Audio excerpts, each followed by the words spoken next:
It's the Marcus Alford stream, sponsored by Kaleidoscope Eyes. Now available, new flip-up mirrored contact lenses. Kaleidoscope Eyes, your trendy lens headquarters. The Marcus Alford stream, sponsored by Refreshing Iced Gravy, the taste of Thanksgiving all summer long. Refreshing Iced Gravy.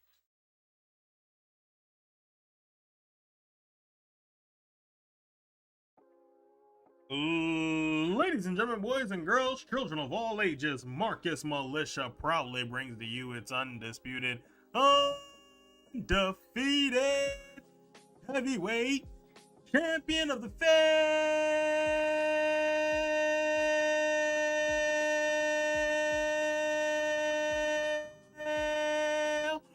Because it's your boy, Marcus Alford, aka Heel Marcus, aka Half Trash, Half Amazing, aka Mr. No 1v1, aka Body McButterson, aka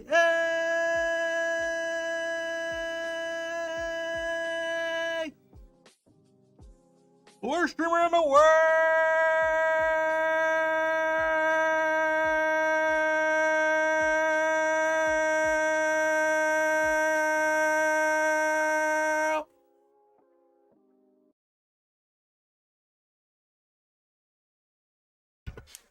Mic work ready, baby.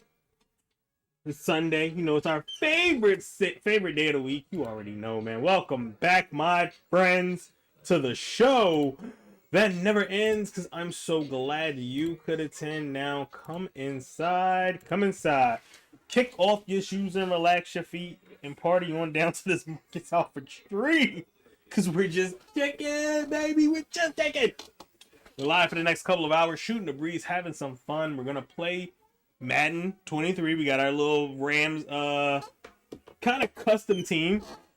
Although we ended up with Baker Mayfield, and we ended up getting Swift, though. So we got a bunch of people. We got a stacked defense, and it's week 9 of the NFL regular season. So we're going to be talking about that as well. We're going to talk about fantasy football this next hour or so before the 1 o'clock games, and we're going to talk about the 1 o'clock games in general, and then 4 o'clock, it gets serious.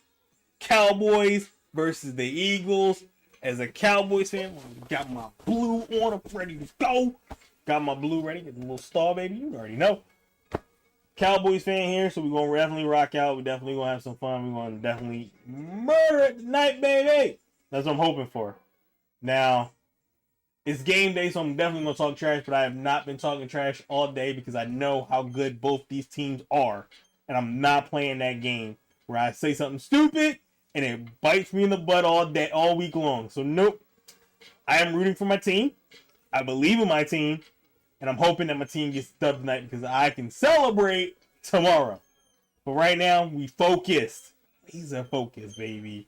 Hope everybody's having a great Sunday. I hope you had a great weekend in general. Like I said, we are live on all 4 platforms, baby! Shout out to everybody over on YouTube. Shout out to everybody on Kick. Shout out to everybody on Twitch. Shout out to everybody on TikTok. Appreciate y'all, baby. Like I said, I hope y'all are having a great weekend, man. And come rock with us and talk sports. We'll have the ticker going up in a little bit. It's 4th quarter. There's an actual game going on right now on NFL Network. The Chiefs are taking on the Dolphins. The Chiefs went on a crazy, early jump to the lead, and now it is only a 7-point game. The Dolphins have made their way back, thank God, because this would have been ugly if they didn't. But right now, we're still having some fun. We're still going to kick some butt. And we're going to talk about the other fantasy implications that are going on right now. I'm currently fresh off a 5-game losing streak. We're now 1-win streak, and let's make it 2 this week, hopefully. We're going to talk about all the players that are going to be out tonight so that you guys can be prepared, or today, to be prepared for all the fantasy implications that you got to worry about.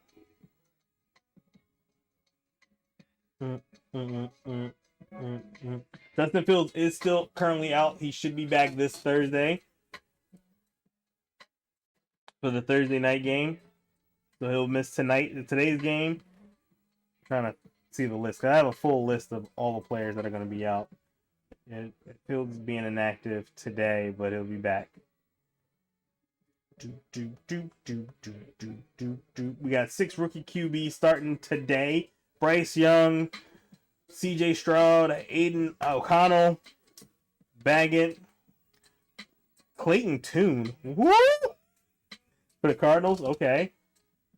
That means if you have a defense that you're looking for a defense, the Browns defense against a relatively unknown Cardinals QB might be a big pickup. Jaren Hall for the Vikings against the Falcons. QBs are all rookies. You have no clue what they're going to do, where they're going to go, or how they're going to play.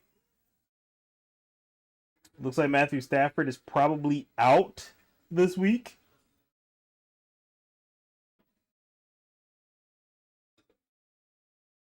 So yeah, it's going to be a lot going down. Let's see. Stafford's out. Fields is out. Drake London is out. Samuels is out. Parker, Palmer, Pierce, and DeMarco. Okay. There's a lot of people out. A lot of injuries. So it's going to be interesting to see how this goes.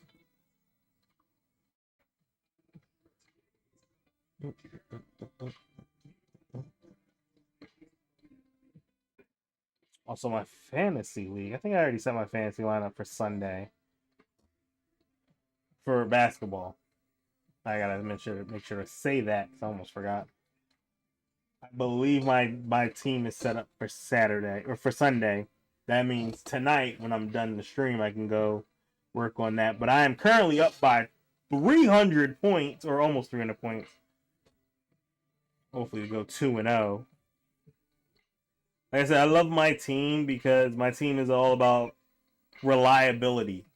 Like a lot of my guys are going to have a lot of usage minutes, a lot of minutes up. They're gonna play a full game.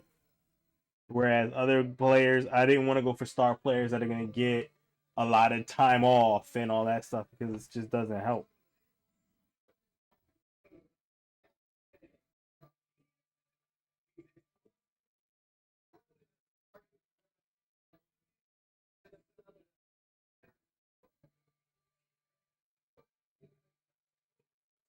I got one guy injured, which is Claxton, but it's not long term.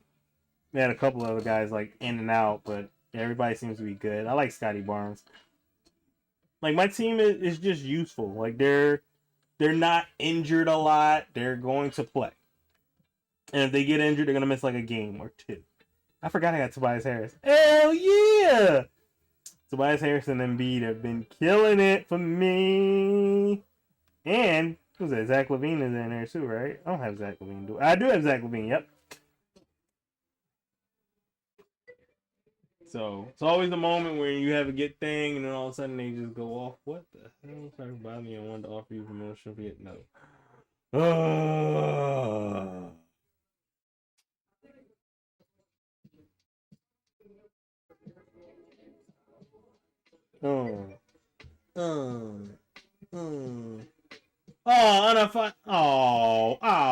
damn it. Unidentified ghost. Damn it.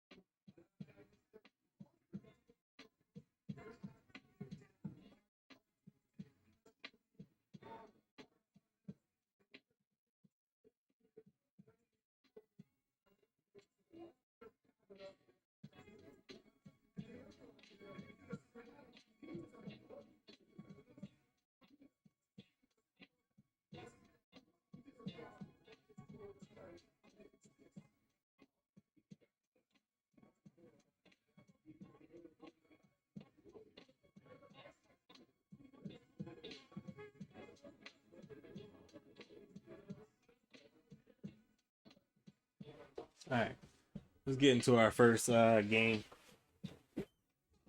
taking on the Atlanta Falcons. This is a big game. We're both 9-2. Like, I'm assuming we're 1-2 in the 1-2 in the conference with the playoff set up right now. We're first in the conference, and this is a big matchup because if we lose, or whoever loses is probably gonna really have a stranglehold on that top spot. So big matchup about to happen right now. So let's get into it.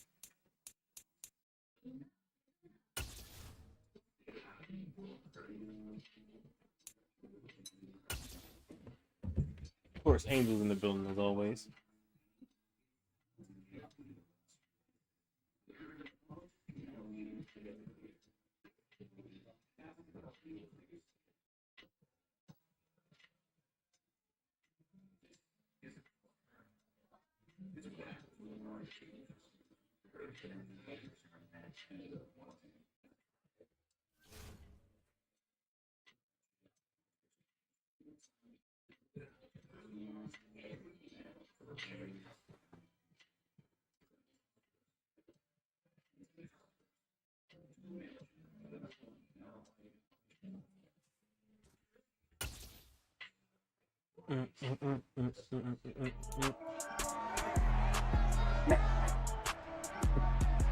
It's week 13 of the National Football League.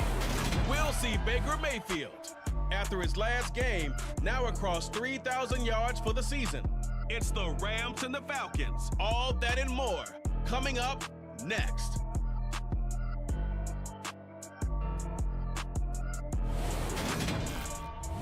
We are pleased, as always, to be bringing you coverage of the National Football League on EA Sports. Today, we've got a Week 13 matchup for you here between the Los Angeles Rams and the Atlanta Falcons.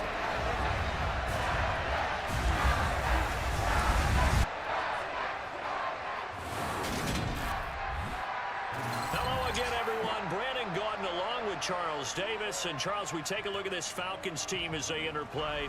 They come in playing pretty good football. Winners of 4 of their last 6 games. And they looked awfully good last week and came away with a 2-touchdown victory.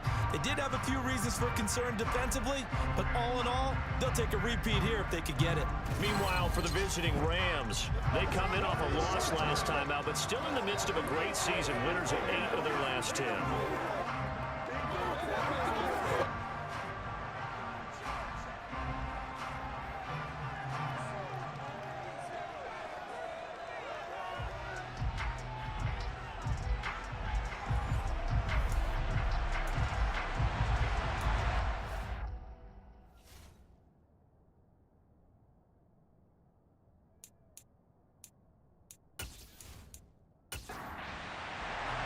The calendar has turned to December, and we're in the home stretch now as we're underway in Week 13. From a couple yards deep, he'll bring it out of the end zone. And he had no room to run as he's tackled down inside the 20. So here come the Falcons now to get the football for the first time. And at quarterback from the University of Oregon, it's Justin Herbert. And he is just absolutely marvelous to watch throw a football. That's something I could do all day long, watch him throw routes versus air. But he's even more impressive when there are bodies on the field, and he's creating with big throws downfield.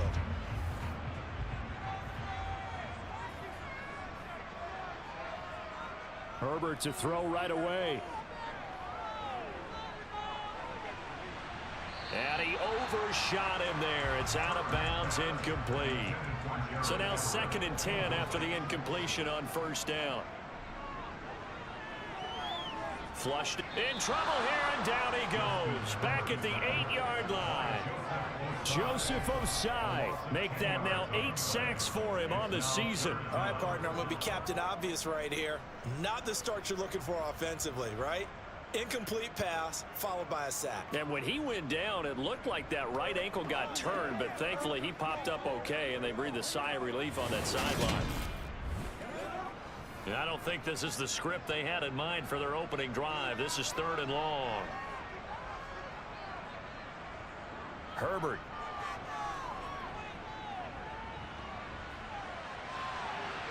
And this pass broken up. Excellent coverage there on third down, as that Good was not an defense. easy one. I didn't know Justin Herbert was in Atlanta. And here's Gillen on now to punt as he gets this one away. I got Parsons. Sailing out Hey. of bounds. Where did it cross? We'll get it. Well, they're going to stay on this side of midfield. So the Rams in great position here as they get things started. Orchestrating the offense will be the top pick in the 2018 draft, and that's Baker Mayfield. And the numbers were not pretty. I mean, they don't look right. When you throw 2 interceptions, no touchdown passes, there's no way to really make that work. But I thought there were a lot of positives in watching his game tape. I think he's close to putting out a good performance. Let's see if he can flip those numbers around in this game. And, of course, rally his team to a win. First down, Mayfield. And this is caught. First catch for Keenan Allen. And he'll wind up getting this to the 32. A play that started at the 16, and that's how many yards they get. First down. And we see the emphasis early here. Get your star receiver involved, able to do it successfully. Not a bad start to begin with, that's for sure. And to me, this play says our guy is better than your guy's.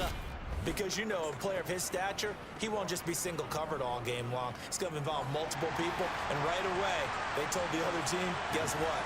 He's I'm going to just try better. to catch that and identify ghosts next time. I need to. Just off the strength that I've seen it a couple times and missed it. So definitely work hard at catching it. Well, he was a busy man out of the backfield a week ago. They got him the ball early and often. I have no doubt in my mind that he'll be a big part of the game plan here as well.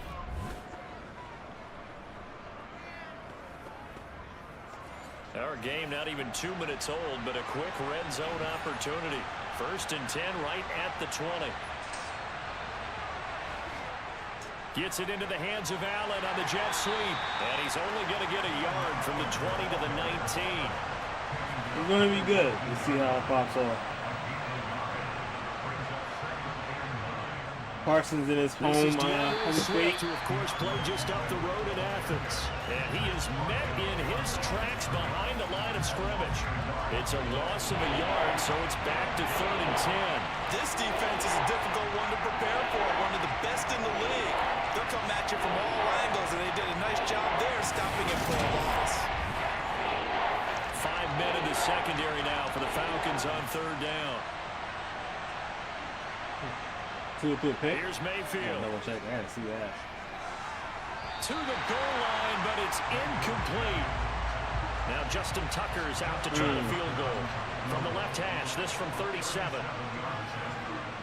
Tucker's kick is good. And the Rams have the first points here. It's 3-0. So they're able to get that drive with 3 points in this one-possession ball game. And ideally, Burrow you want to end every in. drive with points. Most quarterbacks would tell you, let's end it with a kick, right? A PAT, Even better. He hit 2 in. Let's In go. this case, they'll take the field goal and get prepared for the rest of the game. So for the second time in this one, we get set to see the Falcons Burrow offense. on the bench. And Charles, you look at these two teams, and these are those kind of litmus test Costly. games in the second half of the season that if you're a coach or a player, you can either really look forward to them or really dread them, depending on your point of view. And if you're dreading them, you're not going to go very far in the playoffs. You need And a double coverage, and it's intercepted. Let's go. Picked by Antoine Winfield Hit pass Jr. to the touch. And the Rams are Let's going go, to baby. take possession of the football. So this is something we didn't see at all from this offense in the victory last week. That's a turnover. They didn't have any, but giving the ball away here in the opening quarter. I love the surprise in your voice because it's exactly what you stated. Didn't see it last week, but it was a key to their win. And it'll be a key to this game as well, protecting the football. Didn't get it done there. So the Rams coming back onto the field, their second drive of the game. And they'll have good field position here following the interception and a chance to build on their lead as they start with a 1st and 10. On 1st and 10, it's Swift. And he can only manage to get a couple. 2nd and 8 coming up. The numbers for him from a week ago. 25 carries, 84 yards. And I'm eager to Man, see my how they kicker only got deploy 3 him in this points, so game. that was kind of Last week, a disappointing. heavy workload. Do they decide to bring that down a little bit and try and keep him fresh? Or do they say, guess what? He's locked in. Keep handing him the football. It'll be a gain of 5, but still about 3 yards shy of the 1st down marker, and now it's 3rd down. Mayfield to throw it. And the throw there going to be incomplete. Now Justin Tucker's out to try the field goal. Made his first. This now from 46 yards away. Tucker's kick is good, and that will make it 6-0. So the interception set him up with terrific field position, but 3 points, the end result. Yeah, we can make this one pretty simple, partner. You always want to end drives with points, but that's one that you're going to look back on and probably say, we should have done better there. And no thought to bring this one out. He'll just go down to a knee, and they'll take over at the 25. Atlanta prepped and ready for its next possession. And for this offense, Charles, you got to think kind of crucial here to put something together on this drive, because remember last time out, they threw the interception on the very first play. And you can't afford to let this defense keep building any more momentum. They're playing awfully well, and they're awfully confident right now. To me, it's time to attack and take some of that momentum back, but make sure you're selective in doing so. Understand where you want to throw the football and make sure it's open before the ball leaves your hands. We're taking a look at Hall's numbers from a week ago. 15 carries, 56 yards. They're coming off of back-to-back wins, and I think a lot of credit belongs to this guy right here, because to me, he's not only carried his weight, he's carried a few other guys along as well. He's helped draw defensive attention away from not just him, but open things up for his teammates too. So if this winning streak is going to continue to have some legs to it, he has to remain effective and put together another nice game. It's a gain of 11, and the Falcons pick up the first. Well, I think when they look at their offense, they think to themselves, weapons everywhere, and they want to move the ball around. They want to spread it to different people, but you absolutely know they want to get this man involved as well, and that's what they just did on that play. On first down, it's Herbert. Now he'll let this one go. Deep left sideline. And he's going to be out of bounds all the way down inside the 15. It's a big play there for Atlanta. Ooh, yes, unidentified ghost again. Let's go. Charles, with that completion, I'm told that puts him now over 3,000 yards passing on the campaign. And Brandon, I think we have to start to think about where we are in the season, because right now, 4,000 is not out of the question. I think a big game or two, he's certainly capable of getting that done. So how about this for field position after the big play? Inside the 15 now as they come up on 1st and 10. He's going to be taken down. Big sack. Let's go. Crosby. Max Crosby coming in from that outside linebacker spot, and he buries him for a loss of 7. I know there would be a little bit of criticism there because they went right back to the air after the huge pickup and end up getting sacked. That's often a play that you make. You feel like you've got momentum on your side. Unfortunately, the O-line failed to hold up to try to keep that momentum going. Don't need it all back at once, but you figure they're going to need something here. 17 yards to go on 2nd down. Under pressure, they got him again.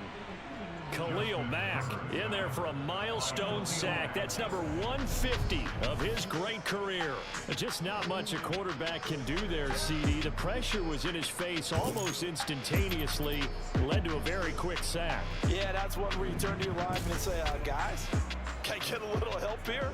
And you have to ask politely, because remember, they're blocking for you the entire game. But as a quarterback, you've also got to have the clock running in your head when you need to get rid of the football. Watch the division. But this time, he had no chance. They were on him instantly. As we check the next-gen stats, you'll see he had precious little time to do anything with the football there. It's a gain of 11, but they're still well short. No, he escaped. Brandon, it certainly looked like they had that play defended well, but it still almost worked. Got it to the running back. He wound up getting really good yardage out of it, but it was 3rd and long, and they were able to rally and stop it before he could get to the marker.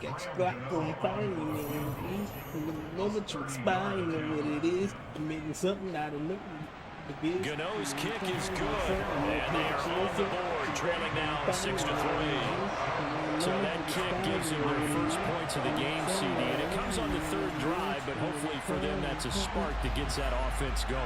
Yeah, and I would say if you're the offensive play caller, as you look at your sheet, you're trying to find that part on there that unlocks bigger points. They've struggled with a few drives so far, finally got 3 out of it. How do you find the end zone? That's what he's searching for now. And they will wrangle him down a couple yards shy of the 30. The football going back to the Rams now. And really, it's worth talking a little more about the stakes of this game. Currently, these are the top 2 seeds in the NFC. I think they're the 2 best teams. Would you agree? I think you can definitely make the case that they are, and I like where you're going with that. I do know that we've seen a couple of other teams along the way that would say, hey, don't forget about us. But your premise, I think, could be spot on. These could easily be the top 2 teams in the NFC. From the 31, Mayfield. Throws left side, complete to Keenan Allen. And they bring him to the ground just shy of midfield. Second catch for him today, and it'll wind up a first down. Every now and then I can speak from experience because I do know, as a defender, it is awfully hard to stay with your man on these crossing routes because even if you don't get picked, there's a danger of being picked either by one of their receivers or maybe by your own defender. And on that play, that worked quite well.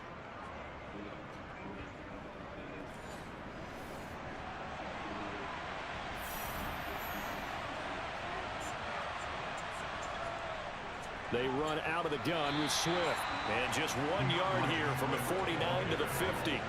The run only got a yard. Here's 2nd and 9. They'll stay on the ground with Swift. And some solid footwork there as he'll take this down to about the 38. A gain there of 12 yards and a first down L.A. I don't know what this says about me, but I love successful runs up the middle when the blocking is so well executed like that. And it doesn't matter whether it's zone blocking, whether it's a power scheme. When you have a blocker on a defender and then the running back can read it, find the proper hole, and just go, it's sometimes a thing of beauty. So here's a 1st and 10. I already know my TikTok video about the Eagles and Cowboys already. Seeing messages, so nowhere. Losing yardage back near the 40 at the 39.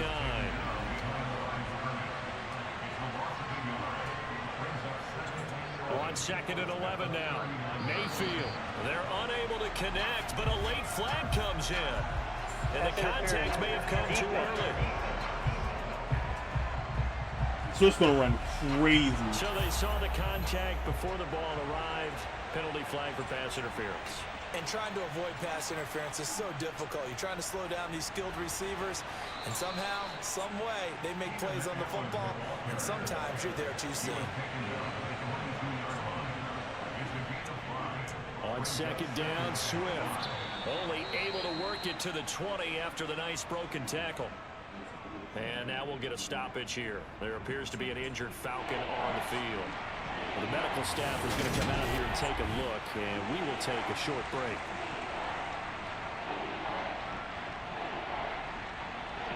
A third field goal of the first half, not what they're looking for as they come up on 3rd down.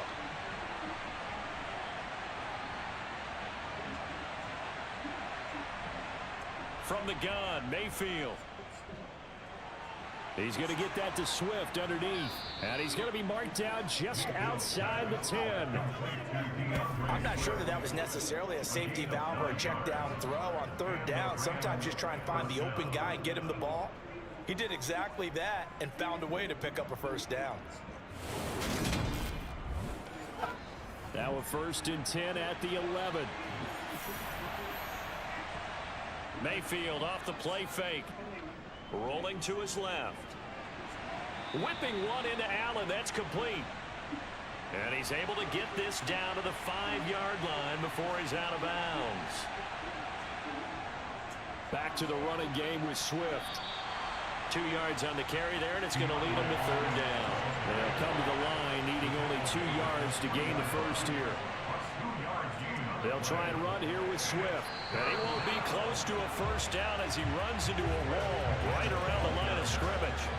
This defense not budging. Back-to-back carries of just 2 yards. I apologize in advance, partner, but the beefeaters on the interior of this D-line, you just know they were licking their chops on 3rd and short. And yes, they were rewarded with a tasty dish, stuffing that one short of a first down. Well, we got beefeaters licking their chops and tasty dish in one fell swoop. I did apologize in advance, didn't I? Yeah, you did. That line's not eating tofu, I'll tell you that much for free. So that one is his third of the game. Now, if you're wondering, that's only halfway to his career high, as he once had 6 field goals. Brandon, but 6?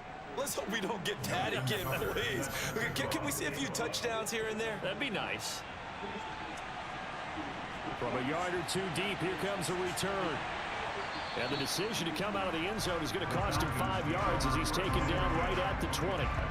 Here comes the Atlanta offense now ready to take over. Sporting a 9-3 lead right now. I'm happy about the Rams right now. To take the short field goal. And the key phrase, you nailed it. Forced to, because you know coaches look at these short field goals as a last resort, right? To them, that's not how drives are supposed to end. You're supposed to put 6 on the board.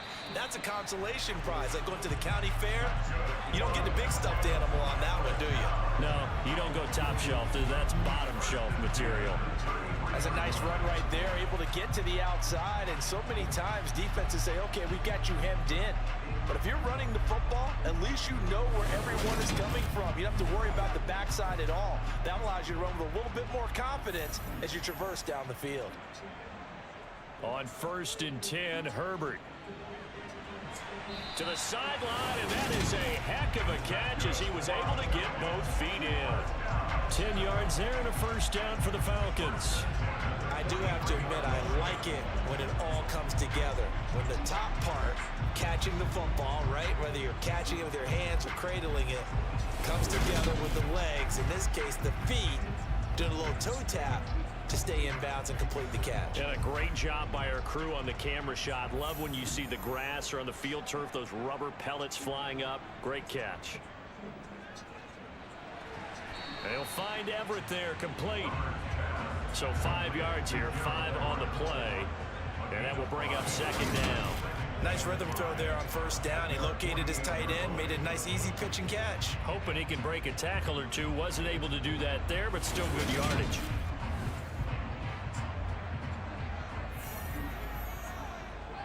Josh Jacobs and Devontae Adams are in tonight. To throw again on 2nd down. Herbert. Working the middle here. That's complete to Everett, the tight end. And this is going to be another first down as the tackle's going to be made at the Rams 35. And now we'll get a stoppage here. There appears to be an injured Falcon on the field. Hopefully, obviously nothing serious here. Medical staff, though, going to take a peek, and we'll take a break. So from Rams territory now, it's 1st and 10 at the 35-yard line. On 1st and 10, it's Hall. And he's going to get a solid gain of 9 before being brought down. 2nd and right at a yard. 9 yards is the pickup there, and they'll have a 2nd and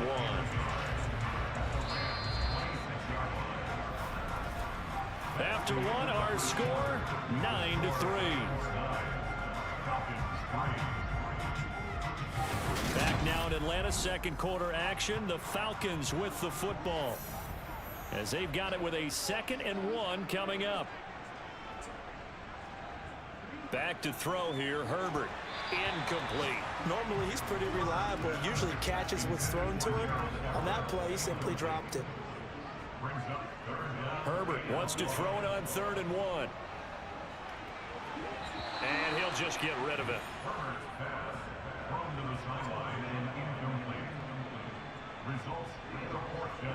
Here we go on 4th. Herbert. And it's incomplete. They cannot convert, and they turn it over. The Falcons go for it, but it doesn't work out. And the Rams are going to take possession of the turnover on downs. And he'll have a tough time living that one down. It's one thing, Charles, to drop a pass. It's quite another to drop it on 4th down. And so many teams work on that in terms of locking in on those key downs. You know, you and I have both been to practices where we've seen, hey, 3rd down situation, big 3rd down alert, lock in here. 4th down play, make sure you're focused just a little bit extra. It didn't pay off in that situation.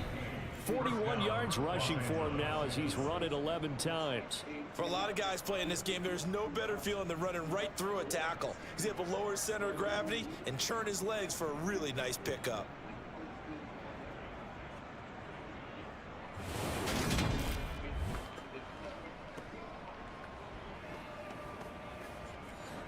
One play has him up past the 40 already, and another 1st and 10.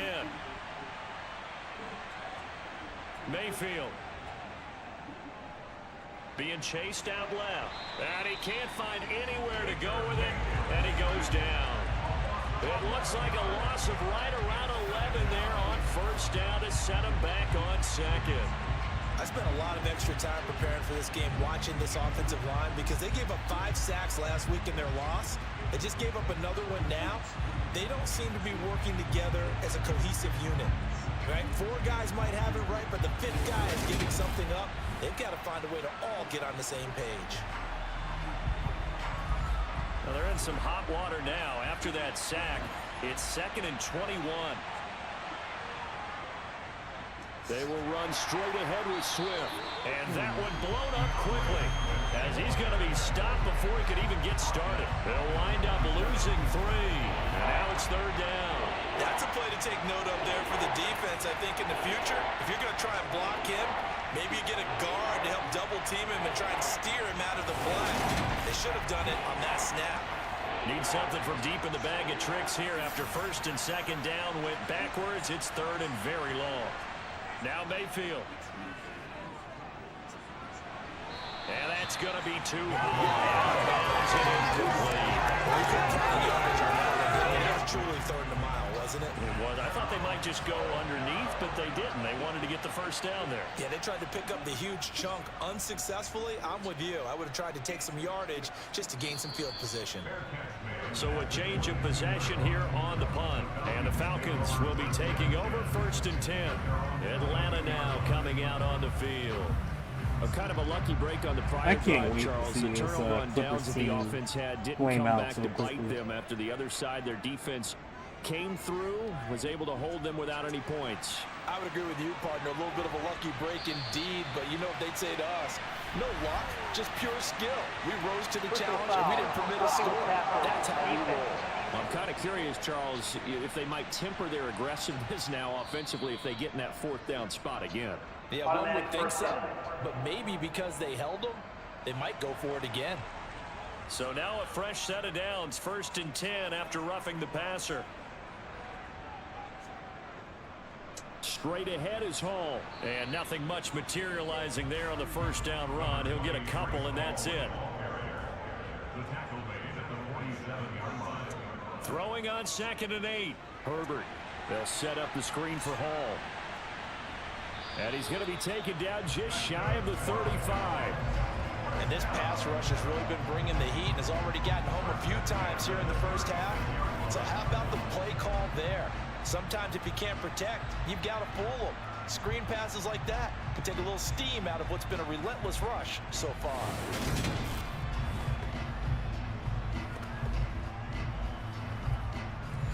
So from the 36 now, 1st and 10.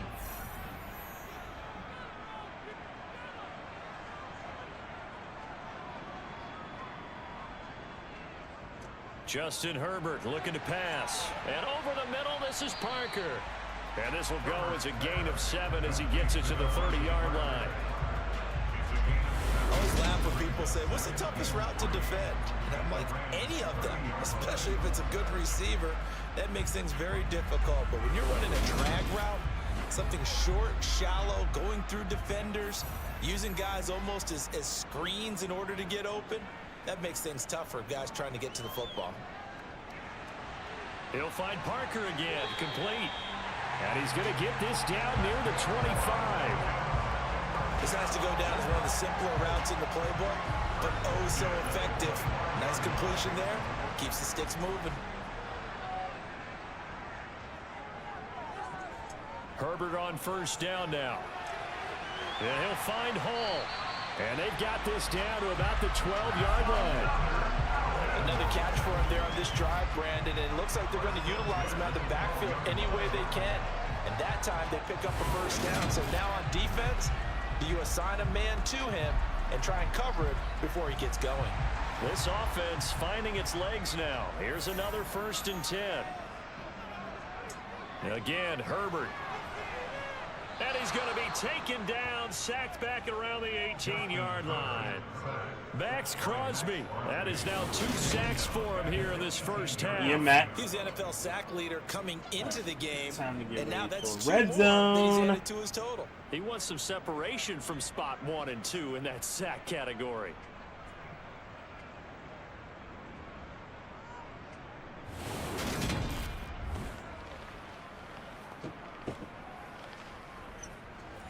They come up on 2nd and long, and the pass protection just has not been there this afternoon. On 2nd down, a run with Hall. And despite the fancy footwork we saw, they'll get to him just inside the 15. Going to throw on 3rd down with Herbert. And time finally runs out. He can't get rid of the football, and he's taken down. Joseph Osai. That is now 2 sacks for him here in this first half. Well, Charles, this has been something to watch so far. This is where you really feel for a quarterback. He's been running for his life in this first half. Brandon, that's 5 sacks already, so you know he's got to be saying, can we get some more guys in here to block, please? Because if we don't, we're going to need another quarterback. They'll try the field goal now with Graham Gano. He hit his first, this one from 40 yards out. Gano's kick is good, and that trims the lead to 3. It's 9-6 now. Well, in a close game like this, obviously you want the touchdown, but certainly they will take the 3. And they'll be okay with that, but let's throw a little credit to the defense as well. I'm just glad this doesn't come down to a debate, right? Which side won, partner? Because the defense, hey, we didn't give up a touchdown. The offense, hey, we put 3 on the board. Either way you look at it, I think both sides gained something out of that drive. And here comes a return from just beyond the goal line. And they'll get him down right at the 25-yard line. So the same result, and he opted for the touchback.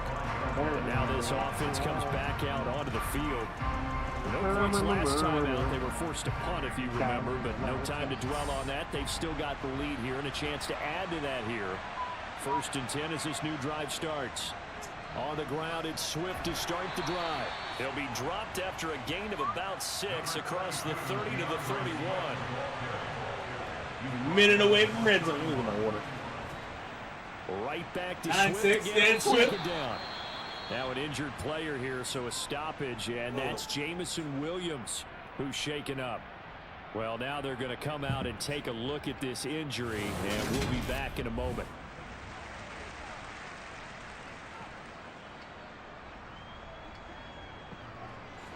So from the 36 now, 1st and 10.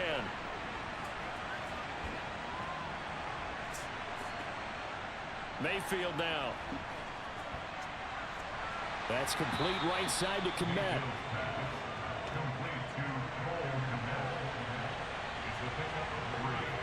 Oh. 20 seconds until red zone. And he takes this out right near the 45-yard line. The Rams on 3rd down. Just 1 for 5 to this point. They're up against a 3rd and 1 situation. Once again, it's Coffee ready. Water ready. Very close to a first down. But from where they're spotting that football, he's going to be a now, if I'm really stressing, just moving pick up there, and it'll be 4th down. From this vantage point, they've got the lead here. So for me, that'd be enough to go ahead and punt the football and let my defense defend the long field. If you go for it, you don't get it, then you really put your defense in a tight spot. Yeah, but we never know what people ultimately will decide to do here on 4th and inches. On 4th down, Ryan Stonehouse on to punt.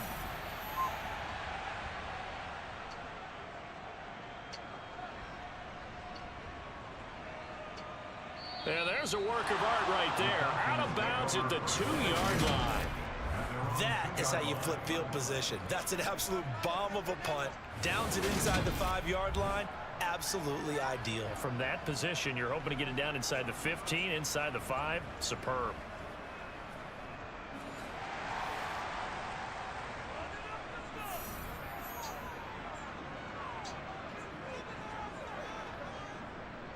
They'll start on the ground. Hall. And he's able to get this across the 10 before being taken down.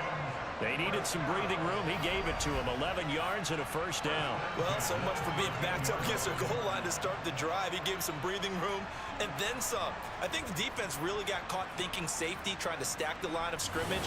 And oftentimes, if you can get past the initial grouping, there's a lot of room to run. The defense actually fortunate that didn't go farther.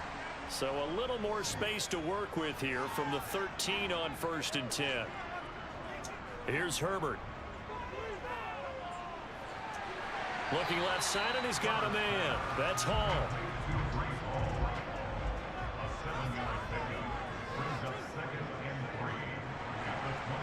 Hall ought to give up the middle. And this won't be enough to pick up the first. A gain of 2, 3rd and 1. Offside, defense. Well, we looked at each other right when he flinched. We knew that that flag was coming. Yeah, offsides, easy call. Mark off the 5 and keep it moving. After the penalty, a fresh set of downs. It's 1st and 10. Herbert now. Quick slant, caught by Moore. And he gets this one just shy of the 40, down at the 39. 14 yards there on a Falcon first down. You can see the time and effort and thought that they put into their passing game because it was evident right there. It looks like a simple pitch and catch, but you and I both know that they have planned for this and worked hard to make it happen. So from the 39 now, they'll come up on a 1st and 10. Here's Herbert. Yellambo. Also got the Washington game on. So after the side screen, just in case. 2nd and 10. It's a division rival, even though I can't stand them right now for the reckless display of trading. I'm gonna still check them out to see what they got going on. Ooh, Lord, I need the Patriots to destroy them though.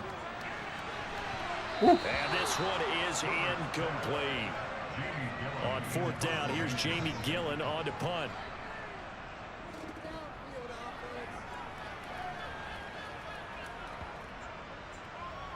And a nice special teams job here. This is going to be down inside the 10 at the 7-yard line. Absolutely love the flexibility of these punters. Their leg drive, able to get it way up in the air, and that allows their punt team to get down there and down it inside the 10 because they've had some time. Well, let's shine the spotlight on the former Georgia Bulldog, DeAndre Swift, who's set to begin this next drive. And he's well on his way to a 100-yard game. He's already more than halfway there. We're only in the 2nd quarter. And what I've always loved about running back. And he's going to go down. He backed up into the end zone, and this is going to wind up a safety. Well, I think you can go ahead and give your punter an assist on that one. Pinned him deep, and the defense comes through with 2 points. You're exactly right, partner. This was all set up by a great punt. And if the ball goes in the end zone, this never happens. So great call. Give the punt team and the punter some love.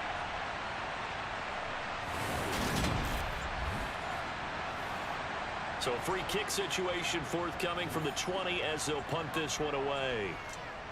This is taken at the 23. Give it the damn safety. Here comes the Atlanta offense now ready to take over here. Defense got the better of them last series, forcing a punt. See if they make a few changes in the game plan here and try to get points out of this drive. 1st and 10.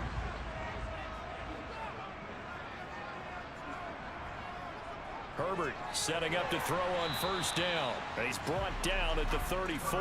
Calling a gain of 4.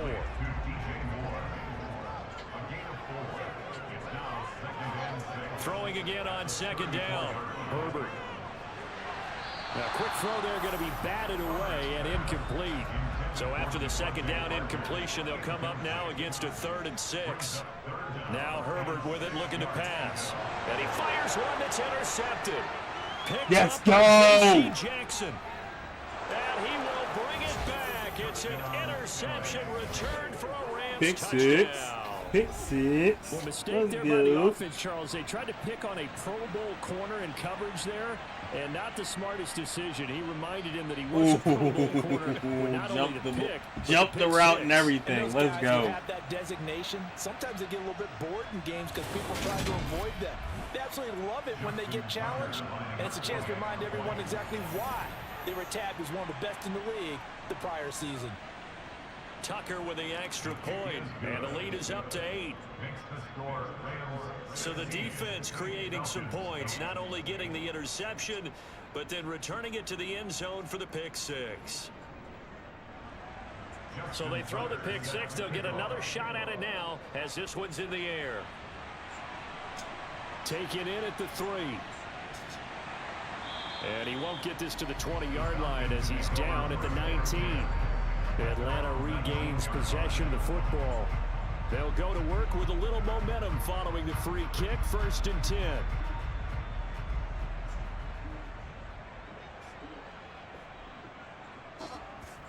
Fresh off of 6 the other way, it's Herbert. And he's got the hook up to Moore. And he's got it past the 30 before he's hit and dropped. Nice way to start the drive, a gain of 12 and a 1st down. They like going to him in the slot. He catches another one. I think this comes under the heading of until they stop him, why not go back to it? He has something going really well. Great working relationship with the guy throwing the ball, and they keep making the connection. On 1st down, Justin Herbert. And for the 3rd time here in this half, it's intercepted. Another pick 6. Picked off by Let's Jamil go, Dean. defense. He will bring it back. It's an interception return for a Rams touchdown. Let's fucking go, baby. Well, no surprise to see that one, partner. The league's #1 defense coming through with a huge pick #1 six. defense. They've made them the most feared group to face this year. Offenses, they're trying to figure out how to work around them rather than work through them. Big-time impact playmakers scattered throughout the unit on every level, and they can change a game at a moment's notice. Tucker able to connect on the extra point, and the lead is up to 15 now. A heck of a play there defensively, getting the interception, navigating his way into the end zone for the touchdown. I remember people really talking about like Baker was gonna be like having this resurgence. Were they wrong about that? Ouch. Atlanta now coming out on the field. They are looking to make a bit of a 180. They are sputtering right now. And frankly, I think it's time to call your playmakers together and say, all right, guys, we're going to lean on you through this patch. We need you to get us back on track and get us going in the right direction. So you're calling plays geared to them. Not necessarily that you look at your plays, oh, this hurts the defense. I want the ball in the hands of X, Y, and Z and see if we can move forward. So don't get too cute. Go to the playmakers. And this will be incomplete. And this offense on 3rd down today, they're struggling. 0 for 6 thus far. This is 3rd and 4. Now it's Herbert. I miss Marowak too. That is incomplete. 2 minutes remaining in this first half of football. Jamie Gillen now on to punt. He's been a busy man here in this first half as he gets it away. Now a hit and a loose football inside the 20. And this is going to be brought back. It's a scoop and score for the Falcon TD. Wow. Hold it. Foul. Roughing the kicker. Defense. So obviously they will decline the penalty there, and the result is 6 points. Oh no! It's on us. Damn it!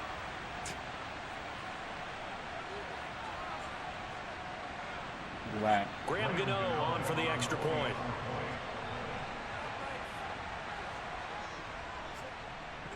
And this one's back to an 8-point game.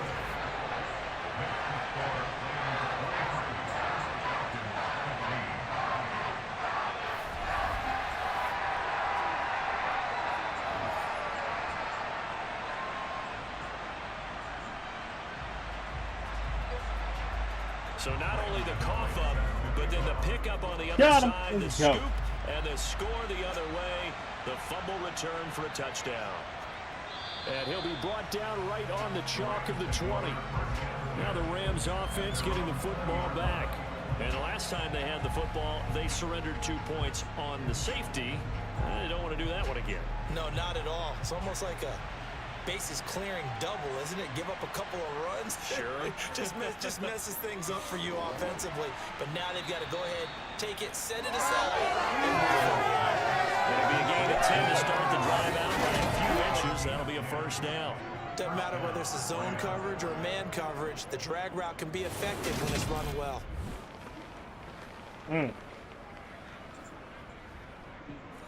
Line of scrimmage, the 31 now on 1st and 10. Working out of the gun, Mayfield. He'll find Swift out of the backfield. And he'll be taken down, but not before they work it across midfield. And a nice gain of 21 yards. That turned into a very well-orchestrated play right there. Going to work his way out of the backfield to the right, and after he looked it in, he found plenty of space to roam and picked up big yardage.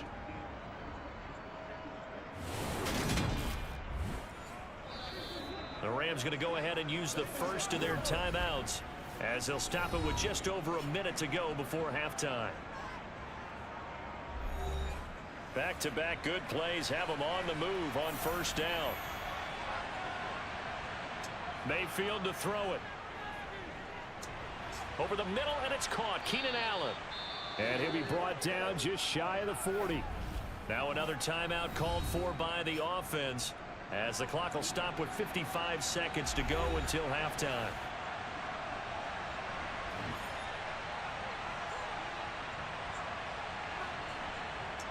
Going to the air again with Mayfield.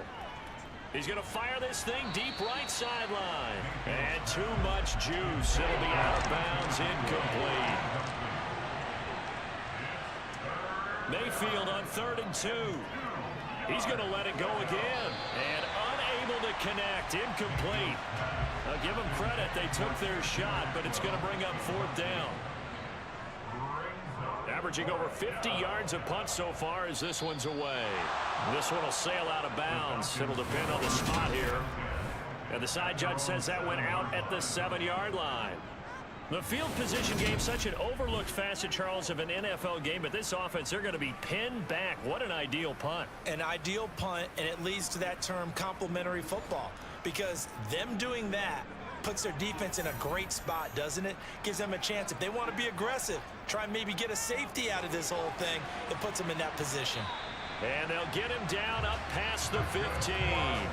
The drive starting with a first down, 11 yards on that pickup. Good strong throw and catch right there. And so far in this game, the alleys have been open for them to get completions, and they're taking advantage of it. And they line up now for what will likely be the last play of the first half. The final shot before the break for Herbert. Throw left side complete. That's Hall. So we've come to halftime. It's the visiting Rams taking the lead to the break. As we send you down to Orlando, where Jonathan Coachman has our EA Sports halftime report. Coach. All right, Brandon, thank you very much. We're starting to get near the home stretch of this NFL season. It's week 13, so let's get an update on what's going on. We'll get started in the NFC. Minnesota hosting San Francisco at US Bank Stadium. And it's the Niners who have the lead as those two teams play the second quarter. Michael Thomas, a touchdown reception. From there, we head down south to Tampa to check on the Bucs at home at Raymond James Stadium. And they were winners in their ball game over the visiting Dallas Cowboys. Traquan Smith, 2 touchdown catches in the victory.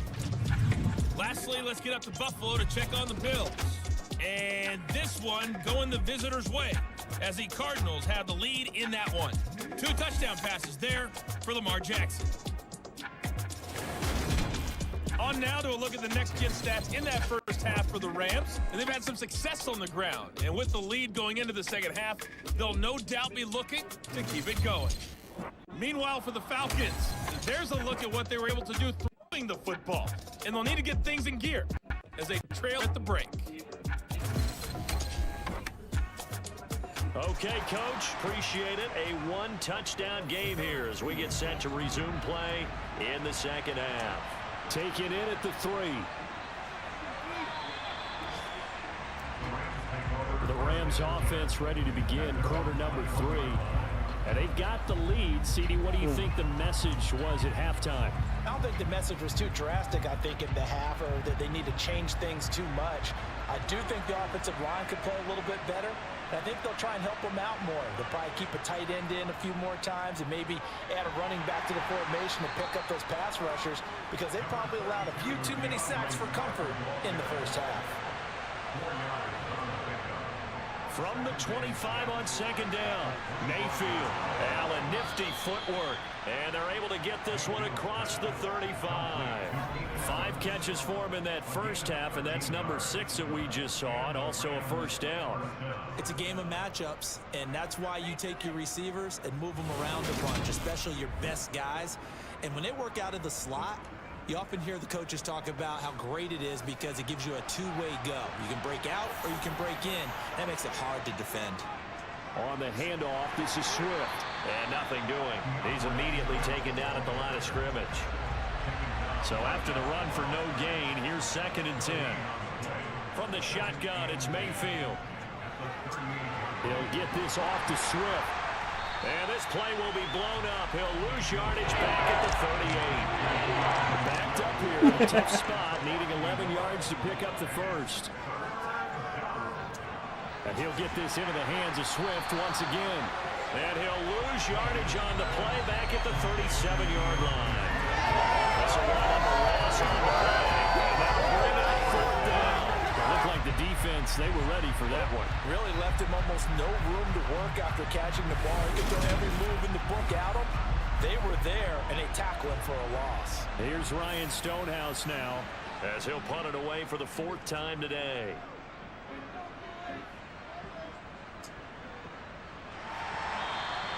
That'll be a 47-yard punt, officially 5 on the return. And it will be Falcon football. Now we take a glance at the offense as they work their way back out for their first possession of the second half.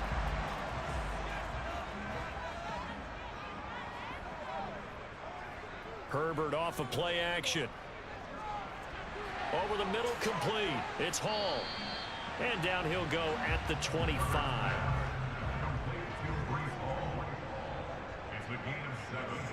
From the 25 on second down, Herbert. And he finds Parker here, complete. And he gets this up to the 34, out of bounds there. 5th catch of the afternoon, and that gives him a first down.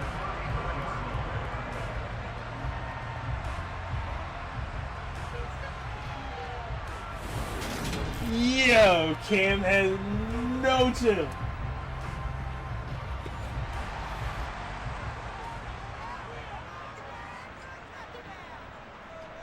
Back to throw here, Herbert. And the Rams got him. They bring him down. Khalil Mack able to get in there for his 2nd sack of the afternoon. Well, someone's closing in on the league lead in sacks. He came into the game in the top 5. Now you add 2 more to his total.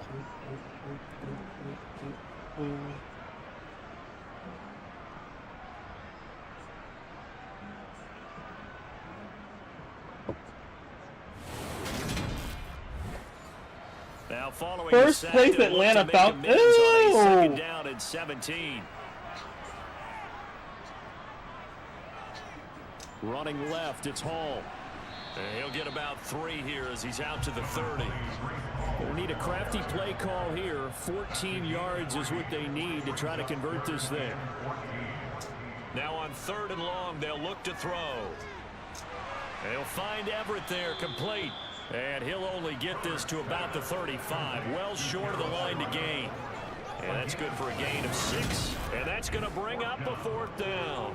He wasn't the primary target, but I think it was almost like a check down situation, wasn't it? Yeah, hoping he can break some tackles, a big tight end, but he couldn't do it. Yeah, get it to that big frame and hope he can scatter some bodies, unable to get it done. Here's Jamie Gillen now as he's on to punt for Atlanta. He's averaging just under 50 yards a punt as he gets this away. The call for a fair catch, and it's made at about the 23-yard line. 37 yards on the punt with no return. And the Rams will go on offense here with a 1st and 10.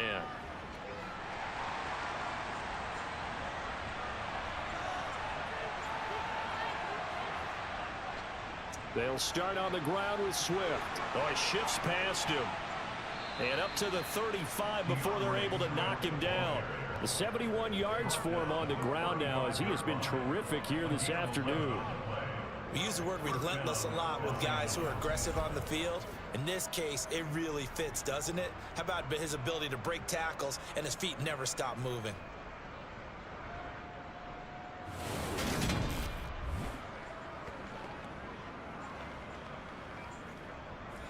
Ball up to the 35 now as they come up on 1st and 10.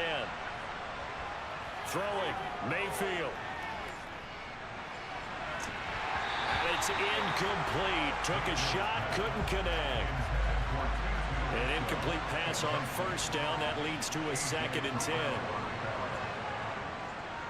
Here's a handoff to Swift. And he'll push forward to the 37, gain of 2. They'll be in search of 8 yards here as they hope to convert the 1st down. On 3rd down, Mayfield. Pressure comes and down he goes. It'll be a loss of 8 on the sack, and it's going to lead him to 4th down. Now, the number one mission of any offensive line, you got to protect that quarterback, keep him safe back there. This time, the rush got to him in a hurry. Yeah, that's when we turn to your lineman and say, guys, can I get a little help here? And you have to ask politely because, remember, they're blocking for you the entire game. But as a quarterback, you've also got to have the clock running in your head when you need to get rid of the football. But this time, he had no chance. They were on him instantly. As we check the next-gen stats, you'll see he had precious little time to do anything with the football there. A big kick there. We'll call it 56 yards on the punt. And the Falcons will get it 1st and 10 from deep in their own territory. The Atlanta offense out there for their next drive. And our game's hit a little bit of a lull here, a little bit of a snag. Punts on back-to-back drives. And old-school coaches don't necessarily mind that. Didn't turn it over, right? Didn't create a big play for the other team. Right now what you're looking for is can you gain an advantage in field position? And that's what both teams are seeking right now. Yeah, they'll be seeking to gain that advantage here on this drive. Justin Herbert looking to pass. And he'll be hit as he releases it, and that'll fall incomplete.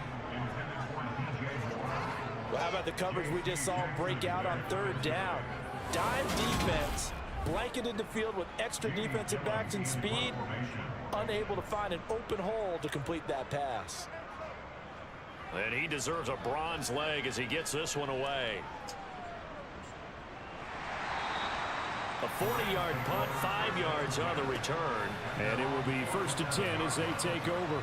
The Rams ready to go on offense. The crowd may be losing just a little bit of the edge after back-to-back punts. They want some big plays. They want to see some offense. They want to see somebody break away, whether it's through the air or on the ground. Now it'll be interesting to see where the patience is on both sides. Each head coach, can you hang in there and not try and force something that could put your team in some jeopardy? From just shy of midfield, Mayfield. And that one's going to be off target and incomplete. So the failure to connect on 2nd down, that leaves him staring up here at a 3rd and 8. Here's Mayfield. And he can't find a receiver, and he's brought down. Brought down by multiple defenders, and it's a loss of 12. The CD, a little bit of feast or famine for him. He's had some success throwing the football, but also now he's been sacked 4 times. Yeah, you just mentioned the 4 sacks, but you're right. He has managed to hang in there and make plays at times. His offensive line, they've got to figure it out and pick things up and give him more opportunities, and he has to help them by getting rid of the ball a little bit quicker as well. Here's Ryan Stonehouse now as the drive goes backwards, so he's on to punt it away.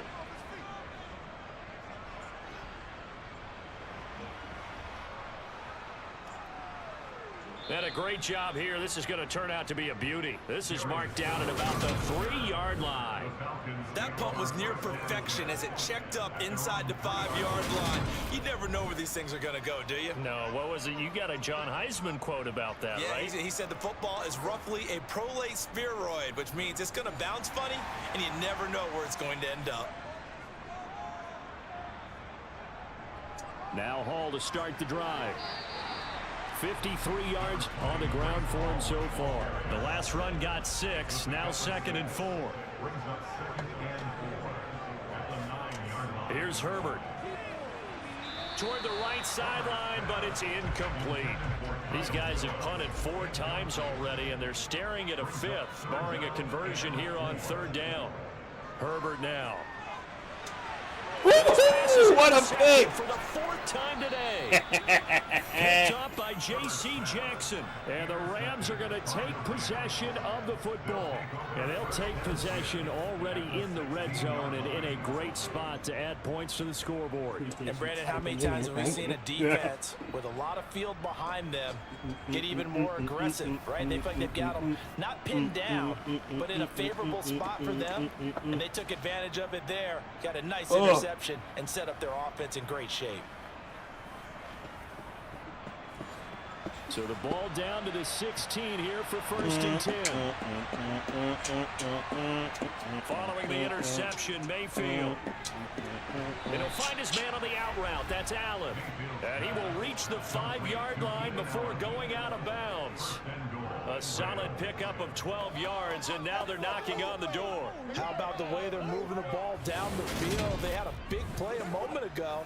Followed it up with another nice one here, and before you know it, they're already looking at 1st and goal. Here's Swift. And he's going to get him about 3 yards closer. He's down to about the 2. On 2nd and goal, Mayfield. And this is caught. He's got it. Touchdown, L.A. Russell Gage, his 3rd touchdown now on the year. And the Rams have taken a 2-touchdown lead now. There was no going through the progressions on that touchdown pass. Yeah, nor was it necessary. His receiver won that route early, presented himself. No reason to wait. Go ahead and put it on him and score a touchdown.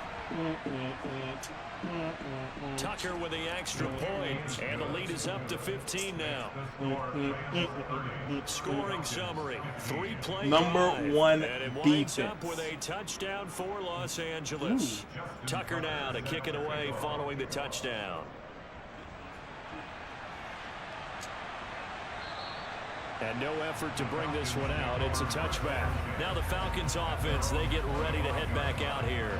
So now, Charles, this drive maybe a touch more important, trying to erase the memory of that interception they had the last time out. Yeah, and everyone goes through this because even the best in the game, you're going to have games where it just doesn't go right for you and interceptions result. So, frankly, to me, it's all about how you respond, not just the types of plays that you call, but how you carry yourself, how you show your team that you're still with it, and how you continue to lead. This offensive line flat out cannot handle this pass rush. We've seen it demonstrated time and time again to the tune of 7 sacks in this game thus far.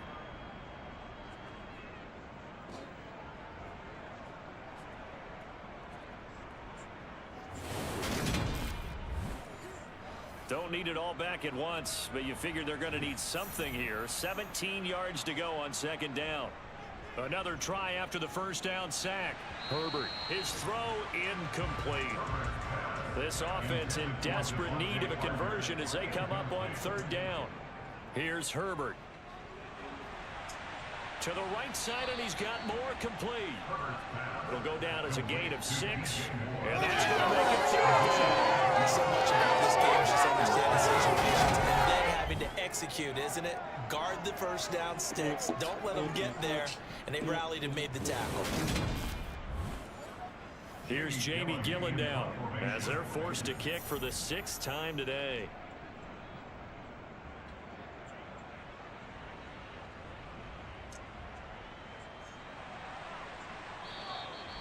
So possession goes over here on the punt. And they will take over 1st and 10. The offense for Los Angeles returns to the field. The offense coming back out here. Plenty of energy, ready to roll, looking to just add to what they have been doing after scoring a touchdown, Charles, their last time out. And that's a great feeling to have on the sideline, partner, knowing you just won the battle against the opposing defense. And since they came off the field, I'll guarantee you all they want to do is get back out there because they know they have the upper hand on that defense right now. And they're going to get this to about the 44-yard line. I'll tell you what, a lot of those mid-range throws have been available because sometimes teams get too concerned about the deep ball and they leave too much space in front of them. And these guys have been taking advantage so far.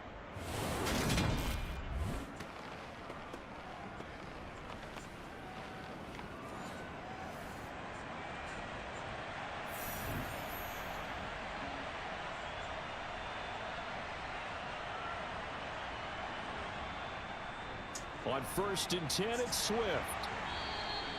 And the tackle there by Jermaine Pratt. The first down run got 5. Here's 2nd and 5. They'll stay on the ground with Swift. Oh, a heck of a move. Man. And he gets it down to the 32.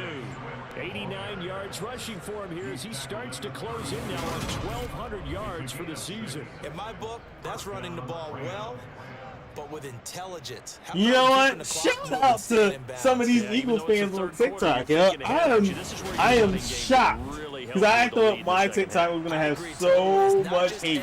I've only gotten one dude that said "Go Birds," but everybody was like, "Best of luck." Like we actually had a sophisticated post. Now I'm not gonna lie, that probably will be very different after the game. Because I feel like we're not going to be on the same page again. This is a very, very nice moment, and I'm shocked and I'm a little concerned that I got my turn. Go, baby. But yeah, this is scary because I am not prepared for positive conversations with a rival team. Throwing on 2nd and long. I truly believe San Francisco might be my least favorite team right now. What if the Eagles are not my most hated team anymore? Would it be interesting? Yep, touchdown. 3rd and long for Mayfield. Steps away to his left. And that one not to be. It's incomplete. So they couldn't hook up as time has now run out on this 3rd quarter of play. 3 quarters in the books. You are watching the NFL on EA Sports. Back now here on EA Sports. It's the Rams out in front here. They've got control of the football. Shout out to Ricky Dale Flynn. Thank you for the follow over on TikTok. Appreciate it. And he has got it from 55 yards away. That was never in doubt. And that will extend their lead even further. So that almost certainly the final piece to this puzzle, a 3-score lead. I don't think there's any coming back from there. Well, you know, normally I'd get on you for giving up on the game right here, but I do think you're right in this case. This late in the game, 2 scores is tough enough. 3, I'm with you. That seems out of the question. And he will make it to the 20-yard line and no further. Here comes the Atlanta offense now ready to take over here. Their mini 2-game win streak appears it might be going by the wayside unless they can pull a rabbit out of their hat. On 1st down, it's Herbert. They'll set up the screen for Hall. And some space here. And they'll get it all the way up about 5 yards shy of midfield. 25 yards that time. Well, partner, they've used him quite well out of the backfield in this one. And here's another nice example. They set up the screen, and he's able to pick his way downfield for a nice gain there. Snoop Dogg.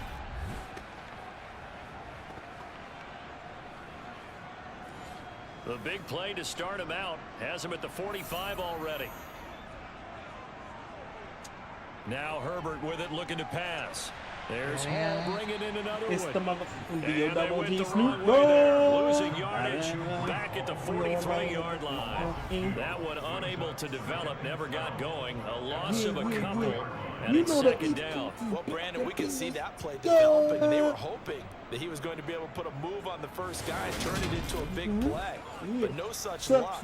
Top dog, bottom on. Defense continues to get better and better in the NFL. Back up. Pretty nice example there of those guys being able to run from their assignments and finish off that play. The offense on 3rd down, the struggle has been real. They have had ample opportunities. They've yet to cash one in. This is 3rd and 7. The Drake mother. Oh, another pick, baby. interception. Taking this first place. And Let's the Rams are go. going to take over a couple of yards shy of midfield. I think you and I were a little surprised back earlier in the game when he threw his 2nd interception. I mean, who would have thought Get a it. quarterback of his caliber picked now 5 times? It's beyond stunning to me because we're used to that with maybe a quarterback with less experience or less talent. But a quarterback of his caliber, I can't believe what we've just seen. Absolutely. If you would have told me this coming into the ball game, I would have said never, not in a million years. But here we go. And they'll come out with a 3 tight end look on the first play of the drive. They'll start this drive out on the ground. And he's over midfield and into Falcon territory. After the pickup of 5, here's 2nd and 5. From the gun, here's Swift. And he'll go down shy of the 40 at the 41. 6 yards the pickup, and that's a first down. Well, that's a carry they have to be satisfied with. And throughout this game, they've been satisfied with what he's given them. Whenever they've needed a big run, a first down, he's the guy they've turned to. And it doesn't matter what the defense thinks. They feel like they've got the confidence to keep handing it to him and keep picking up good yardage.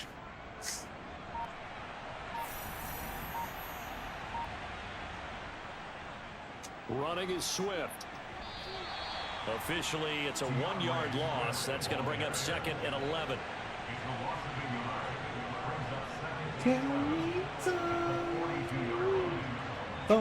To throw, Mayfield. Oh, this is going to be caught along the sidelines. Probably shouldn't have been caught. He's going to lose yardage there. So they'll wind up losing 5 yards on the play, and they're going to be staring at a 3rd and long here. When you lose that kind of yardage on a pass play, you often expect it to be a sack, but that wasn't the case there. They completed the pass. Probably would have been better off just dropping the football and making an incompletion as opposed to catching it and losing that kind of yardage. And he'll get it down here to the 43. It'll be a gain of 4, but it won't be enough. It leaves him with a 4th down now.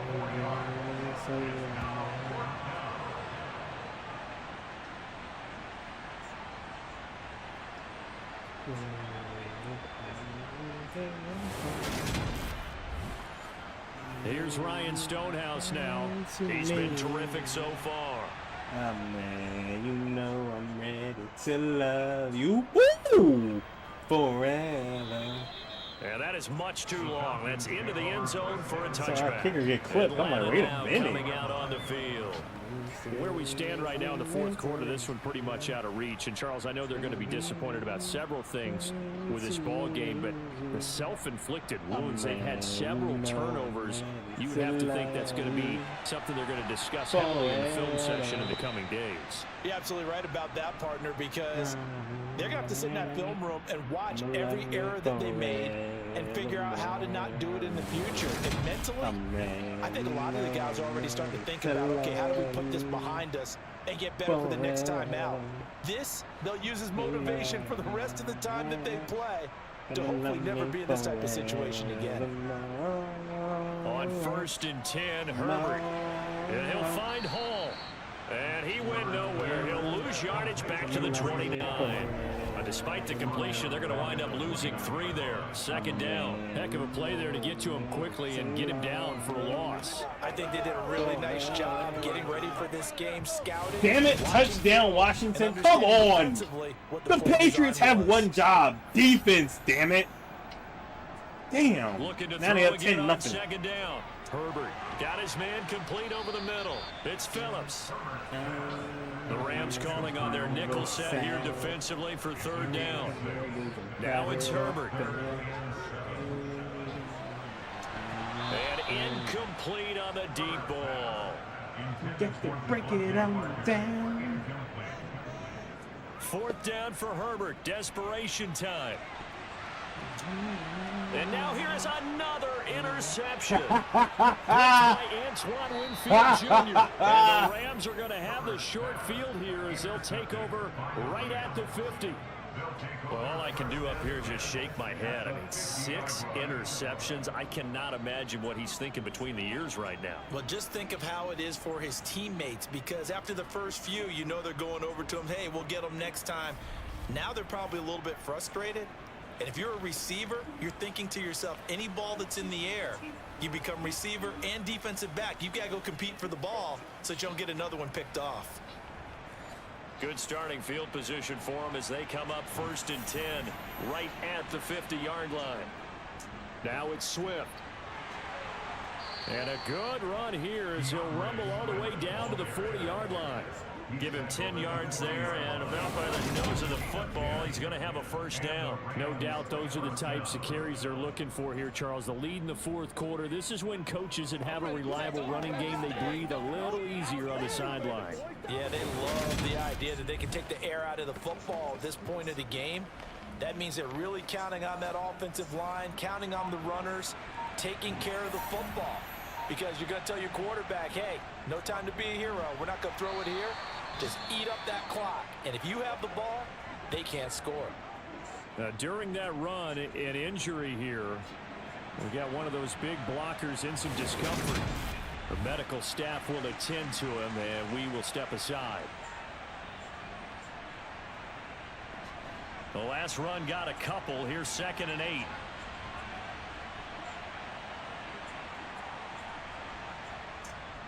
They run out of the gun with Swift, and he'll be taken down at the 33, a pickup of about 4.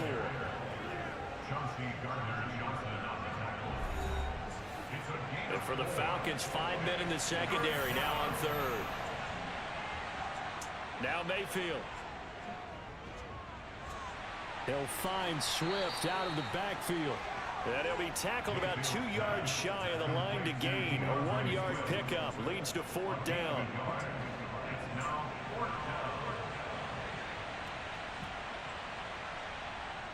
Mayfield. And he will find Atwell. That's complete. Down inside the 10.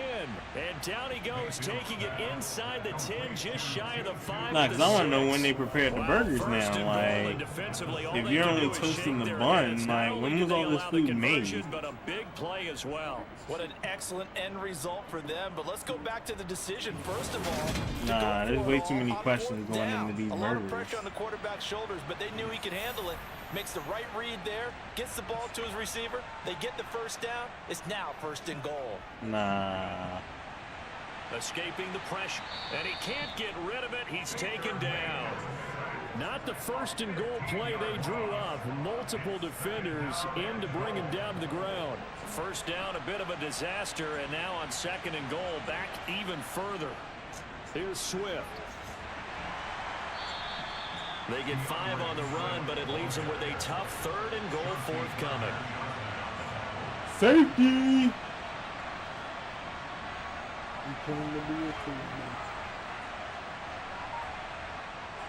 Mayfield looks to throw. And he can't find anywhere to go with it, and he goes down. A nightmare on 3rd and goal. He's sacked, and multiple players broke through the line to get him.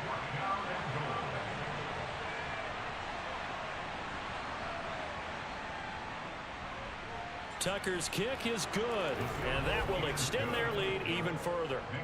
Well, ultimately not really sure that they're going to need those 3 points, but they'll take the 3 and they pad that lead. Yeah, this one's already wrapped up, but you and I both know if you're an offensive coordinator, you never let up on the gas unless the head coach tells you to do so.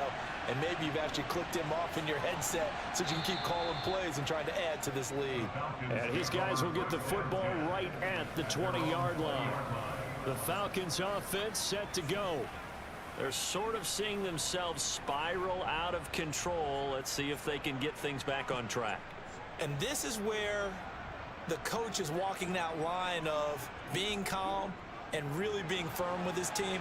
Had one tell me once, you know, when we were having a tough patch, this too shall pass, this too shall pass, and finally we kept having a rough patch. He said, but you got to do something to make it pass, and that's what they have to do. They've got to get some control back, get themselves reasserted, and calm things down. See if they can get calm and reassert themselves here.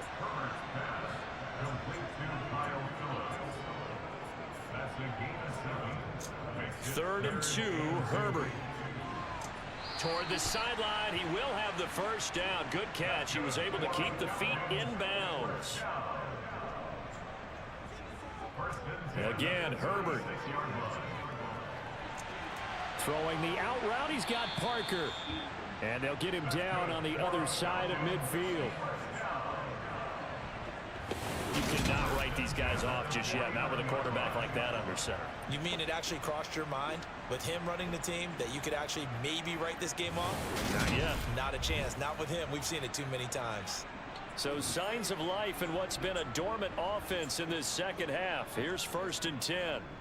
Back to throw here, Herbert. Over the middle, and it's incomplete. After the incomplete pass, here now is 2nd and 10. Herbert. And he's got the hook up to Moore. And this is going to be another first down as the tackle's going to be made at the Rams' 34-yard line.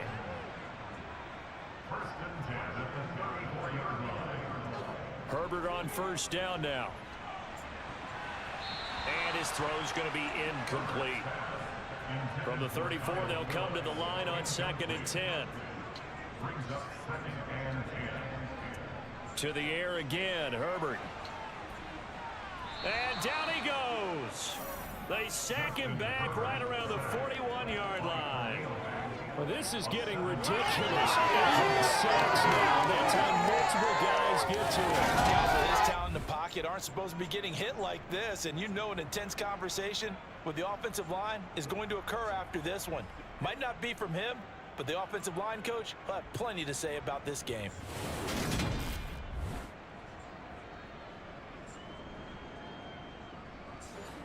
Ninth play of the drive now on 3rd and a country mile. Justin Herbert looking to pass. Under pressure, he got to him again. I forgot Khalil Mack there. Khalil Mack in there to take him down on what will take us to the 2-minute warning. So it's Falcon football as we welcome you back. They come up on a 4th down situation with things not looking particularly rosy. And this is incomplete. Oh, it looked like he had a pretty good line on that one. That would have been a big play, but he could not pull it in. So they tried to go for it for pride, but it really wouldn't have mattered. This one, it was already determined. No doubt about it. This one was over a while ago.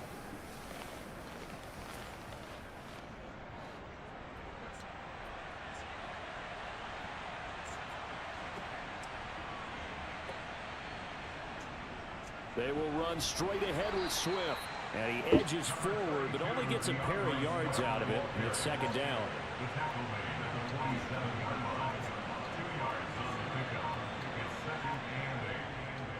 Right back to Swift again on 2nd down. And a good job of finding the open space to run as he's down close to the 30 here. 16 yards is the pickup there and a first down for L.A. And carries like that, that's how they're going to continue to salt this thing away here, Charles, in the 4th quarter. Yeah, how about that? A new set of downs. Clock continues to move. No better way to close out a game than to tap those mastodons you have up front and say, guys, keep pounding them. Let's keep the ball, keep their offense on the sidelines, and let's close this one out. Now a carry for Swift. A short gain here, maybe a yard to the 29. Cardinals are playing a rookie quarterback. Get him fit.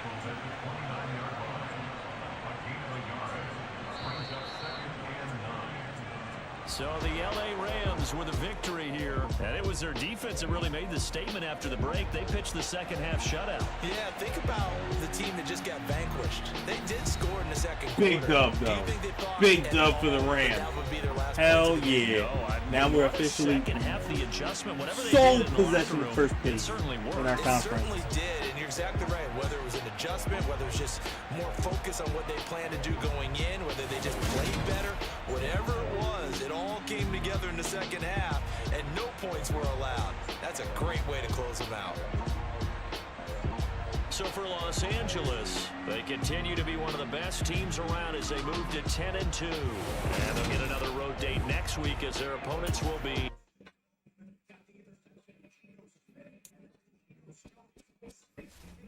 Yeah. He fumbled. Let's go, Patriots. Woo! Punch out. Woo! Good punch out. Here you score. Hunter Henry. It's not who I wanted to score, but hey, I'll take it. I need Patriots to win.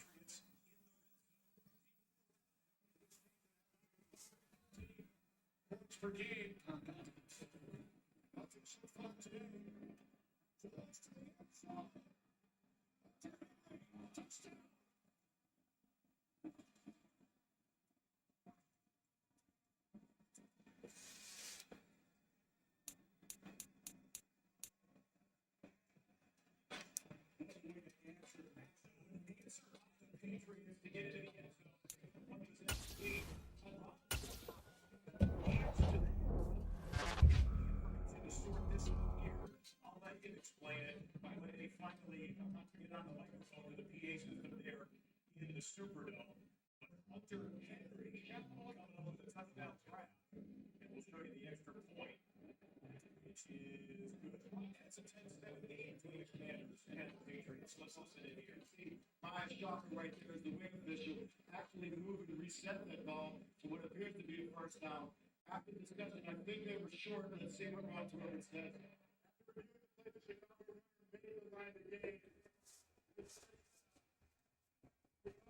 Swiss beats, make money. Get money. Swiss beats.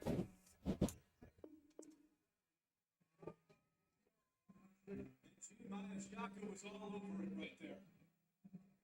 She sure was there. And you know what?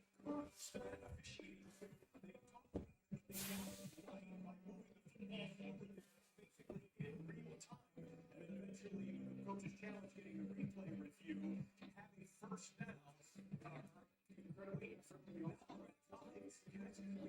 yeah, they had fourth down. Obviously, we're going to change the sticks, change the graphics. This is indeed first and goal in the red zone for the Bears after three over Chicago. Agent pulls it back, now looking at his second touchdown of the day. Regains the lead. He's finding his security blanket, I think, taking the guy he wants to go to in critical situations. And it's beautiful. I mean, this is delay. Like, he goes and blocks to start. It's man-to-man coverage, and just tosses him. And then finds an open space in the back, big patience. They play San Francisco. And touchdowns for the Bears tight end. All right, now we got Seattle 10-2. Atlanta still stays second, but hey, we get a little distance in the stats, which is good.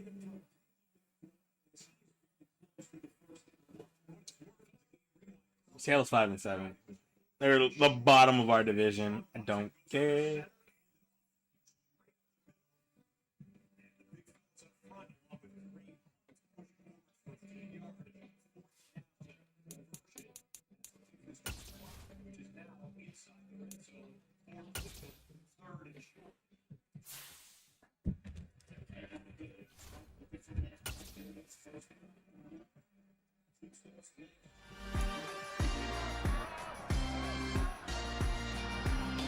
It's Madden NFL 23.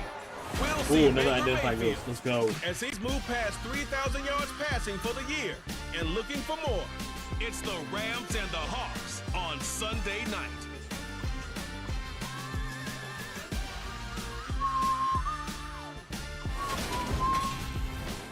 Renamed in late 2020, there's a look at Lumen Field here in Seattle, Washington. Tonight, we've got a great Sunday night matchup between the Los Angeles Rams and the Seattle Seahawks.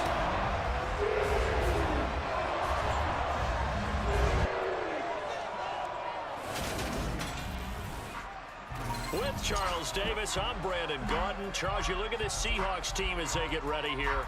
They come in playing some decent football, 5-3 in their last 8 games. And going back through the tape, I thought they looked pretty good last week. It was a solid win, a comprehensive win. Meanwhile, for the visiting Rams, they're hitting their stride of late. Winners of 3 of their last 4. And last week they put together a 3-touchdown victory and were never challenged in that game. Let's see if they have a little bit of a letdown here.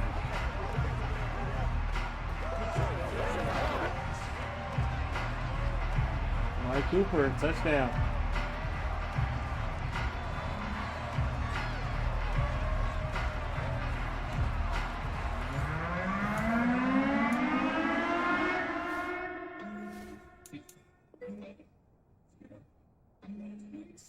Didn't get the ghost again. God damn it. 3 quarters of the NFL season are complete. What lurks in our final month? We're underway in Week 14. And we will not get a run back here to start. It's a touchback, and it will come out to the 25. So out come the Rams now for their first possession. Under center, it's the 2017 Heisman Trophy winner as you get a look at Baker Mayfield. And he's a guy who plays with a lot of emotion. He's learned how to channel it really positively because when he throws the football downfield and makes a big play, he'll be the first guy downfield to celebrate with you. But also, when his team needs that confidence, when they need that jolt, they turn to him, and he's ready to provide it. On the first snap, here's Mayfield. That throw taken in by Jamison Williams.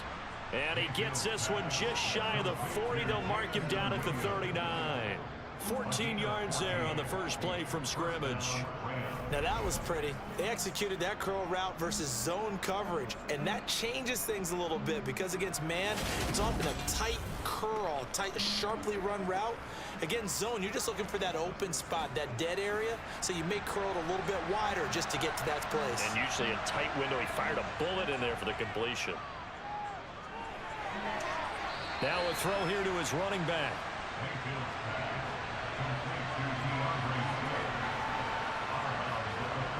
To throw again on second down. Mayfield. And he'll get this into the hands of Swift once again. So 7 yards from the first down here as they come up to the line of scrimmage. Mayfield with it once more. And that's out to the flat for Swift. And he is going to have a Rams first down as they're able to get the third down conversion. And it appears we've got a member of the Rams shaken up on that last play. So as the medical staff takes a look, we'll step aside.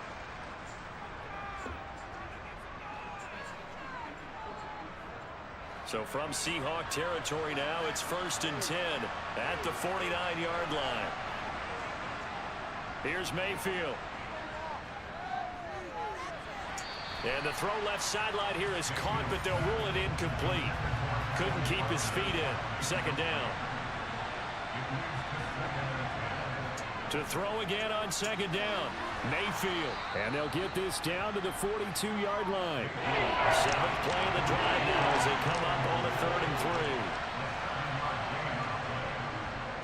They'll run for the first time with DeAndre Swift. And a nice little start as he's able to get this up to the 28. That's a gain of 13, first down Rams. He was solid last week, over 100 yards in their victory on the ground. They want to get that going again. Absolutely. What they also understand is that from week to week, it's not necessarily the same, but they want it to be, right? What they saw last week on the ground, they want to see in this game as well.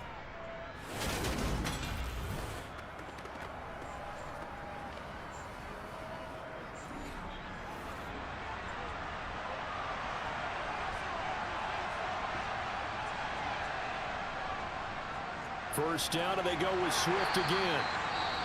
And we pause for an injury here. It looks like it's Keenan Allen who's in some pain down there. While they come out and take a look at him, we will step aside for just a moment.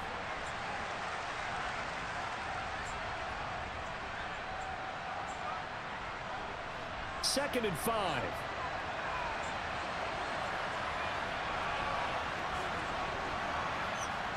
From the shotgun, it's Mayfield. And his throw here is going to be incomplete. They come up now 3rd and 5 following the incomplete pass. Mayfield now. Well, he tries to force it in, and it's intercepted. Eddie Jackson picks it. There he goes, right side. What? And he will take this one home. It's a touchdown. So just a tremendous play on the board defensively on this opening first. drive, not just to make the interception, but to take it all the way home. Ooh. And it felt like this was a defense that was on its heels a bit to start this thing off. Yeah, they pretty much let the other guys march right down the field until that moment. Yeah, key play there, turned it all around. Big moment. Kaimi Fairbairn on for the extra point.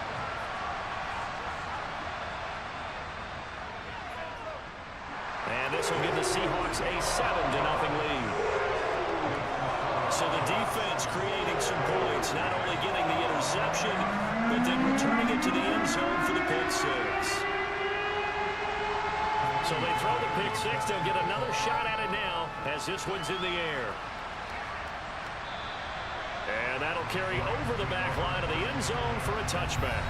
Well, let's shine the spotlight on the former Georgia Bulldog, DeAndre Swift, who's set to begin this next drive.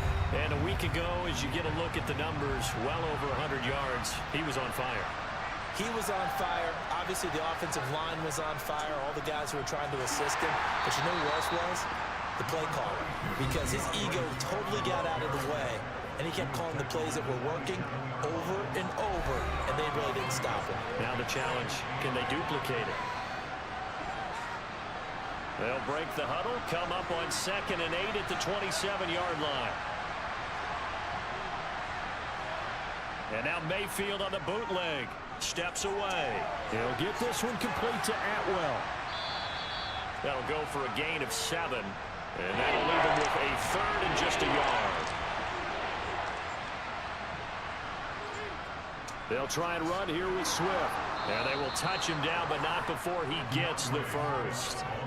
Give him 2 on the play there. And that leads to a Los Angeles first down. These two teams, remember, met in Inglewood earlier in the year with the Rams coming out on. So a win here in Seattle, tough as that may be, would give them the season sweep. Thank you for the follow. Was that boy? Was it JR? Thank you. Appreciate it. Hope you're having a great Sunday. Hope you had a great weekend as well. Now, appreciate 1st and 10. That boy JR. Appreciate Mayfield you. on play action. Down 7 now, and we got Seattle has all the momentum after a pick 6. 2nd and 7. Man. Come on, Baker, do something, damn it. Mayfield off the play fake. It's Williams on the catch. It'll be a nickel look here for the Seahawks on 3rd down. Throwing, Mayfield. And to the 42-yard line here and brought down there. That's going to bring up 4th down, only a gain of 2 there. We can make this one pretty simple. Locked up all his progressions downfield, forced to get it to his running back. But how about the way they ran to the football and knocked him down to force a 4th down? On 4th down, Ryan Stonehouse on to punt. Stevenson, touchdown. Fair catch called for right around the 11-yard line. So here are the Seahawks now with a long field in front of them. They're led out by a former number 2 overall pick in the draft from BYU at Zach Wilson. His game last week reminded me of the old song, Accentuate the Positive. That's about all he did, right? Yeah. 3 touchdown passes, over 300 yards in the air. Receivers happy. And they got the win. Got the win. If you're a running back that likes to catch passes, they're happy as well. Big-time game. Well, throw on 1st down with Wilson. And he's taken down. Back at his own 7. Max Crosby blowing up the play and getting the sack. A CD, you know, so often we talk about quarterbacks holding on to the ball too long. Well, we can't say that there. He had no time to do much of anything. Yeah, that's one where you turn to your lineman and say, guys, can I get a little help here? And you have to ask politely because, remember, they're blocking for you the entire game. But as a quarterback, you've also got to have the clock running in your head when you need to get rid of the football. But this time, he had no chance. They were on him instantly. It'll go as a gain of 4. And that's going to lead to a 3rd and 11.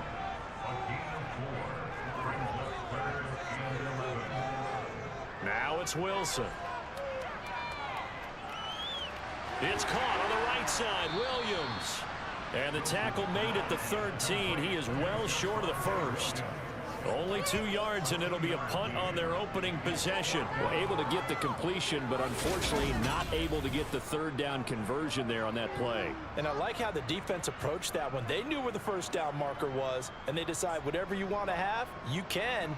You're just not going to get the 1st down. Excellent tackling right there. The Seahawks send out their punter, standing about a yard deep in his own end zone. They only punted twice in the win last week as he gets this one away. That's going to go in the books as a 55-yard punt. Well done. And out will come the offense as they take over.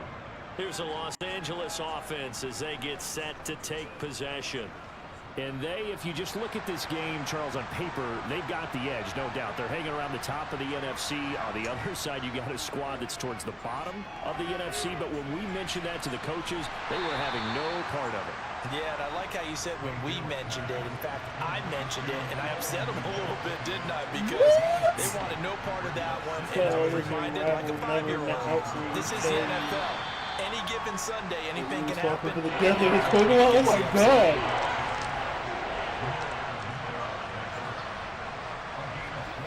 Now Mayfield.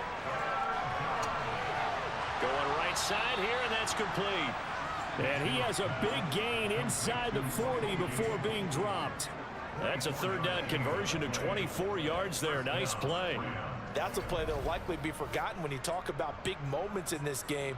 But plays like this are critical to keep drives going. And if points result, we'll call this play significant.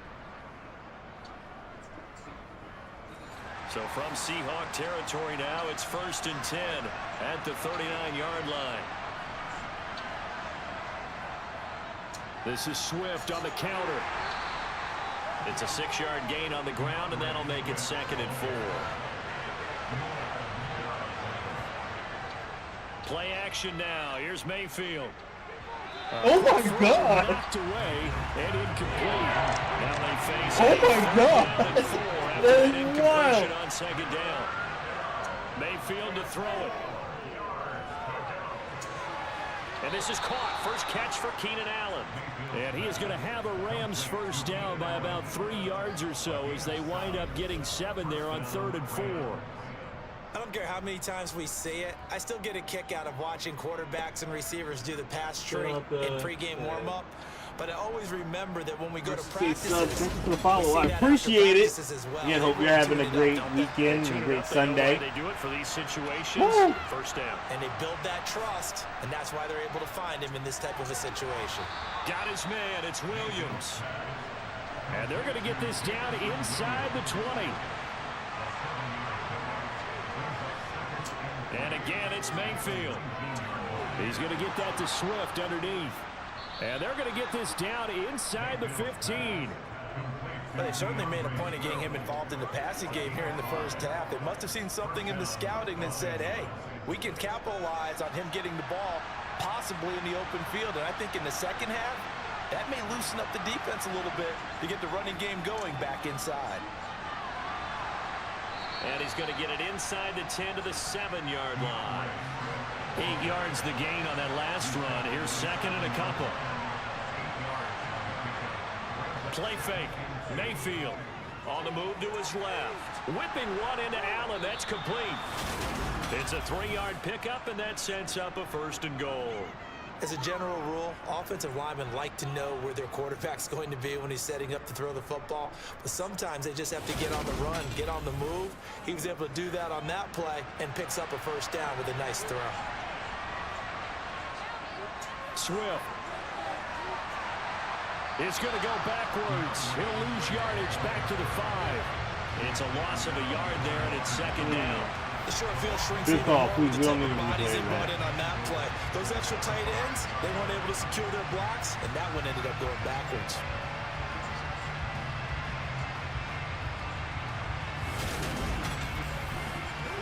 Back at the 5-yard line now, 2nd and goal.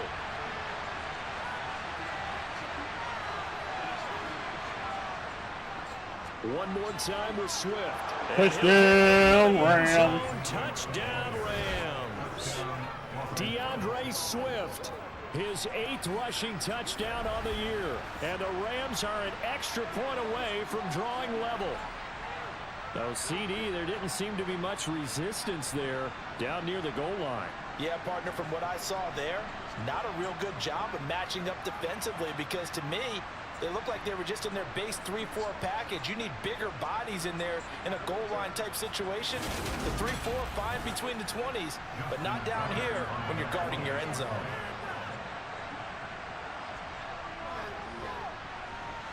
Tucker able to connect on the extra point, and we are tied at 7. That one in the books as a 12-play drive. And it's finished off with a 5-yard touchdown run. So all even at 7 now as they kick it away. From the 10.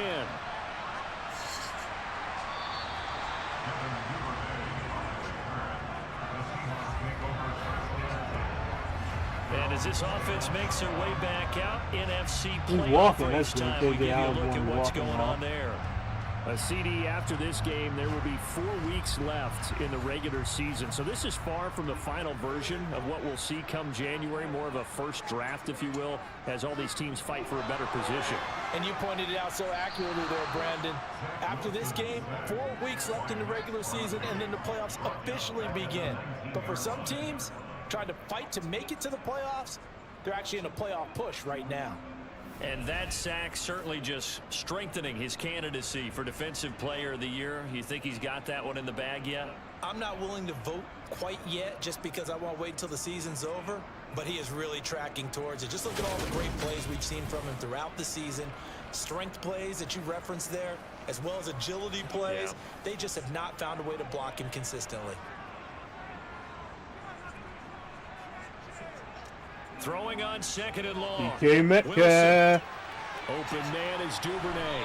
And he'll get this up past the 25 before he's out of bounds.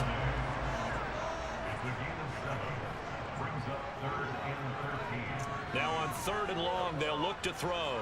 I'm playing against DK Metcalf. I don't like that. You saw that one coming. It's intercepted. Throwing back across his body. Pick six. Pick six. Yeah, it is. Bring it back. It's an interception return for a Rams touchdown.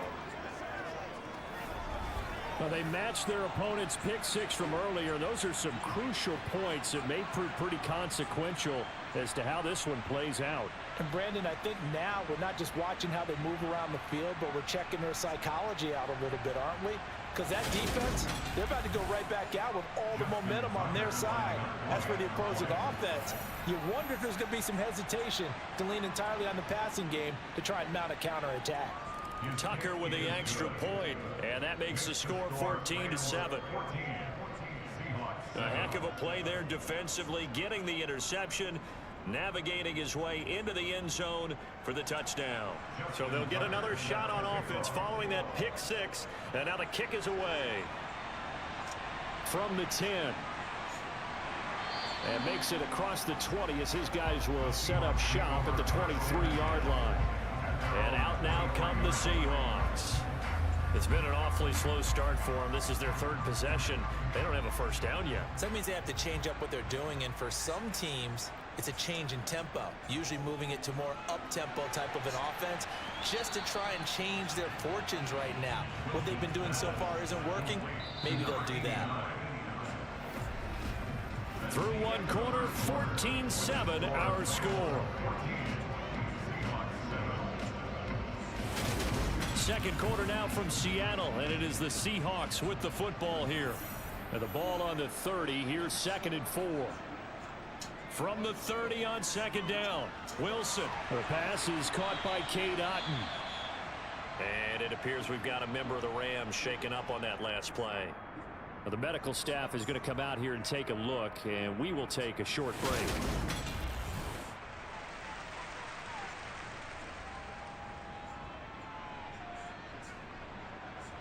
Ball up to the 35 now as they come up on 1st and 10. Now a give up the middle to Williams. Now the result here, a pickup of 8. Leaves him with 2 to go on 2nd down. Play action. Now Wilson. This one swung out to Williams. And he'll take this to the other side of midfield before going out of bounds. 10 yards and a Seattle first down. And we see another pitch and catch there to the running back. This position just continues to evolve. They become just as critical to the passing attack as a lot of receivers, tight ends, because their ability to make people miss in the open field can really generate big plays for an offense. Now a first down carry. It's Williams. And he picks up about 6 as he gets this down to the 41. 6 yards on that last play. Here's 2nd and 4. Again, it's Williams. And this winds up a pickup of 2, maybe 2.5 to about the 39. 3rd and 2, now Wilson. Over the middle here to Brown. And this is going to be another first down as the tackle's going to be made at the Rams' 28. 11 yards for number 11. Zach Wilson finds the seam tries to on the shotgun for less than a yard. Yeah, but the way the NFL is nowadays, we hardly ever see anyone really run for it on short yardage. So they're going to throw the football more times than not. That was a nice, easy rhythm throw right there, and they pick up the first down.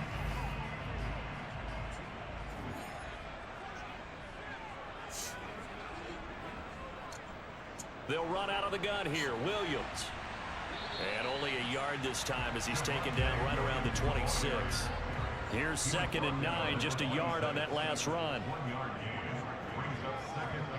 Throwing is Wilson. And he can't find a receiver, and he's brought down. Max Crosby in there yet again. What else is new? He continues to rewrite the record book in single-season sacks. That's 3 sacks now, and that's not much of a surprise to me, nor should it be to you. This team, they lead the league in sacks. Yeah, they do. This is something that we are starting to witness time and time again.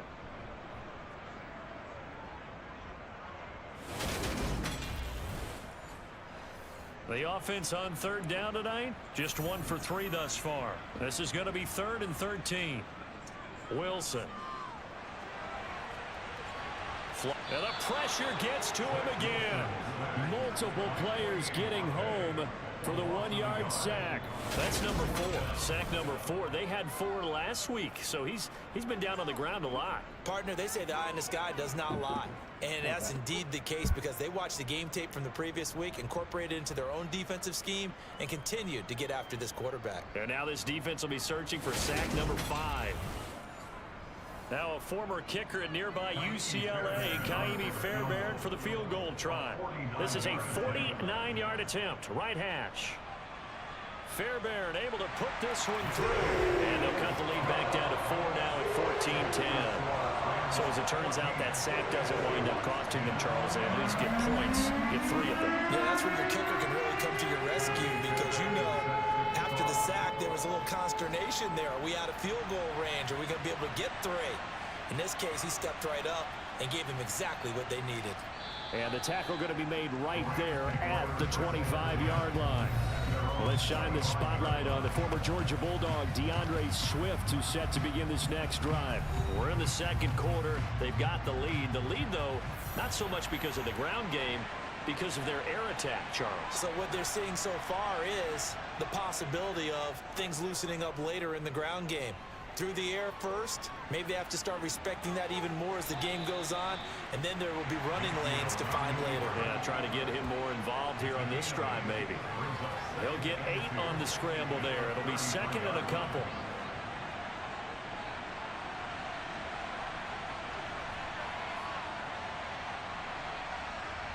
They go play action. Mayfield.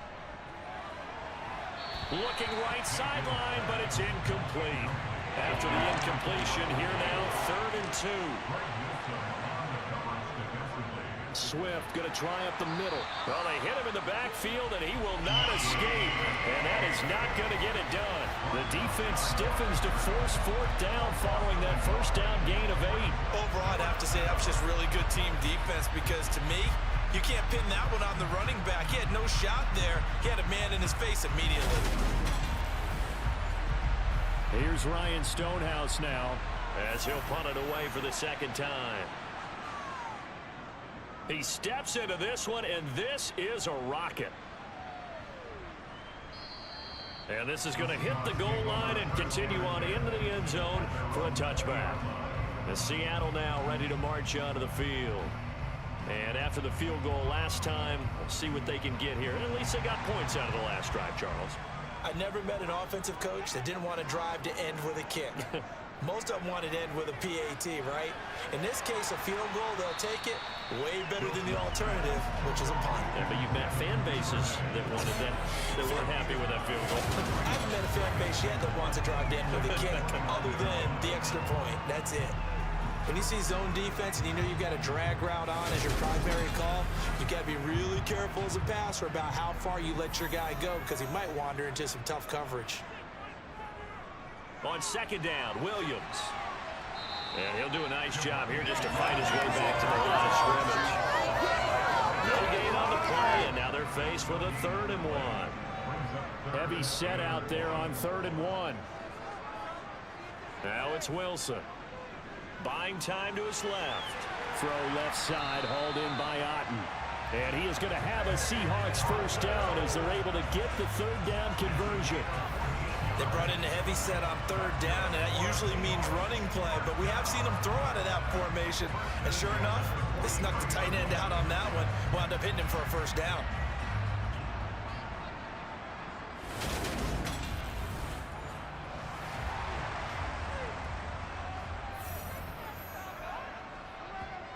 On first down, Wilson. And that's complete to Huff. And they'll get him down on the other side of midfield. Number 89, 8 yards on the pickup, brings up 2nd and 2 at the 49-yard line. Up the middle, it's Williams. And he'll only get a yard to bring up 3rd and 1. So they just need 1 yard here to pick up the first down. On 3rd and 1, Wilson. This one taken in by Otten. And this is going to be another first down as the tackle's going to be made at the Rams' 37. It's an 11-yard pickup. Thought they'd run it on 3rd and 1. Not the case. And that's well executed there on 3rd down. And I love the confidence that they had to let their tight end try and find some space in the middle of the field, right in their quarterback's line of vision.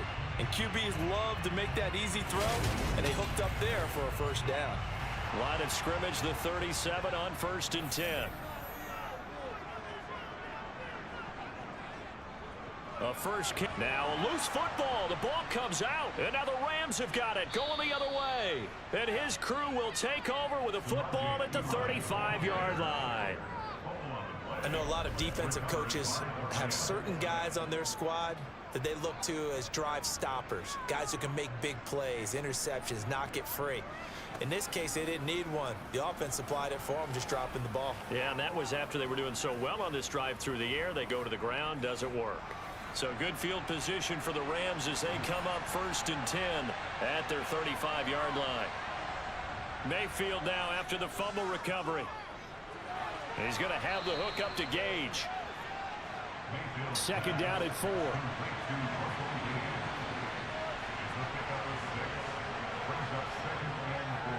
On the handoff, this is Swift. And tackled down after a gain of 3. Leaves him with 1 yard to go on 3rd down. 3rd and short yardage. Mayfield looking middle, and that's complete. And he is going to have a Rams first down as they're able to convert by plenty there on 3rd and 1. Would it be safe to say that as precise as routes are supposed to be run in the NFL, maybe they're not quite as precise in college ball? That's accurate, yeah. And I think we saw a college route in the NFL there. Just find the soft spot, find the dead zone, and find the first down. And that's what he just did. Mayfield on play action. And that's out to the flat for Swift. And he'll be taken down, but not before they work this to the 45. Well, offensively, that's the mismatch that you want. You want to force a linebacker to try and cover your back out of the backfield, out in some open space. But linebackers nowadays, they run like backs, and they take a lot of pride in covering. What a nice play he made there in the open field. Mayfield off the play fake. And he's going to have to eat this one as down he goes. Multiple players combined for their team's first sack of the game. Now that was a passer's nightmare. The front door totally shut down by the defense, so he kept going backwards, hoping to find another avenue of escape. It didn't exist.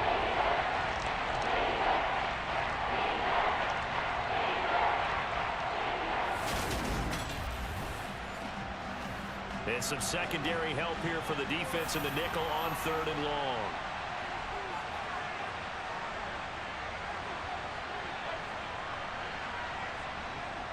Mayfield now. Being chased out left. And incomplete. He had nowhere to throw, so he just tossed it away. But that brings up fourth. So it doesn't look like they're going to be able to build off the turnover. Well, the defense certainly did its part to gallop the football. But you're exactly right. It looks like they're going to have to punt this one away. And it's not a turnover, but doesn't it feel like one after grabbing the momentum with the defensive play? Yeah, and they had all that momentum after getting the football, and now zapped right back in the other direction. And that'll hit in the end zone. Much too much leg there. That'll be a touchback. Samaje Perine of the offense heading back out there. You can count his carries on one finger. They've only given him the rock one time, Charles. What gives? So we can't draw any conclusions just yet. He has to touch the ball multiple times in order to get into a rhythm and have a chance to have success. You know who else gets into a rhythm? The offensive line. They feel better about what they're doing when they know they've had multiple opportunities to get it done. Yeah, well, the conclusion we can draw so far, they're losing here in the second quarter. Let's see if they change tunes. 9 yards to pick up there, and it's a first down. I got a kick out of that one, partner. You and I talk often about trying to hide receivers in certain situations, but a guy of his size can't really hide him. But the tight end drag route, definitely an effective way to sneak him across the formation for an easy completion and a first down. Off the draw, here's Williams. And he can only manage to get a couple. 2nd and 8 coming up. 2 yards on the carry there. It'll be 2nd down.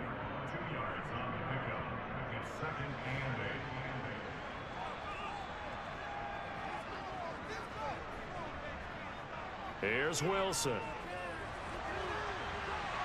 And this one incomplete. Threw it down at the feet of his receiver. So the failure to connect on 2nd down, that leaves him staring up here at a 3rd and 8. Now Wilson. That's taken in by Duvernay. And he goes out of bounds just shy of the 45. 11 yards there and a first down for Seattle. But give the defensive guys a little bit of credit. They didn't let the deep ball beat them on that play, did they? You know, the drag, that can be your safety valve. We saw it right there. Yeah, and it picked up a first down for them, too. A pair of first downs gives him a 1st and 10 up at the 44. Wilson. Dancing to his left. Otten brings it in over the middle. Clock running, and the Seahawks, they're running too, trying to speed up to the line of scrimmage. And he's got his man in stride, complete.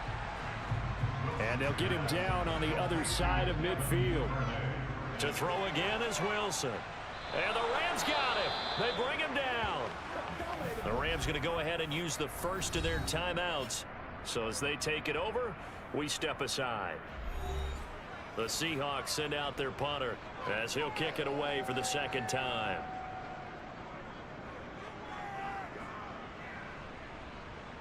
Fair catch signaled for and taken at about the 15-yard line. 37 yards on the punt with no return. And the Rams will go on offense here for the 1st and 10.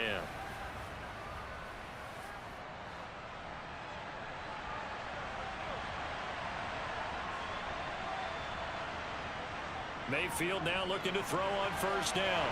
And a quick throw here, that's complete. Now another timeout called for by the offense, as the stoppage will come with a little under a minute to go in this first half.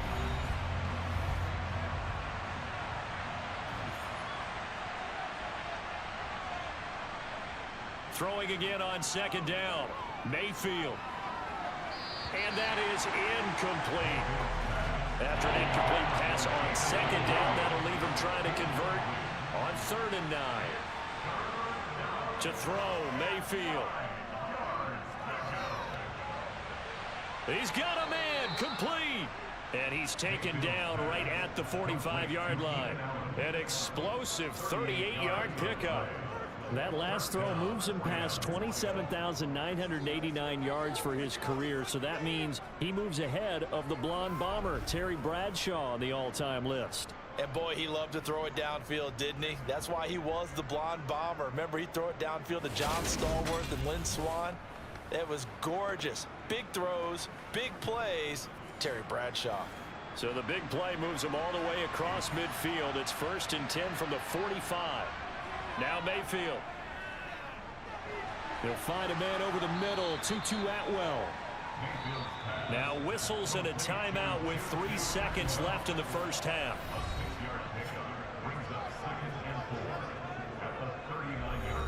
So 3 seconds here remain in the half. On is the field goal unit to see about getting 3 points. And his kick is good. He got every bit of that one as it's good from 56 yards out. So we've come to halftime. It's the visiting Rams taking the lead to the break. As we send you cross-country to Orlando, Jonathan Coachman is there and has our EA Sports Halftime Report. Okay, Brandon, thanks very much. Welcome in, everyone, to our EA Sports Halftime Report. Let's get you caught up on what's going on around the NFL.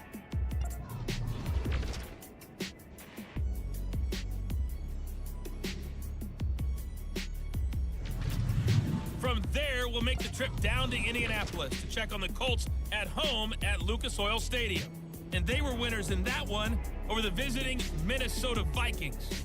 Josh Allen, a strong performance there, over 300 yards passing with 3 touchdowns in the victory. And finally, Monday Night Football. They've got a good one lined up between the Atlanta Falcons and the Green Bay Packers.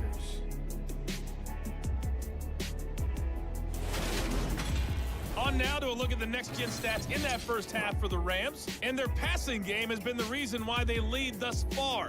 They've had great success moving the ball through 2 quarters of play. Meanwhile, for the Seahawks, they too didn't throw the ball as well as they would have liked. And I think both teams would say there's room for improvement in the second half. Okay, Coach, thanks as always. This one's still anyone's game as we welcome you back for quarter number 3. Takes it at the 7. And beyond the 20, but not by much. In fact, just a yard pass there to the 21. The Seahawk offense set to go to begin this third quarter. This offense, Charles, had a strong first half throwing the football, at least in terms of yardage, but that hasn't translated so far on the scoreboard as they begin the third quarter here, trailing and looking for a little momentum. Yeah, you're right about that because, let's face it, in the first half, most of their focus was in the passing game. And to their credit, resulted in a healthy amount of yardage. So I would think that at halftime, they're going to anticipate that defense loosening up a little bit to try and cover the passing lanes. They've got to get the running game going, and there should be some gaps to run through now. The offense knew it. They were already starting to walk back as that one is accepted. And that false start penalty certainly not helping their cause here. Second down and long. Now it's Wilson. He'll drop this down to Williams. And he stopped right at the 25 after a gain of 5.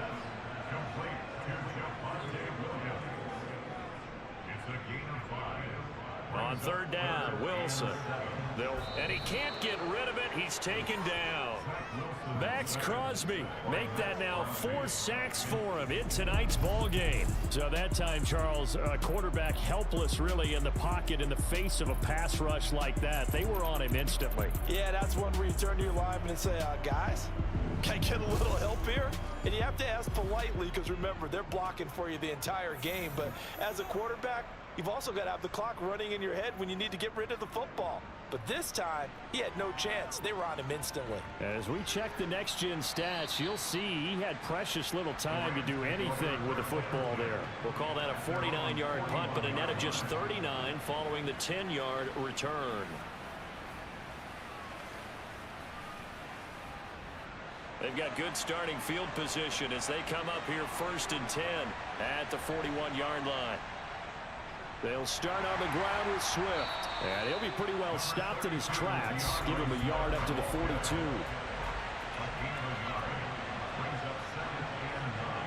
On 2nd and 9, Mayfield. Throws left side, complete to Keenan Allen. On the move past the 40.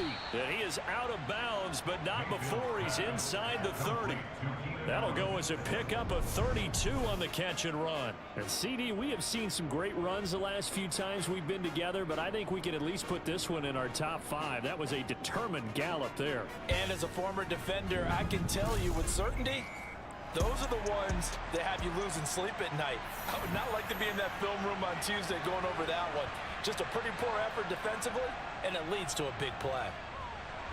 They'll try and set up the screen to Swift. And he went backwards. He'll be down at the 30. Not what they had in mind there. That's going to go as a loss of 4. You know what the key to a good screen pass is, don't you? But you're going to tell me good blocking? Well, good blocking eventually. But first is good acting. You want to let the defenders go past you, leak out to whichever side or even in the middle where you want to set up the screen, and then you do your blocking. How about the read, though, by the defensive guys? They weren't fooled at all and actually ran with the lineman to where the play was and smothered it for a loss of yardage. 73 yards for him on the ground now. He has been a tough man to bring down all night. He had his eyes on the end zone once he hit the secondary, but they're finally able to slow him down. Yeah, and I've got to look at this one from the defensive point of view. You just mentioned finally able to slow him down. They've got to figure out a way to make that at the point of attack, at the line of scrimmage, because once he gets through, he's shredding them.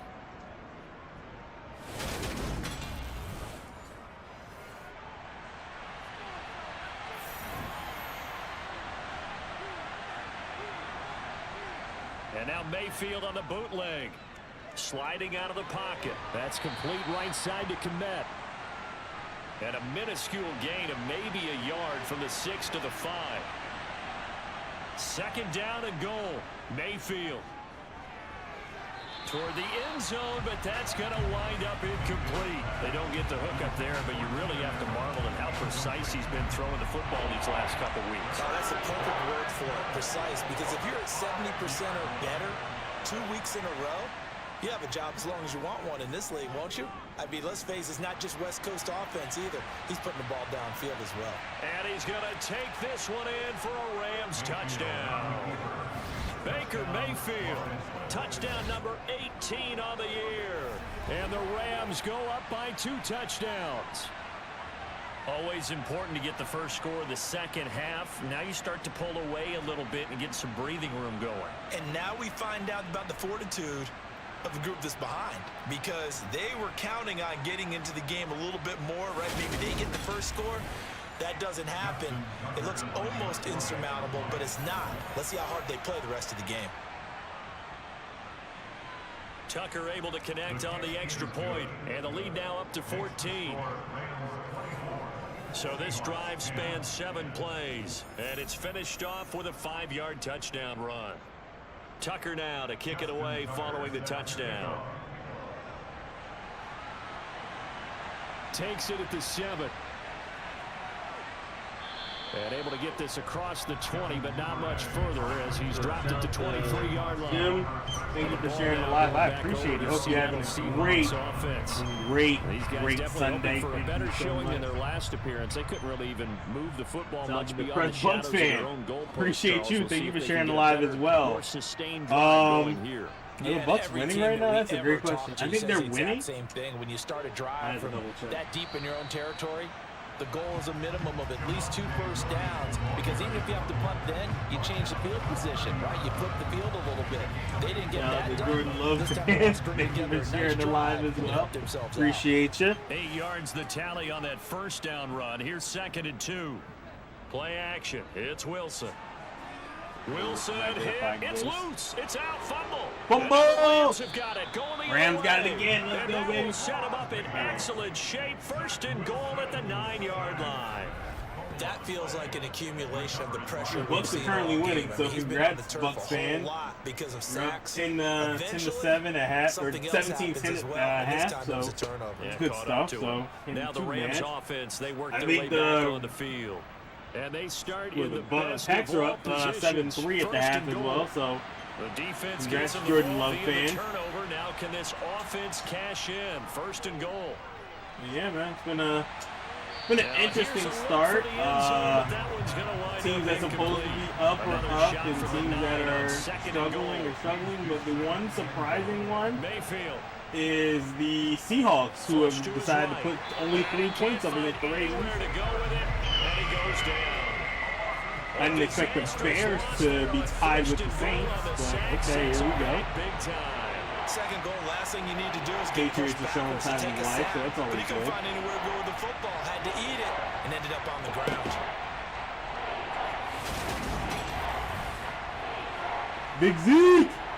Zeke! Boy, you'd hate to squander this great field Unidentified position. ghost. Here's 3rd and goal. Finally! I caught one. Let's go. Mayfield to throw it. Steps under pressure again, and down he goes again. A nightmare on 3rd and goal. He's sacked, and multiple players broke through the line to get him. And it appears to me that someone's defensive coordinator is jockeying for a raise. Patriots and the A Colts sack in on the 2nd and goal, Germany a sack game on next 3rd and week. goal now brings up a decision on 4th down.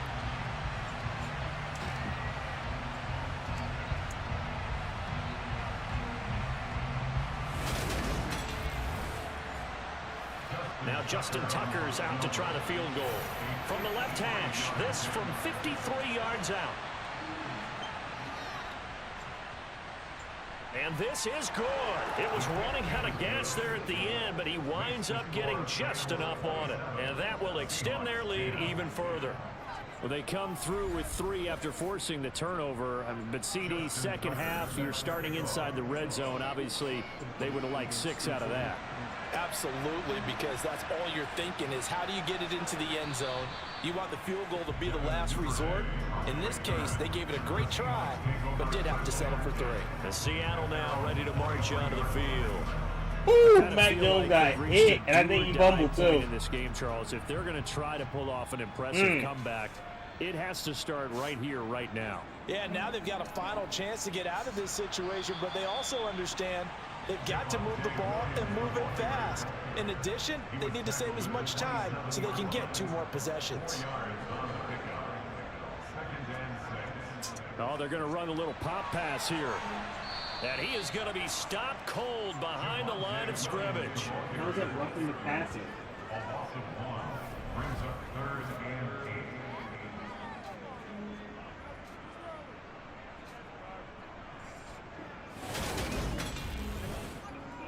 This It's not offense roughing in the desperate passer. need of a conversion as they come up on 3rd down. Here's Wilson to throw.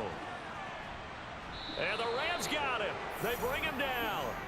Well, this is getting ridiculous. 8 sacks now. That time multiple guys get to it. I think we've That's seen a this sack. before. Someone's down That's a 3 terrible. scores. That's a terrible That penalty. situation there, it's just going to add to their growing frustrations, don't you think? Yeah, a bad number 3 right now. 3-score game, 3rd quarter, 3 and out, not what they wanted. And you can tell on the sideline, those faces are getting a little bit longer as this one goes. The Seahawks send out their punter. He's been one of their few bright spots so far. Averaging 50 yards a boot so far as this one's away. The call for a fair catch, and it's made at about the 23-yard line. Doesn't make So any a sense. change of That's possession here not, on the punt. And it will that's be not a 1st and penalty. 10 as they take over.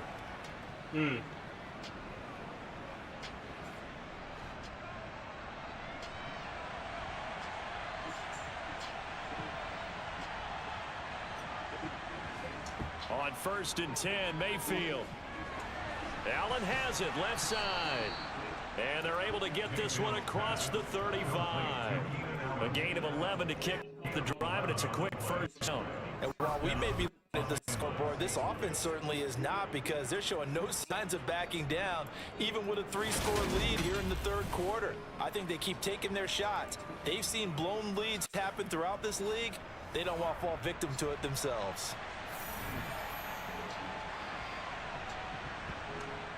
On 1st and 10, it's Swift.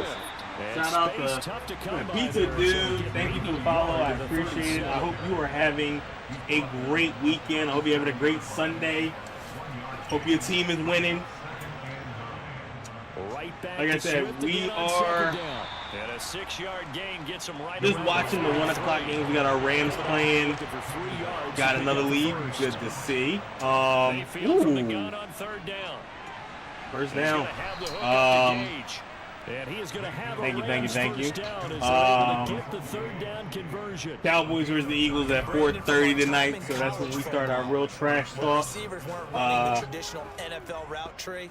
But One thing they yeah, did it's learn, been still good. We find hate open watching the areas, Washington find soft team. spots, and set up and catch They're the currently ball. down to the Patriots. Love every minute of that. I hate watch the Giants, but who cares about the Giants anymore? I think they're gonna buy too, so it doesn't matter. They will run straight ahead with Swift.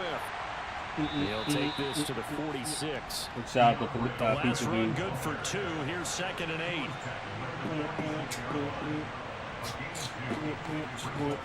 Throwing, Mayfield. Over the middle, and it's caught. Keenan Allen. And that'll wind up moving the chains again as the tackle's going to be made at the Seahawks' 34-yard line. That, I believe, will put him over 100 yards receiving for the game. Yes, it will. And he's got a first down to boot.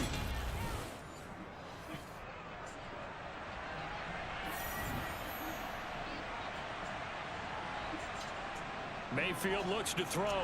Going back to Allen. He's got him again. And he's going to get this down near the 25.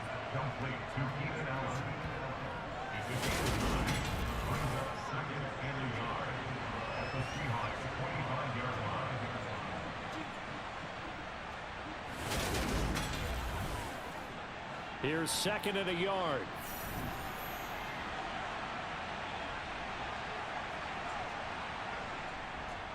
Back to the running game with Swift. And he'll go down here right around the 23-yard line.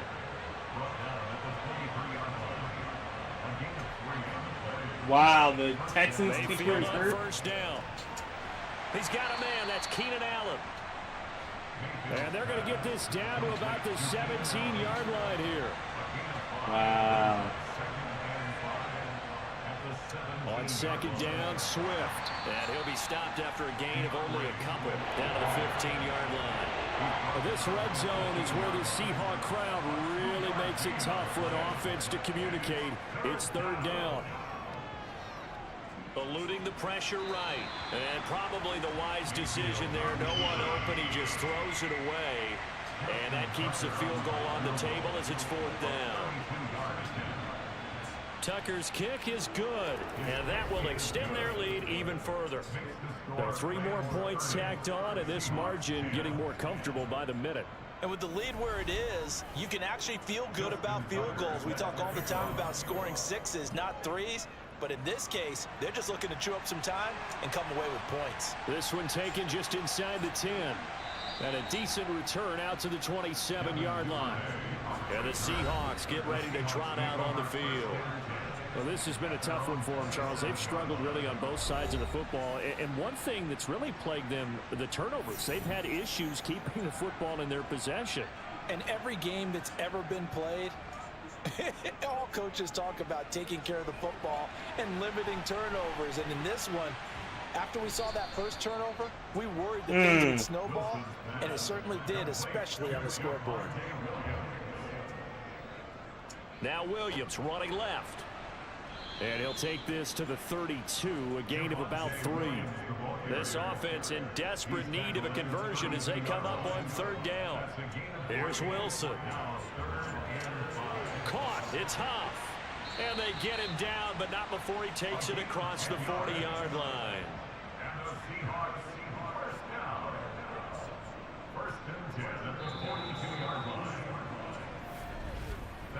One quarter remains here on a Sunday night. We'll return with more after this. You're watching the NFL on EA Sports. Back now in Seattle, Washington. So signs of life in what's been a dormant offense in this second half. Here's 1st and 10. Rolling to his right. Looking sideline, incomplete. Ball on the 42 as they come up 2nd and 10. Now Wilson. And that's complete to Huff. And they'll get him down on the other side of midfield. The Seahawks on 3rd down. They've converted 5 times in their many chances thus far. They need just a yard here. It's 3rd and 1. Quick slant to Brown. And this is going to be another first down as the tackle's going to be made at the Rams' 36. To throw is Wilson. They'll set up the screen. This is Williams. And he'll be taken down here just shy of the 30.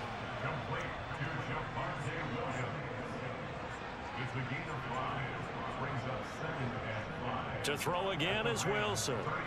Screen play set up for Williams. And this is going to be another first down as the tackle's going to be made at the Rams' 21. It's a gain of 11 yards that time, and it produces a new set of downs. For as many sacks as this defense has, you can understand their willingness to try and get upfield and get another. So what a really smart play call here to use their aggression against them, go with the screen, and they're able to get the first down.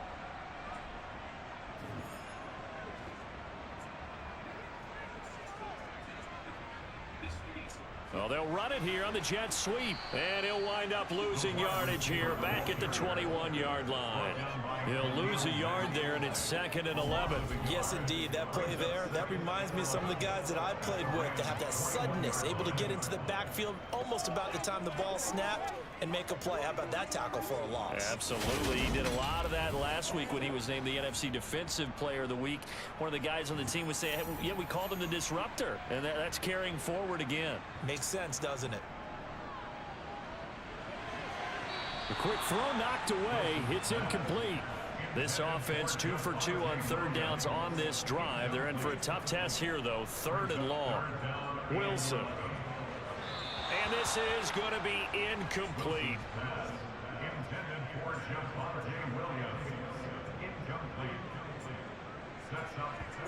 Here we go. It's Wilson on 4th down.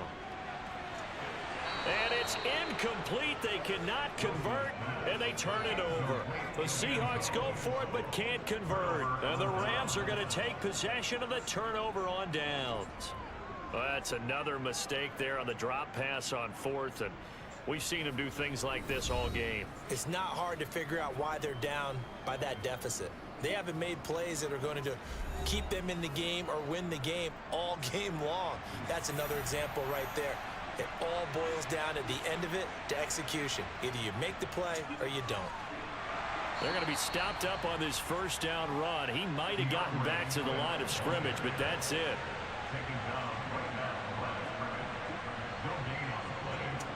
Throwing on 2nd down, Mayfield. He finds his target, Allen. And he's brought down, getting this one up to about the 35.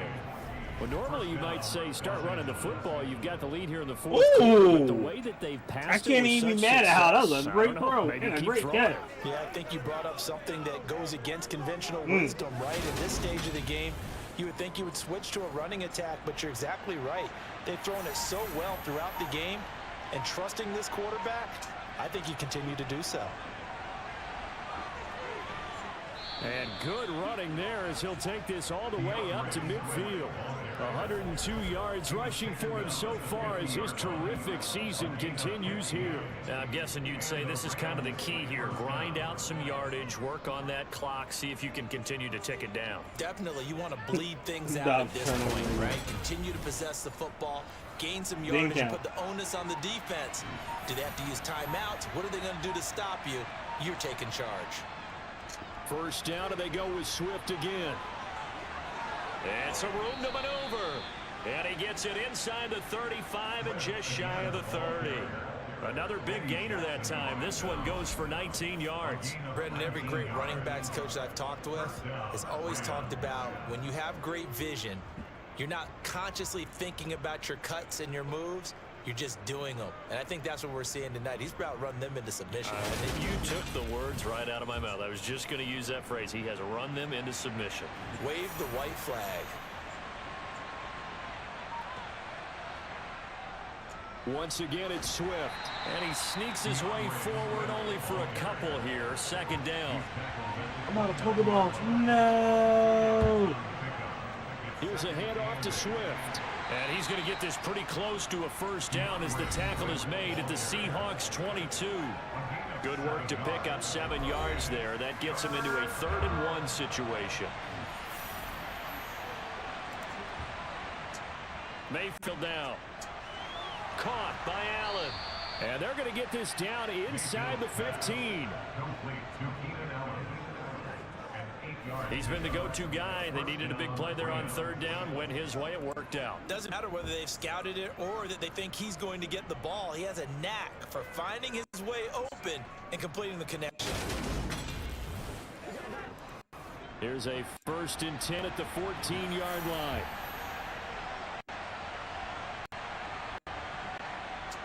Inside the red zone here. They'll look to throw. Give him another one right back to Allen. And this carry terminated at the 8-yard line. Good stick skill showing the power, but just not much room to operate. So the completion good for 6 yards, and that'll make it 2nd down.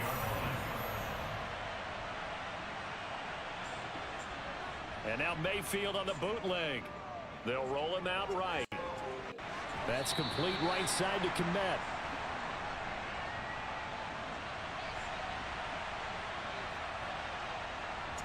Third and short yardage. Mayfield. Nowhere to go here. He lost the football. And the Seahawks have recovered.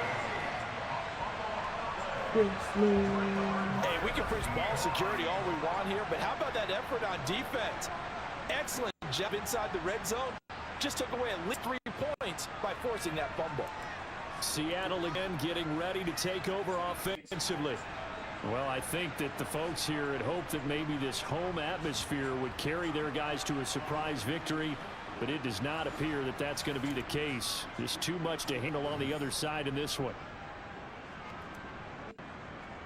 Following the fumble recovery, Wilson. Now, quick throw there going to be batted away and incomplete. So now 2nd and 10 after the incompletion on 1st down. Now it's Wilson. And he's going to be brought down. Back at his own 6-yard line. Khalil Mack able to drop him that time for his 2nd sack of the evening. I remember throughout my career here in defensive coaches always say, guys, you got to earn the right to rush the passer. Well, they put themselves in a great spot with this big lead, and they know they've got to throw the ball. These pass rushers have to be salivating. It is pin your ears back time indeed. So 3rd down, and defensively the Rams have added 2 extra DBs. Now Wilson.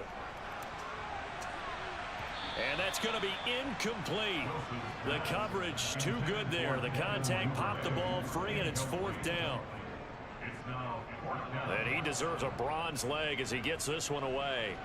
And no return on this one as the fair catch is signaled for and taken. It'll wind up just a 35-yard punt, no return. And the Rams are going to start this drive. Great field position as they take over. Later.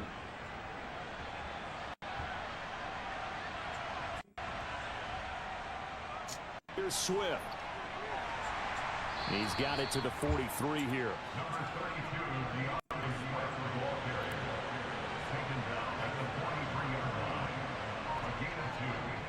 Right back to Swift again on 2nd down. 4 yards on the pickup there as it'll leave him with a 3rd and about 4 more for 1st. Mayfield. That's complete to Swift out of the backfield. And he got blown up, losing yardage on the play back at the 44. So they'll wind up losing 5 yards on the play, and it'll be 4th down.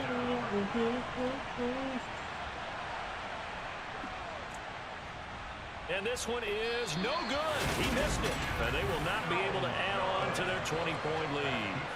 Well, they can probably live with that with this late lead in the 4th quarter. That's one of the few things that's gone wrong. You're exactly right. This one was well in hand. That kick there was more for cosmetics, you know, to add to their score. Not getting it, that shouldn't harm them at all. Now this offense back out and set to go for their next drive. Facing a big 4th quarter deficit here, things not looking good. You know, this offense, though, they've been in the top half of the NFL so far this season, but in this one, well, their defense has really struggled. On 1st down, Wilson escaping the pressure right. And the timing a bit off that time as that one falls to the ground.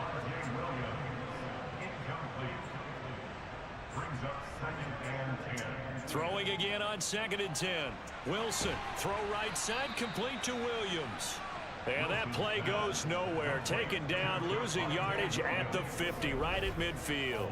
It'll go as a loss of a yard, so now they deal with 3rd and 11. I thought that wasn't a bad time to call the screen. I thought late game, down on the scoreboard, had to figure they were expecting a pass downfield. Yeah, so the edge rushers, they're coming. That could have hit big. You're right. Good recognition defensively to snuff that one out. From midfield now, here's Wilson. And that will be incomplete. Wilson's pass to the sideline and incomplete. It's 4th down. They'll try and throw for it with Wilson. And now another turnover as this one's intercepted.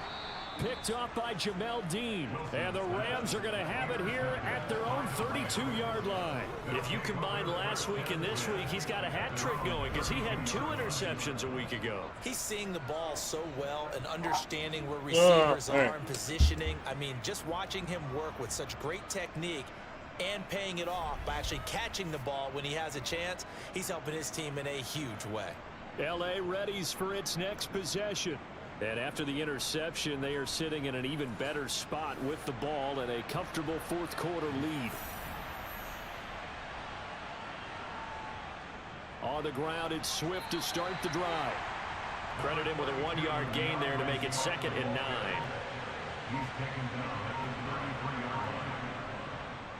They'll stay on the ground with Swift. And they get him down, but not before he takes it across the 40-yard line. 148 yards rushing for him so far in this one as he nears 1,400 for the year. I have to chuckle to myself a little bit, Brandon, because right now I could be in that huddle with that offensive line. I know exactly what they're saying. If you call a pass play here, we're going to call timeout. Run the football. We've got control of this thing. Get him behind us and let's go. Their time to shine. They'll run here with Swift. And for one of the first times tonight, he's going to be held up at the line of scrimmage. No gain on the play there. 2nd down. So it's Rams football here as we get you reset.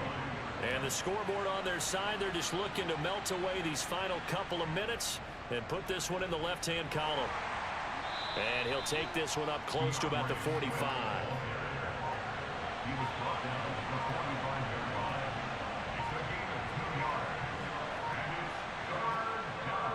On 3rd down, here comes Swift. He's brought down after a pickup of 5, but he needed 8. 4th down. Here's Ryan Stonehouse now. He'll boot it away from about his 35. He gets us away. It's a good one, drawing toward the sidelines. And we will get another look at Seattle's offense.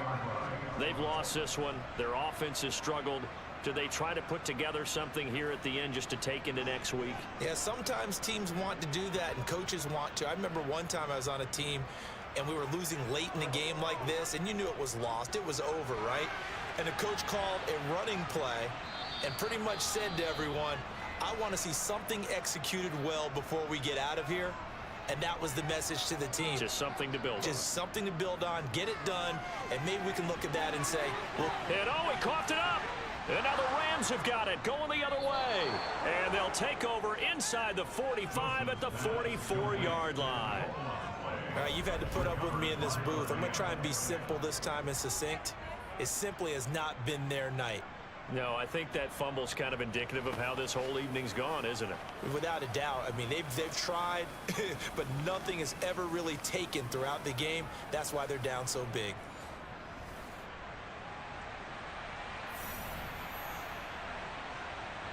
The defense can stop it twice more as they take a knee here.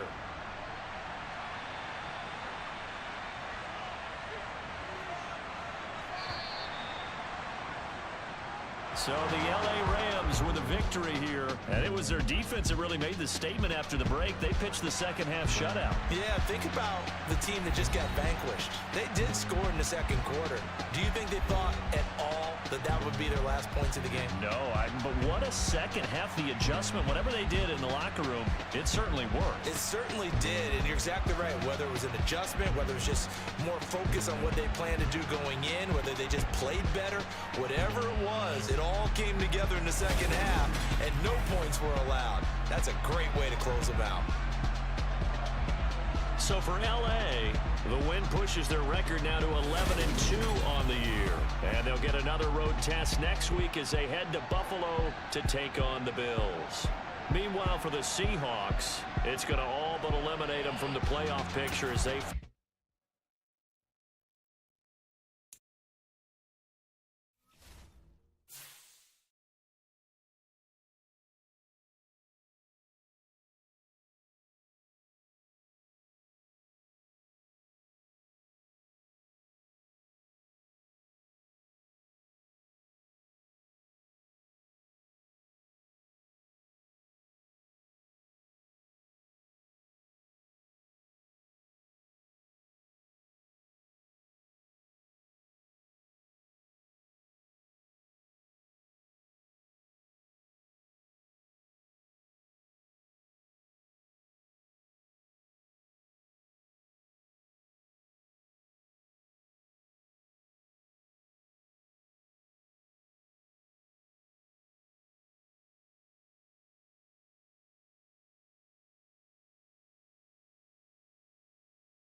It's Week 15 of the 2024 season, and we'll see Brandon Ayuk, third in the league in catches this season, and ready for more this week.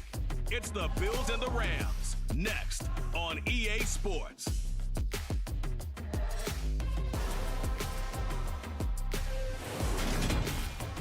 Winter is just around the corner as you get a look at Highmark Stadium just south of Buffalo, New York. Today we reach Week 15 and we've got a good matchup in store between the Los Angeles Rams and the Buffalo Bills.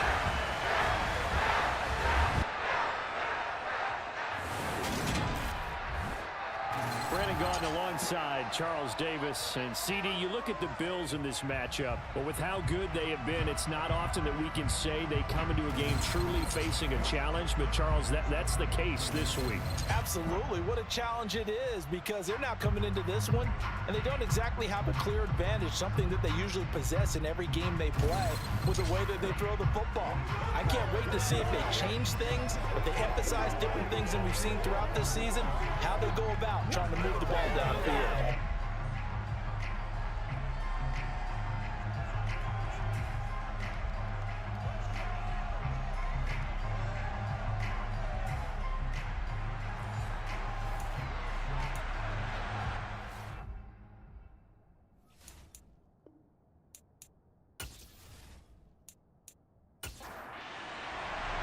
And we are underway in Buffalo. McCole Hardman to return it from his end zone. And he'll take it a yard or so past the 20, call it the 21. So here come the Bills on offense for the first time. They'll be led out by their quarterback, a product of NC State. It's Jacoby Brissett. After what we saw last week, over 400 yards passing, and the obvious thing is to go talk to him. I want to talk to his receivers, and boy, were they enthusiastic about what happened then. And they can't wait for this week's game. He was hitting them outside, over the middle, everywhere. And for his efforts, of course, AFC Offensive Player of the Week. Brissett going to go to the air right away. And incomplete to open things up. So after the incompletion on first, now 2nd and 10. Here's Brissett. Throwing for his running back, and he's got him complete. Just play number 3 here on the opening drive, and it's an early 3rd and 1. One back in the backfield, he'll get the carry. And he is going to have a Bills first down as they're able to convert, albeit not by much, on 3rd and a yard. Didn't get it by much, but bottom line got the first down. Avoiding that 3 and out, how vital is that on the first drive? To me, it's like the first round of a boxing match. You know, it may not mean much right then and there, but you'd rather not lose it, right? So you want to go ahead and get it, kind of establish something early, and hope it can carry through. From the 32 now, here's 1st and 10. To throw is Brissett. This one complete to Mecole Hardman. And they get him down, but not before he takes it across the 40-yard line. 10 yards, good enough for a Buffalo first down. You always worry about those smaller receivers running through that gnarly patch of land in the middle of the field. But he did a really nice job there holding on to the football and protected himself as best he could while completing the play. So 2 first downs, and that moves the ball to the 42 now, 1st and 10. Meanwhile, the throw here is complete. And he'll be tackled on the other side of midfield at the 46-yard line. And early on, they're picking up right where they left off last week. And I know a lot of coaches say each game is its own. You don't really have carryover. This feels like carryover. So much confidence from the previous game that they're using to their advantage now. They'll find Ayuk open right side. The numbers for Ayuk a week ago. He was pretty prophetic. He said before that game, I want to get in the end zone often. He got there 3 times. Yeah, it's one thing to catch a lot of footballs. That is important, but it's what you do after the catch that can make you great. And he had a great game last week. Again, it's Brissett. To the sideline, and wow, what a catch there. He doesn't get a lot, but he was able to get the feet down complete. Brissett on 3rd and 2. And the throw there going to be incomplete. intended for Cole Hardman. Incomplete. J.C. Jackson there defensively. They're going for it. Here's Madison. And nowhere to go. He's going to be stopped behind the line. So out come the Rams now for their first possession. They will be led out by the Heisman Trophy winner from 2018 from Oklahoma, Baker Mayfield. And he's had a great season so far throwing the football. Very likely could go over 4,000 yards with a good performance here. And even in an age of passing first, that is no small accomplishment. So good starting field position for him here as they come up 1st and 10 at the 40. To throw, Mayfield. Allen's got it complete. And they're going to get this up to midfield. A quick check on the numbers for Keenan Allen from last week. Just a really crisp, clean effort. Well over 100 yards receiving. But didn't he feel like he needed a hug when we talked with him this week? Oh, because he wanted the touchdowns. He wanted the touchdowns. He was all depressed after that performance. I'm like, what's wrong with you? You were brilliant. He's like, yeah, but I didn't get in the end zone. He must have heard from the fantasy players on that one. And he'll get it down to the 47 here. They'll get 3 as the drive continues. It's a first down. The Rams at 11-2 now, and they come in feeling pretty good after back-to-back victories, CD. And I thought they played pretty well last week. Their execution, their discipline, their resilience, all on display in that victory. On 1st and 10, Mayfield. He's got Allen. He's got room at the 30. And down to the 20 he'll go before heading out of bounds. That'll wind up a gain of 27 on the catch and run. And a nice milestone reached on that last throw as here late in the season, he goes over 4,000 yards passing. And he's really thrown the ball well all season long. Had some big games along the way. He's inspired his receiving corps to go out and make plays for him in each and every ball game.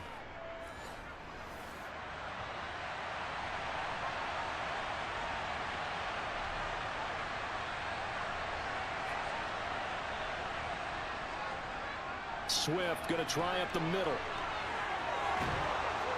And they work this near the 5. He'll be stopped at the 6. This gain not quite as good as the last, but still over 40 yards between the two. Well, there's plenty of real estate for him to maneuver on that run, and let's face it, it shouldn't be a surprise. He's one of the better backs in the league. Had to come into this game with the idea, slow him down, otherwise it's going to be a long afternoon. 1st and goal from the 6. Here's Swift. And a minuscule gain of maybe a yard from the 6 to the 5. And the ball smacked down on the 5-yard line. Here's 2nd and goal. Now it's Swift. And he takes it across for a Rams touchdown. DeAndre Swift with his 9th rushing touchdown on the year. And the Rams have taken the early lead on the road here in Buffalo. And that caps off what was really a balanced opening drive for them, Charles. They work in the rushing game and the aerial attack, and they end it with a touchdown. Strong in so many ways, wasn't it, partner? Their ability to throw it and run it and accomplish their goal, they've got to like the way that they started this ball game. Justin Tucker for the extra point. He hasn't missed an extra point all season, and he won't miss this one either, and it's 7-0. A drive that time of 6 plays, and it's finished off with a 5-yard touchdown run. Tucker now to kick it away following the touchdown. And bring this out to the 25. No return there for Hardman. Out come the Bills as we take a look at the playoff race in the AFC. Now the current playoff picture, and you can see they are one of those 3 wild card teams, at least for the moment, but they have not clinched that spot, Charles. And look, their message has been clear. We're keeping our foot on the gas to the very end. And how about the theater and the drama that's involved, partner? The best part, we've got a front row seat to it all. And I think this is obviously the ultimate goal when they added a 7th seed to the playoffs back in 2020. More drama, more teams in it late in the season, and more importance on games like this. And he takes us up to the 40-yard line before being corralled. 15 yards that time, and a Buffalo first. There was a little space there, yes, but that was a well-executed run by the rookie. It was, and he wasn't one of the higher-rated rookie running backs coming out. He's probably on the next tier. But let me tell you something. If he becomes more consistent and continues to have that drive to be one of the best, we'll see more of that in the future.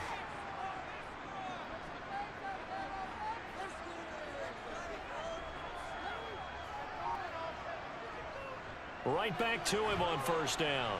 And he's going to take this ahead for right around 3 yards, but no more than that. Second down. On 2nd and 7, Brissett. And the Rams got him. They bring him down. Multiple players combined for their team's first sack of the game. Well, for last week's performance, which was so good, he was named NFC Defensive Player of the Week. He got a lot of praise, and understandably so, from national media. Looking pretty good on that play, too. And I love what he told us this week before the game. He talked about how much time they spend working on pass rush moves, every position, because anyone could go after the quarterback in their defense, and you can see how they've all absorbed their lessons.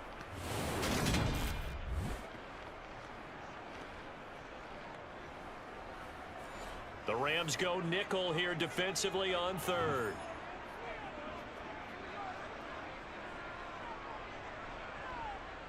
Throwing, Brissett. Open man is Ayuk, complete. And this is going to be another first down as the tackle is going to be made at the Rams' 38-yard line. A big play there as they get the conversion on 3rd and 13. And he's top 5 in the league in terms of receiving yardage because it plays like that. What have you seen from him on film that you like so much? Well, I'll strip away everything else and get to what we call the moment of truth. When the ball's arriving and there's a defender there, he just comes down with the ball. He competes and takes it away. Great hands, great ability to finish the catch. A beautiful fake. Yeah, this will leave him a yard short. Nice pickup of 9 yards on first down. From the 29, Brissett completes it to Hardman. And he'll be brought down at about the 23-yard line. I think that's a big pickup for a first down because when you run a drag route against zone, you're sometimes asking for trouble because you might run into a defender. Yeah, well, there they ran into a first down. Executed it to perfection. Here's Madison running on first down. It's a 6-yard pickup, and it gets him to 2nd and 4.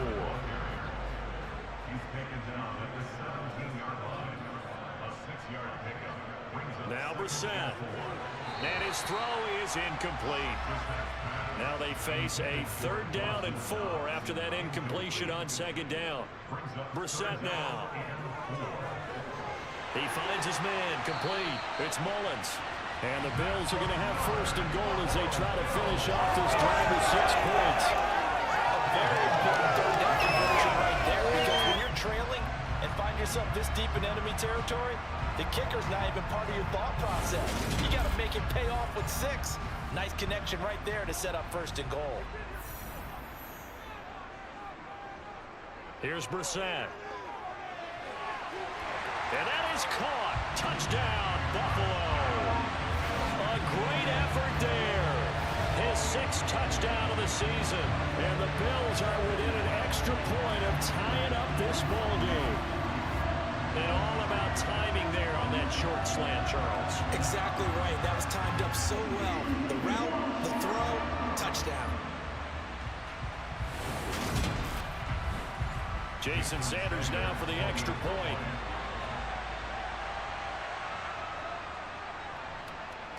It's up and good. So these teams match touchdowns here in the first quarter, and we're tied 7-7. A pretty long drive that time. 11 plays all told. And it ends in a Buffalo touchdown. So all even at 7 now as they kick it away. From the 6. And he'll be brought down right on the chalk of the 20. Well, let's shine the spotlight on the former Georgia Bulldog, DeAndre Swift, who's set to begin this next drive. A tough challenge here in this one. We'll see if he can duplicate the numbers on your screen that he put up last week, up over 100 and a touchdown. We're watching tape to prepare for this game. One thing you noted that I totally agree with, great complementary piece in the last game. You know, they're able to throw it pretty well. He ran it exceptionally, and they hope to continue that same formula in this game. Complimentary with an E, not an I. That's my English teacher right there. Well, it's time for them to be good teammates right here. And what I mean by that is possess the ball for a little while. Get at least 2 first downs. Give their defense a chance to settle down a little bit after they give up a touchdown. Flushed out right. Try to get it to Williams, but it's intercepted. And the Bills are going to take possession of the football. Well, we saw plenty of that during his much-heralded college career. He parlayed that into becoming a first-round selection. And now here he is making interceptions in the National Football League. And this is a guy that has all the physical tools, but the thing that sets him apart is what he's got between his ears. And that's the sixth sense for knowing where the football is going. Just an excellent play there to create the turnover.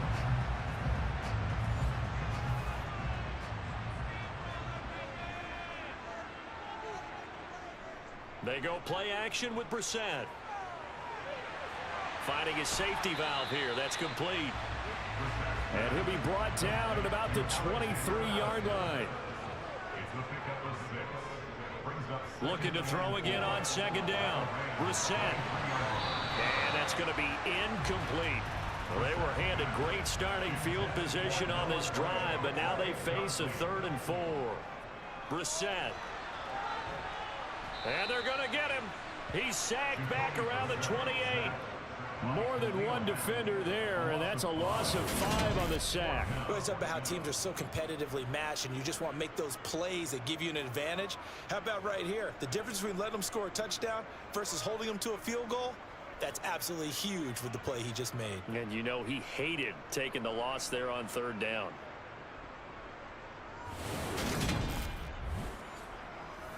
Now Jason Sanders for the field goal try. And this will be a 45-yard attempt. Sanders' kick is good. And the Bills have taken the lead.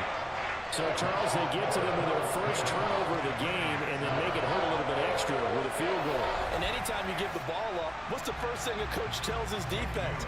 Don't let them score off of this. You've got to put out the fire. In fact, in 2021, that's what one NFL coach termed his defense, the firemen. Go out there, guys, and don't let them put some points on the board. The LA offense ready for this next possession. As the offense comes out here, Charles, maybe perhaps a bit more of a focus on the run game for this drive after tossing an interception on the previous one? I think that's a good way to look at it and a good way to think about it, but maybe they get to it in a little bit different way, because after you throw an interception, you want to make sure you keep your quarterback's confidence high. So maybe give him a couple easy throws that he can complete and then get to the running game and try and get things settled down. Yeah, and still in the first half here. A long way to go. That throw taken in by Jamison Williams. 13 yards on his first catch. It's a first down as well. They sure put the coverage guys in a stress on that one. They thought they were going deep. Ends up curling inside for a nice chunk of yardage.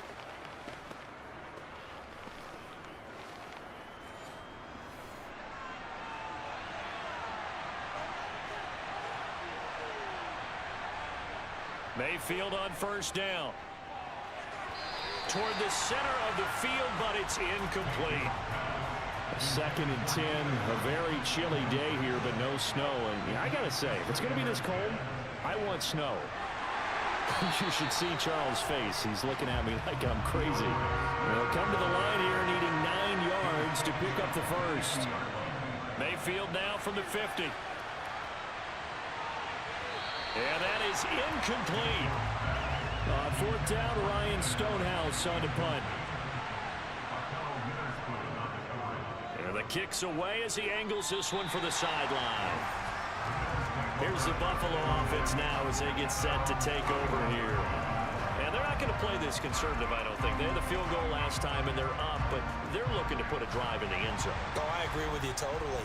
No one goes out on the field and says, all right, let's just settle for 3, except in certain situations, trying to ice a game, that sort of deal. Most of the time, it's end zone, and that's what you're thinking, and I believe that's exactly what they're thinking as they begin this one. Yeah, no quarterback ever goes out there saying, hey, let's get 3, right? Not one that I've ever met.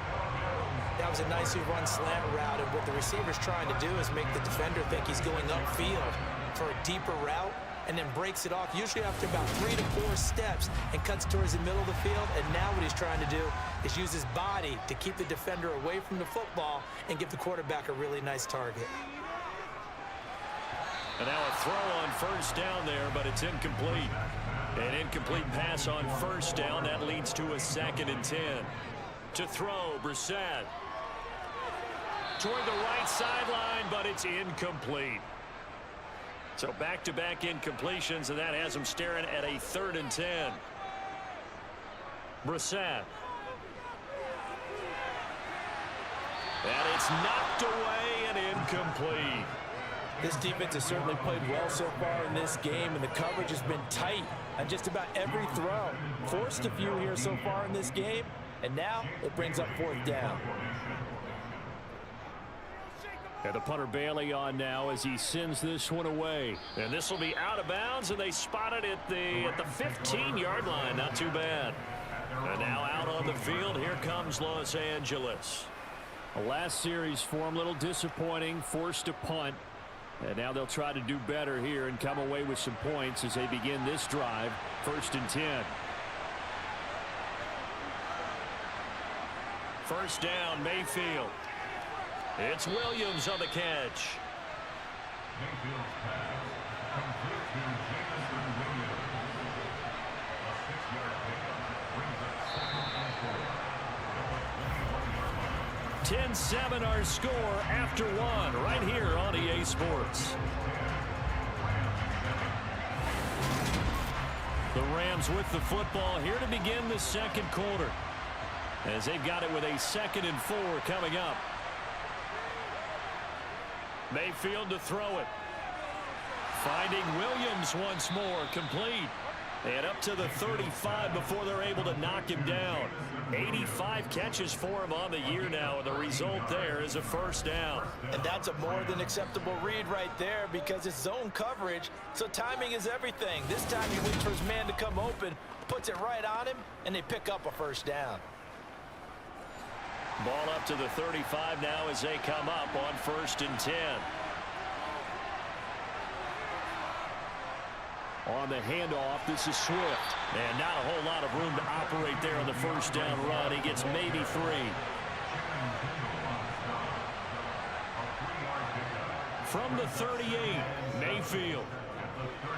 To the sideline. Wow, what a catch. Doesn't get a lot out of it, but he is able to keep the feet in bounds. On 3rd down, Mayfield. And that's out to the flat for Swift. And he can only manage to take the football to the 40, and that is well shy of the 1st down marker. They'll get only a yard out of that, and it'll bring up 4th down. How about that strategy there, Brandon? 3rd down. They just said, we got faith in our tackle. We'll give you the short stuff, and just decided to protect the sticks. So every time I hear fans telling me tackling's not a part of the game anymore, plays like that, I can clip and save and show them you have to tackle well if you want to be a good defense.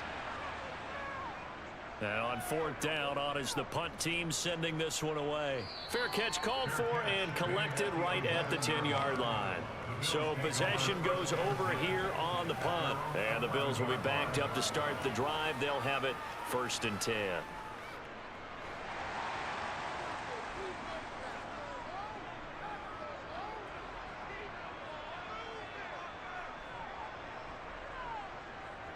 Going to begin the drive here with Madison. And he'll take this one only up to about his 13-yard line. Throwing on 2nd and 8. Brissett. That ball caught. Brandon Ayuk. And he almost gets this to the 30, taken down about a yard shy. Catch number 4 for him on the afternoon, and it'll give him the 1st down. Well, one of the ways the quarterbacks keep all the receivers alive in a play, never lock in on any one guy. Make sure you keep your eyes moving, scan the field, and here he finds the open guy for a nice pickup.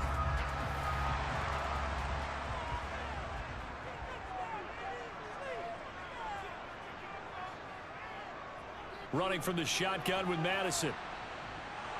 Up past the 30, 2nd down coming up. 2 yards on the pickup. It's 2nd and 8 at the 31-yard line. from the 31. Brissett checks this down to Hubbard. Now third down is looming. A pickup of 2 on first down and just 1 yard there. As a defense, you're more balanced when you're in zone coverage because you're able to keep your eyes on the quarterback and see the play develop in front of you.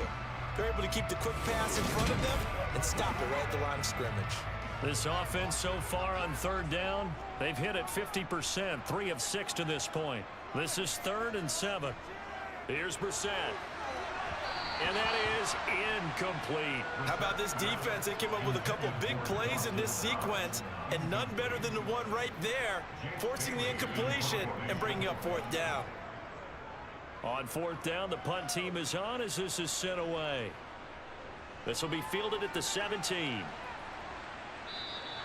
A 48-yard punt, 7 on the return. And they will take over 1st and 10. Jamison Williams out onto the field as his guys take over on offense. You look at the numbers for him, and 1,000 yards obviously well within his sights, barring injury. He will get there. The question, will he get there in this game? Well, he would love to. Duh, right? Of course he would. But, you know, watching him play this year, we often talk about defenses, you know, allocating extra resources to try and stop a guy of his ilk, right? But you know what else kicks in? His pride to say, okay, I don't care how many you throw in my direction, I'm still going to find a way to get open. I will use different moves. I will move against formation. I will come underneath routes and try and run through some people and kind of get natural picks in order to work his way open. He wants to get that 1,000, and he doesn't want any less passes to come to his direction. Ball up to the 35 now as they come up on 1st and 10. Here's Mayfield.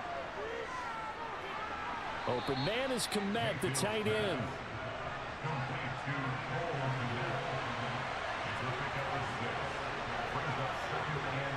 To throw again on 2nd down. Mayfield. He's going to get that to Swift underneath. A couple extra tight ends in the formation here as they line up 3rd and 2. They'll try and run here with Swift. And he won't be close to a 1st down as he runs into a wall right around the line of scrimmage. No gain on the play there, and it'll bring up 4th down. So if you've been playing defense in this one, there's a little bit of the good and some bad because they did give up the touchdown run to him earlier but shut him down otherwise. Outside of that, you're exactly right. I would say they've contained him very well. Here's Ryan Stonehouse now as he's on to punt for L.A. He's been a busy man here in this first half as he gets it away. And the fair catch is taken at about the 13-yard line here. A 40-yard punt, no return, and the offense will come back out deep in their own territory.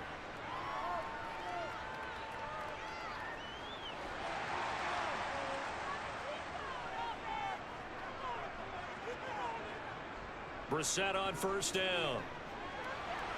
He'll find Paris Campbell. That's complete. And he goes down at the 26. A pickup of 13, and that last play began at the 13. 1st down. That certainly has to feel good. It's not all the time that the play caller should get all the credit. Sometimes I think in the huddle, the quarterback just says, hey, who's going to make a play for me? I just need something right here. And the end result there, nice 1st down. Drive keeps moving. Call it no gain on the play, and it'll be 2nd down. To throw is Brissett. Finding Hardman here over the middle.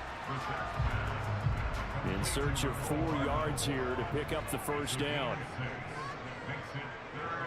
Play action now. Brissett taking a deep shot here for Hardman. And that will be incomplete. Well, they weren't scared to let it fly, but it falls to the ground and brings up 4th down. So they're forced to punt on 4th as this one's away. Call that a 44-yard punt, 5 on the return. And the Rams will go on offense here with a 1st and 10. L.A. set to take over again on offense. Now, if you're a fan of punting, and I know that not many people are, but this game kind of turning into one for you. Well, it's okay if it's a skills contest, right? We're really into it then, but not during the course of an actual game. This has turned into a field position game, though. Sometimes the better punter may actually determine the outcome. 15 yards is the pickup there, and the drive starting very nicely. First down. Certainly no settling into the drive there. They came right out on the first play and attacked the middle of the field for a big gainer and a first down.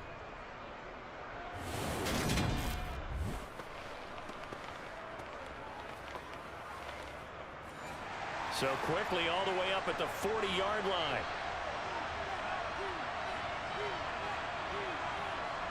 Throwing, Mayfield. He finds his target, Allen. And they'll get this well past midfield before being stopped just before the 35. It's another first down as they bite off 23 more on that one. Not only have they completed a couple on this drive, but they peeled off some pretty good chunks of yardage, too. Absolutely great start. 2 nice plays in the pass game. Now can they continue to feed off that? So 1st and 10 now in Buffalo territory at the 37-yard line. They will run straight ahead with Swift. And he is swallowed up right at the line of scrimmage. Officially nothing on that last run. They'll try again 2nd and 10. Play fake. Mayfield. Well, this is caught by Williams. And he'll be brought down at the 27.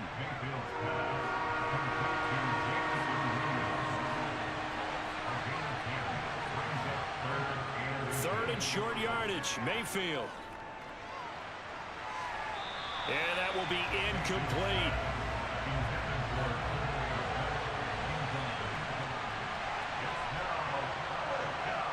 Mayfield to throw for it on 4th. He's got this complete to Williams. And he'll be marked down right at the 20-yard line. And that's a big pickup of a first down. And you know that all week, both sides of the ball, offense and defense, are going through every situation. And in this case, the offensive guys had the right play dialed up because defensively, you work on 4th down situations as well. And deflating for the defense. They can't get the stop here. From the red zone now, Mayfield firing quickly, but it's incomplete. After the incompletion, here's 2nd and 10 from the 20. Running is Swift. And he gets it down close to the 10-yard line. 42 yards rushing for him now in the ball game. That's a really nice job by them picking up the run blitz and detecting it and blocking it and turning it into a nice run. And a lot of times you think if you blitz a running play, you're going to smother it. But a lot of the blitzers, they come in a little bit high. They don't have great leverage, and they're easily blocked. And touchdown! Cole Kmet, an 11-yard touchdown. And the Rams are once again back in front. So they get their tight end away from the line to the outside, and he works his way in for 6. Tight ends are not just blockers anymore. I don't know how many more times we need examples, but here's a great one. Gets to the outside, they give him the ball pretty quickly, and they trust him to get those extra yards, and boy, did he come through, bowling his way into the end zone after the nice catch. Now Tucker to add the PAT.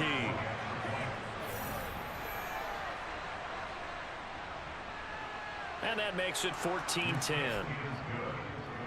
That time a 9-play drive. And it was all capped off by Cole Kmet with a touchdown catch. Tucker now to kick it away following the touchdown. Fielded right around the 8. And up to about the 26-yard line, just across the 25. And now out come the Bills. As we eat closer and closer to intermission, Charles, remember last time out they punted.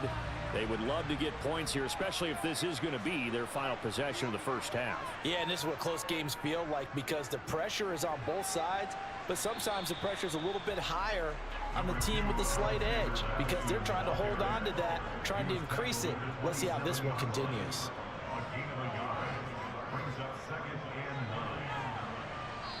And able to stay on his feet past the 30 to about the 33-yard line. Holding, offense.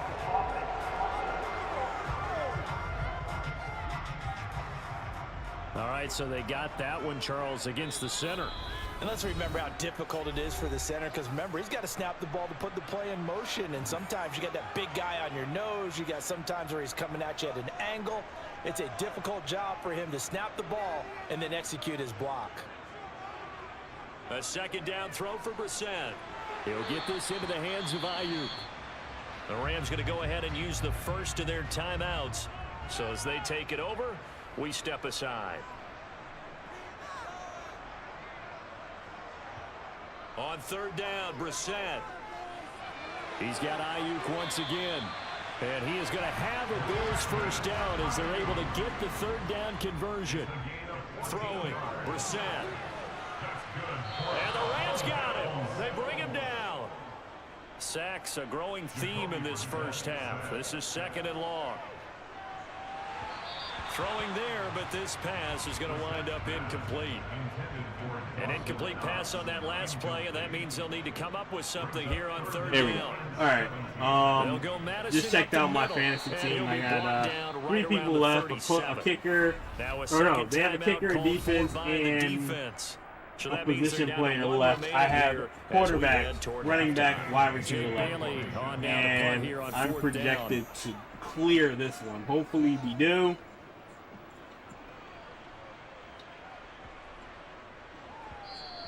And that one hits at the 7, but bounds into the end zone, and that'll be a touchback. Well, now it's starting to get interesting. Everybody in these close-score games are now playing like they got no tomorrow. Passing game, decent job in the running game, but really they've been more effective through the air. We'll see if that shifts at all as this goes on. Thus far, it feels like they're calling this game in reverse. Normally you run to set up the pass. Here it feels like they're passing, hoping to set up the run and be more effective later on in the game. Yeah, you can do it both ways. We usually talk about it in the reverse, however. No doubt about it. To throw once more on 2nd and 10. Mayfield. He'll get that complete to his tight end Komet.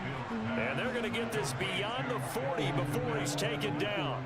23 yards the pickup there. But he's turning in a nice performance. Remember, he had the touchdown earlier, and this time he's able to beat double coverage to grab it. I think that if he weren't worried about a taunting penalty, he'd run by the opposing team's bench and say, guys, 2 is not going to be enough. You better get some more guys trying to cover me. He knows how to get open downfield. He'll drop this one off to Swift. And he'll go out of bounds. It appears right at the 45. From the 45 on 2nd down, Mayfield. And he's going to have the hook up to Gage. Touchdown, L.A. Russell Gage in the final seconds of the first half. And the Rams would extend their lead here just before halftime. And that's a lead that excites a team as they head into the half. Good way to finish things off. Yeah, able to extend that lead, and you always say it, that can totally change the complexion of half number 2. Yeah, it changes your morale, changes your outlook. But even before that, let's see if they decide to kind of squib kick or what they're going to do on the kickoff, because you don't want to give up a big play right before the half ends. Good point. Tucker with the extra point, and that makes it a 21-10 game. So just 8 ticks remaining here in the first half as they'll kick this one away. Fielded right around the 8. And not much happening on the return as he'll get this to about the 23.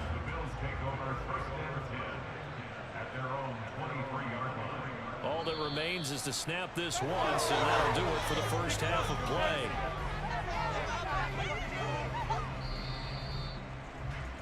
So we have reached halftime here in an 11-point contest. As we'll head down to Orlando, that's where we find our man Jonathan Coachman at our EA Sports Halftime Report. Coach. Okay, Brandon, time for a sprint to the finish, as it's time to get you caught up with what's happening around the NFL here in a pivotal Week 15. We'll begin just up the road right here in Florida, an AFC South matchup between Tennessee and Jacksonville. And it's the Titans out in front in that one.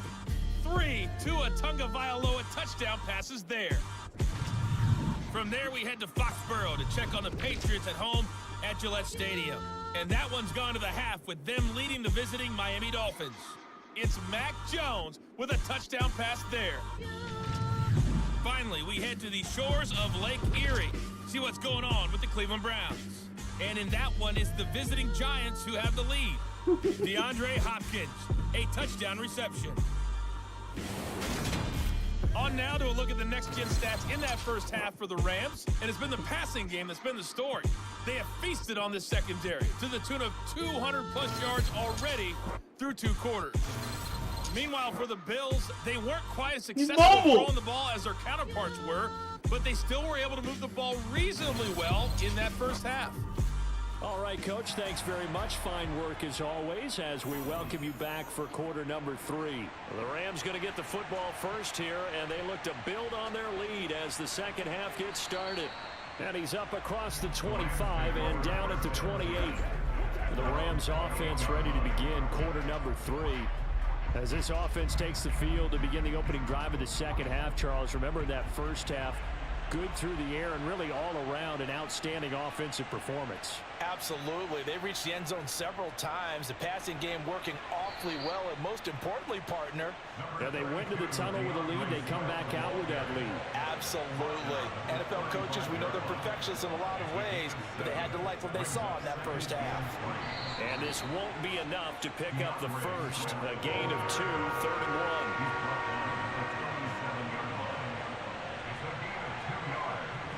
On 3rd and 1, here's Mayfield. Quick hitter here, it's complete. And he is going to have a Rams first down as they're able to get the 3rd down conversion. But we're used to seeing the guy that you consider the number 1 receiver double covered. But how about this guy? He's double covered and finds a way to make the play for a first down. That's how you increase your Madden rating, right? No doubt about that at all. And you know something? I think we'll hear about that from him soon.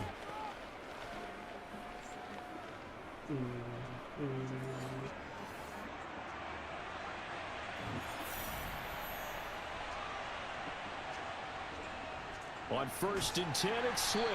And he is met at the line of scrimmage, and he goes down right there.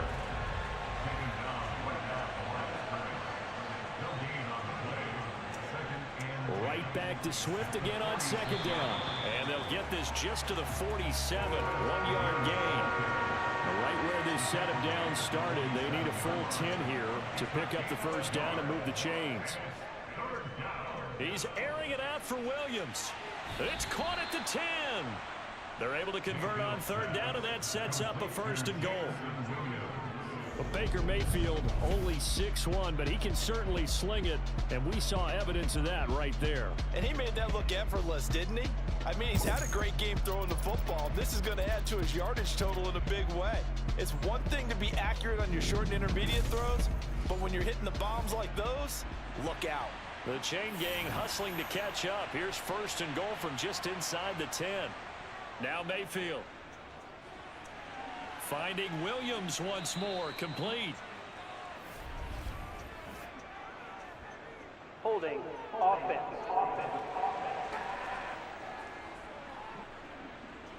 A terrible spot for a holding call as they'll try again, but now from further back on 1st and goal. They run out of the gun with Swift.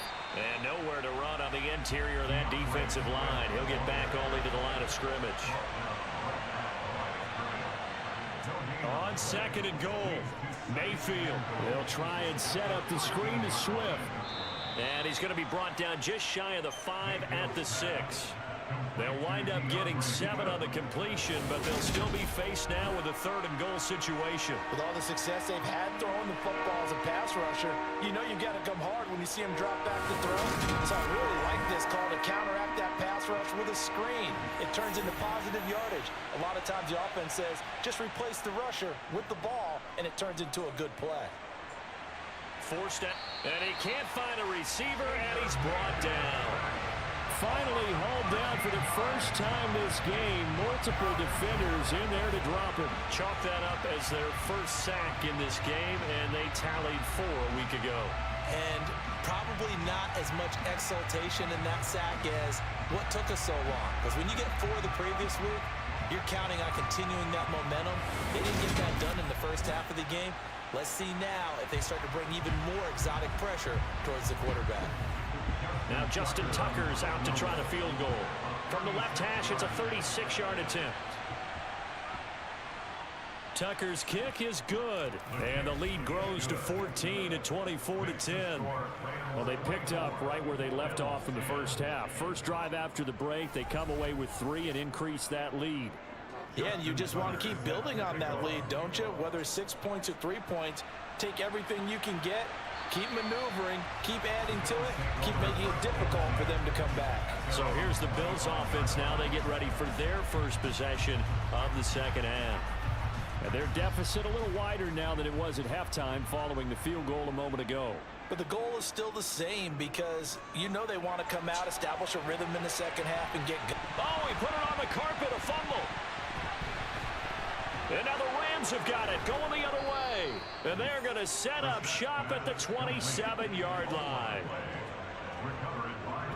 There are two words that we hear coaches say all of the time. One starts with a B, one starts with an S. Ball security. And they preach it. They have it up in meeting rooms, right? You see the signs. They talk about it all the time.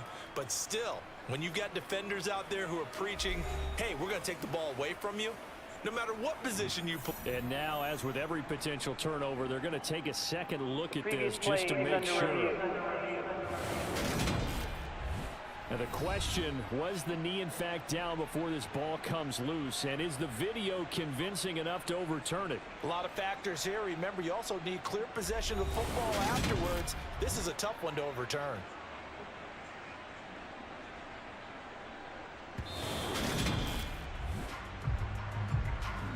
So that one overturned. They say the knee was down, and that will not be ruled a fumble.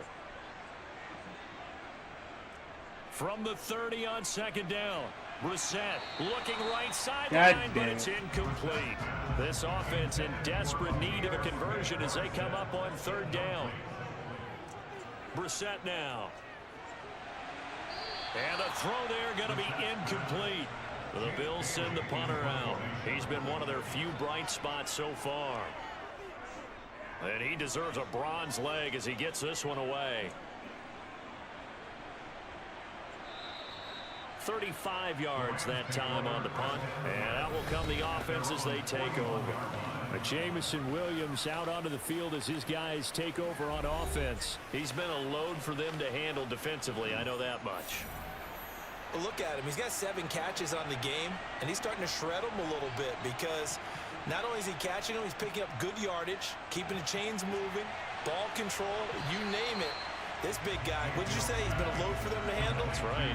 Agreed. This has 7 catches, as you said, over 100 yards. Throwing again on second down. Mayfield. A throw left side taken in by Kmet. And they're going to get this to about the 44-yard line. And now we get into the psychology of the whole thing because a lot of teams with a 2-score lead in the third quarter, they almost become defensive with their offense, just playing not to lose. I think with this team, you got to figure at this point, this is a great spot for them to go into attack mode, really try and put the hammer down and finish this one off.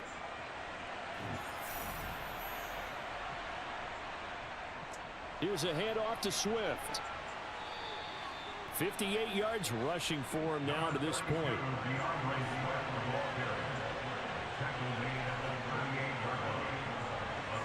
From the 38, Mayfield. A quick throw knocked away and incomplete. Now they face a 3rd down and 4 after that incompletion on second down. Mayfield. Now he'll dump it underneath to his running back, complete. And he is going to have a Rams first down by about a yard. It's a gain of 5 on 3rd and 4. As an unbiased observer, I think it would have been interesting to see what they would have done if they hadn't gotten the first down there. But since they did, I guess the point is moved. And they're right there in that middle ground, field goal range, punt, go for it. But as you said, they picked it up. Mayfield off the play fake. Nowhere to go here. He lost the football. Now this is picked up by the Bills. And he returns it into enemy territory down to the 45-yard line. A little careless with the football. And he also had a fumble loss last week, didn't he? He certainly did. And when I'm watching him play, the one thing that comes to mind is always remember, traffic, turbulence, people around you. 2 hands. Get 2 hands on the ball. Grip it tight. I know it looks cool to have it in one hand. Put it away, tuck it away, because you've got to take care of the ball.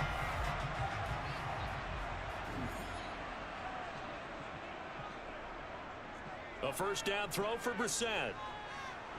And the Rams got him. They bring him down. Khalil Mack in there for sack number 22 on the year. And, folks, that's just a half sack shy now of Michael Strahan's record of 22.5 set in 2001. Coming off the line, he's been wreaking havoc all year. And, look, that's why, as a result, he's getting some looks for Defensive Player of the Year in the NFL. And I know that many people don't have him first on their list right now, but he deserves that Hey, type of shout out to consideration. J Twin. Thank you for the All year follow. long, he's I made big appreciate plays it. I and hope you are continues to do having so. a Imagine if great he has a big game weekend. here. Hope you're If having a so, great he can Sunday vault as well. himself We right are into the currently number one waiting for spot. these Cowboys game to kick off in about 20 50, minutes. a gain So of 3. we're still watching the 1 o'clock game. We watching Commanders get their win over the Patriots Fourth down now. with another interception, crossing interception by Mac Jones. Although it wasn't his fault, it's it, but still. Right there. Minnesota is driving down the field trying to take the lead with less than a minute to go.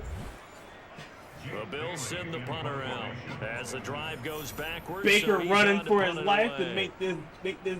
And he'll get off a fairly short kick here as this is toward the sideline. Definitely And no running return for his possible life. here as they angle this one out of bounds. The Rams offense now. Wow, making look the move out at to take Dobbs. over. First game And as a last time, the Viking. fumble, the turnover. Not Now they even still supposed to have be the lead. playing. He's a I don't backup. think coaches The starter care. got knocked Turnovers out. will bother He them is no now matter what the driving this scoreboard field, says. driving down the field That's the relief that you with still have 30 the lead. seconds to But coaches go, look at what trying to if get a and what it touchdown here. should Ooh. be. Turning the ball over when they've got a chance to score more points and increase the lead, that's what's going to affect them. And they're also thinking to future weeks, maybe when the game's closer, right? No doubt about it. You want to clean up everything. Let's just be honest about it. They want everything to be perfect at all times. They don't want to give up anything that's going to hurt their team.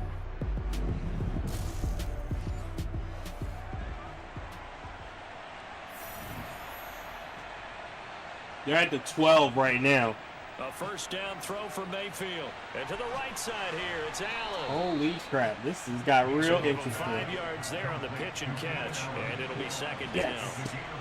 down. Woo! Big hit.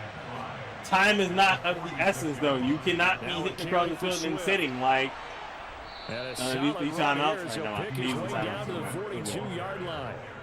83 yards on the ground here for Swift, and he's got a first down as well. He's turning in a pretty impressive performance running the football, and a big reason why Tampa they Bay is have this trying nice to lead. go down the field And in and get days their gone score. by, we would clip this out and put it up on the refrigerator, wouldn't we? Clip out the box score. Nowadays, not too many newspapers out there. Maybe you screenshot it online. First down, Mayfield. And that'll be incomplete. We're in the third quarter in upstate New York with a 2nd and 10. Like, I'm shocked Atlanta's still in it, though. Like, They'll that's run the draw crazy. here with Swift. He'll get only 3 there. I mean, so I'm he leaves shocked them with Atlanta's 3rd and leading, 7 but ahead. not surprised. 'Cause there's 2 backups in there. And Dobbs got a touchdown. And Get that is out of incomplete. here. So Brandon they're gonna Powell, send out the field goal touchdown, units, as they Vikings. say, fire away Holy for long crap. distance. This will be from 56 yards out. And his kick is good. He got every bit of that one as it's good from 56 yards out. And that will extend their lead even further. And right now, Charles, this is about building that lead little by little, and they're able to do just that. And it gets them past the key number of 16, so this is now a 3-score So now we look lead. at Tampa Not Bay, time who's trying to excel just score. yet.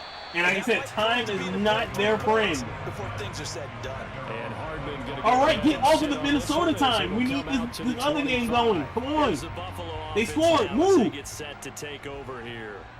See if they can put this drive in the end zone, Charles, because it's been a little bit of a rough go at times. They've had to punt the and the God, defense we don't has it need. We saw covered. Vikings touchdown. Intercepted. Move on. Picked up by Go to the J.C. one stream. Jackson. Red zone. And the Rams are Damn. gonna take possession of the football.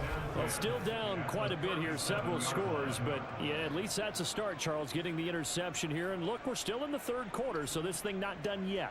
You're right about that, Brandon. This defense, they haven't quit on this game. They stayed with it and got an interception and handed the ball back to their offense. And what you wonder about is the team that just threw that interception, they've got to be careful about developing a sense of complacency and thinking this game is over.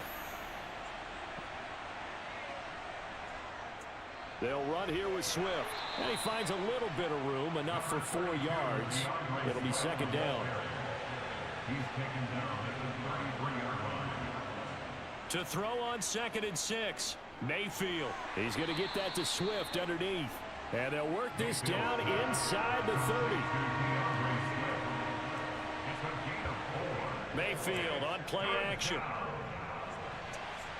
He finds his target, Allen. All right, it's 37 seconds. Tampa Bay is down 3. Him at the 5.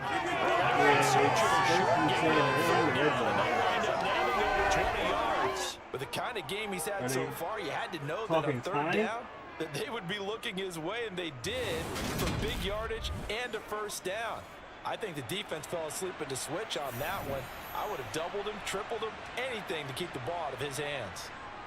Here's Swift. And the hole closes quickly here. He can fight only to about the 4. 2nd and goal from inside the 5. Mayfield looks to throw. This is caught. Stops short. Down at the 1. Tampa Bay used all the timeouts out. They have 37 seconds. 1st and 10. They have the ball.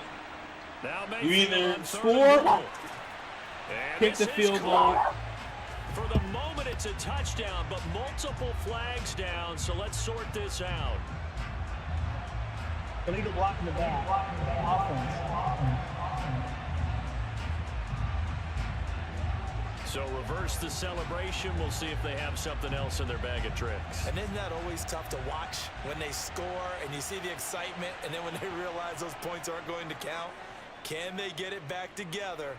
Now Mayfield lost the football, and they will take over at the 29-yard line. Well, that's a down and distance coach is always talking about trying to avoid, isn't it? I mean, that's 3rd and long, and you just know they're pinning their ears back and coming after him, sometimes even with extra pressure. And he knew that. I mean, he knew they were coming. He just fumbled it. Yeah, he knew it. The offensive line knew it. Everyone did, yet the pressure was still there, and he ended up coughing it up. There we go. Getting comfortable now. All right, 1st and 10. They'll start on the ground with Madison. And give him 6 yards here as he stopped near the 35 at the 34. Wow. Touchdown, Tampa Bay. We're on to the 4th quarter here in Week 15. Happy holidays to all. We'll return with more after this. This is the NFL, and it's on EA Sports.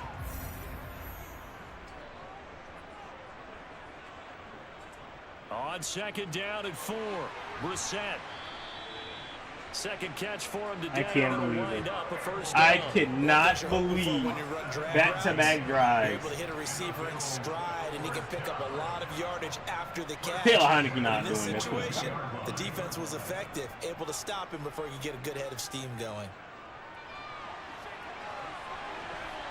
Looking for more there on 1st down, but this throw downfield incomplete. Down to the 35, and they got to go down the field quickly. On 2nd and 10, Brissett. This goes out wide from Madison. Yeah, he'll work free from 1 tackle, but that's about all as he's taken down. They do get a couple, but they'll be left standing at a 3rd and 8 coming up.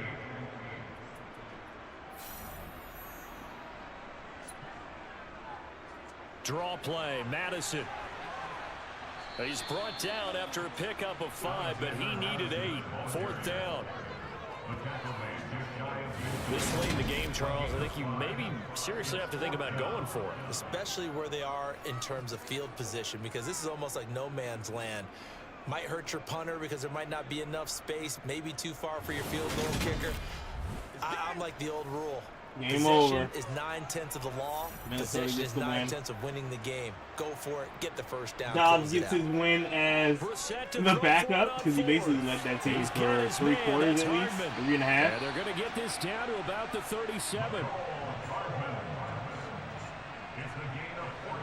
I can put my defensive cap on right now, and I know they're saying don't give up any big plays now. They've controlled this game throughout, and all they want to do is see it through to the end. I think they let their guard down a little bit with that last completion. Sometimes when you're trying not to give up bigger plays, you don't react as fast as you should on other throws. Brissett to throw on 1st. And the Rams got him. They bring him down. Max Crosby, a milestone sack for him as it moves him past Hall of Famer Lawrence Taylor, who finished his career with 132.5. It has been a rough afternoon for him trying to get rid of the football. See, that's now 5 sacks. How'd you like to be the offensive coordinator, the offensive line coach trying to come up with an answer for this pass rush? What blocking assignments do you change? Can guys play a little bit better? And we're seeing the end result on the scoreboard. Long day in the pocket for their quarterback. And he's going to be taken down right at the 40-yard line. That's a gain of 6. Makes it 3rd and 14. On 3rd down, here's a run by Hubbard. And he'll get inside the 40 to maybe the 38-yard line. 2 yards on the pickup there. It's 4th down. Not too many offensive long drives, but you're down with that. Some points.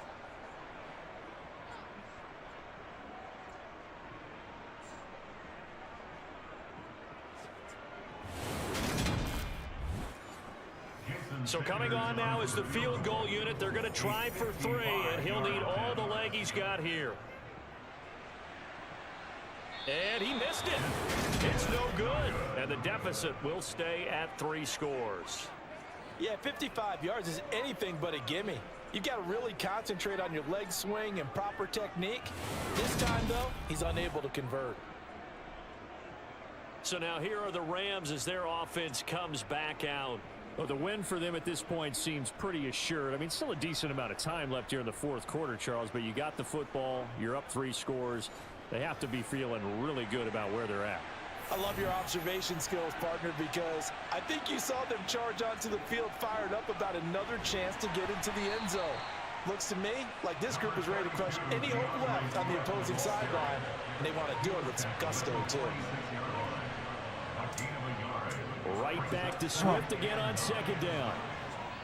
And good space to operate there as he takes this down inside the 35-yard line. 111 yards rushing for him in this one as he starts to draw nearer to a 1,500-yard campaign. Boy, where would these guys be without his performance on the ground? That puts him over 100 yards now for the afternoon, and I tell you, he seems to be getting stronger as the day goes along. From the 34 now, here's 1st and 10.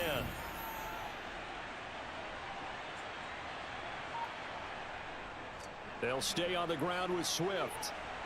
And some strong running there as he's down just shy of the 20 on the edge of the red zone.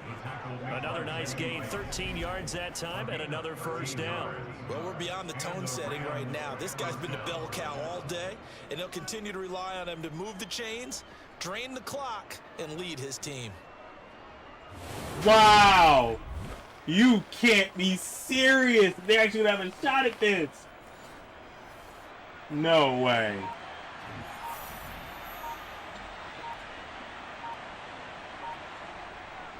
Swift going to try up the middle. And he's going to take this ahead for right around 3 yards, but no more than that. 2nd down. On 2nd down, Swift. And he'll be close to a 1st down as the tackle made at the Bills' 13-yard line. 3rd and short yardage, Mayfield. Whipping one into Allen, that's complete. Oh my God, he did it! Be just a yard shy of the 5 here as he's out at the 6. Unbelievable! He's over 100 now this week as he's got a 1st down as well.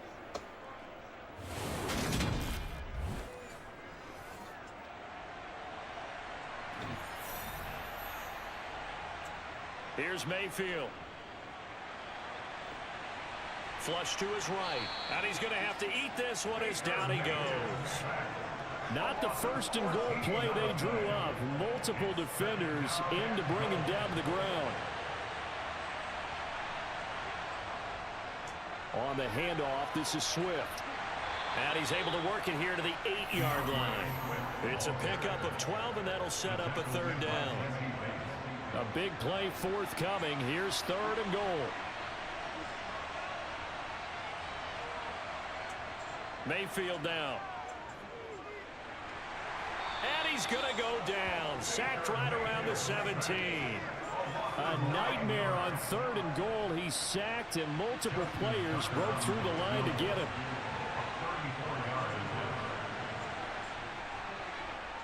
Tucker's kick is good, and that will extend their lead even further.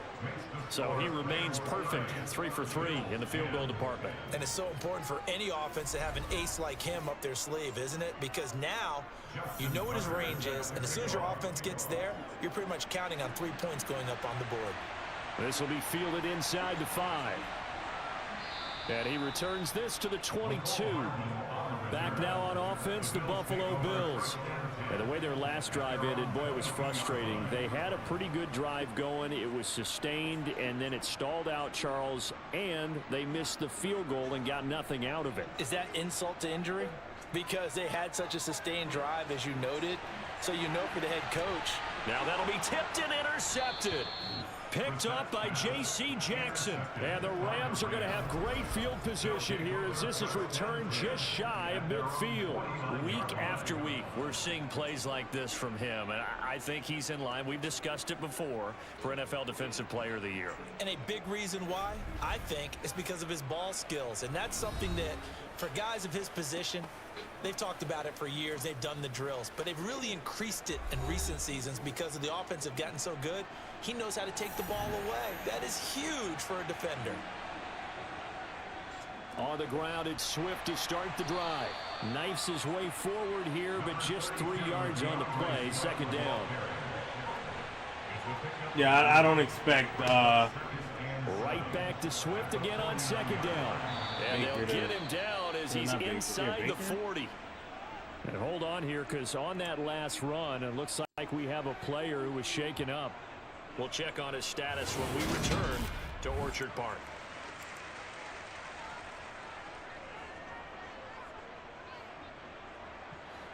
So here's a 1st and 10 at the 38. Once again, it's Swift. And he gets forward up the middle, but only for a couple. It'll be 2nd down.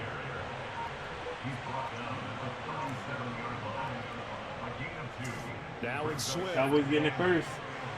And he works it past the 30, almost to the 25.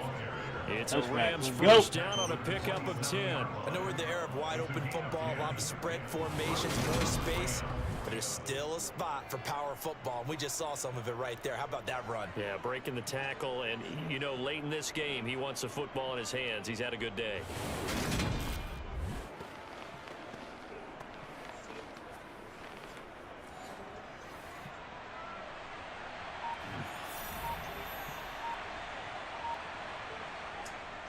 They will run straight ahead with Swift. 5 yards is the tally on 1st down. That brings up 2nd and 5.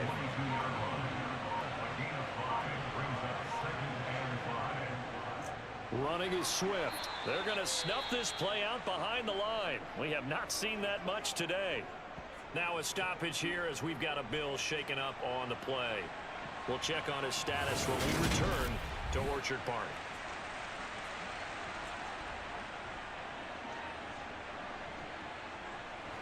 Here's play number 7 on the drive. This is 3rd and 7.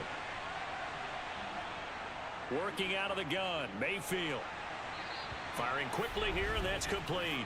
And he'll go out of bounds in the red zone just inside the 20. He gets 7 out of it, and he also gets a first. And looking to put this game on ice in the 4th quarter, but still not afraid to throw it as they show there.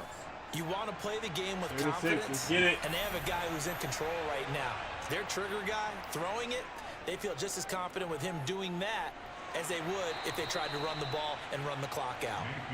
And now a throw on 1st down there, but it's incomplete. Back to the running game with Swift. And he's eaten up at the line of scrimmage. Might have gotten a yard down to the 16.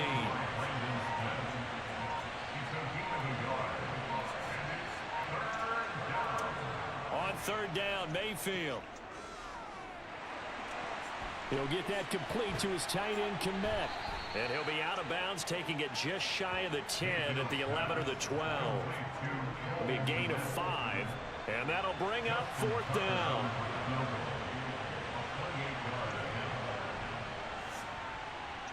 Tucker's kick is good, and that will extend their lead even further. So the defense able to force the interception, and the offense working their way into field goal range and able to get 3 out of it. Yeah, and give them credit for that. They took the ball, maneuvered it downfield, and while they couldn't get exactly what they wanted, which was a touchdown, they did get 3 points out of it, so they paid off what the defense gave them. Both sides will be thrilled with that. And makes it across the 20 as his guys will set up shop at the 23-yard line. Now the Bills offense gets ready to head back onto the field. Now this offense trying to change the script here a little bit, CD. Trailing on the scoreboard, and the last time out on the very first play of the drive, they threw that interception. And you definitely saw his coaches, teammates come over to him on the sideline, trying to help him shake it off, because in this game, his team is down right now. So it's important to make sure you get some confidence back for both the quarterback and the entire offense. Otherwise, those mistakes could continue to pile up. Well, they're in some hot water now. After that sack, it's 2nd and 21. All right, Cowboys on defense. Now Brissett.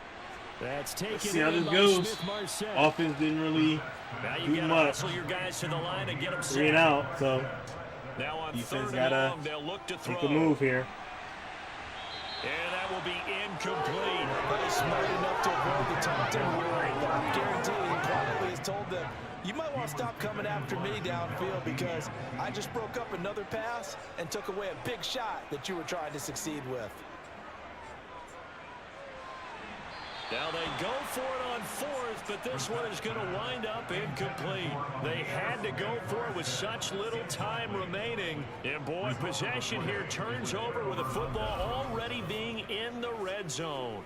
Well, at this stage of the game in the second half, down 3 scores, I guess they felt like they needed to push. And let's face it, with this deficit, if they give up another score here after they didn't get it, does it really matter? Right. It really doesn't. They had to go and try and make something happen if they had any chance of winning this game. Let's hit that corner. He didn't get the first. He's short.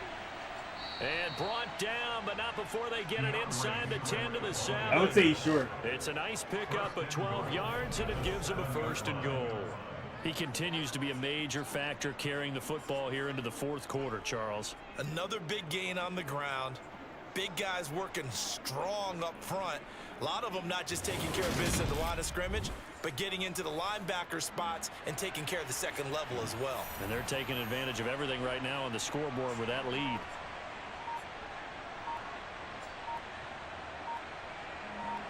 Tush push. Gets it into the hands of Allen on the jet sweep. A good run of 6 yards there. Gets him closer to the goal line with 2nd down coming up.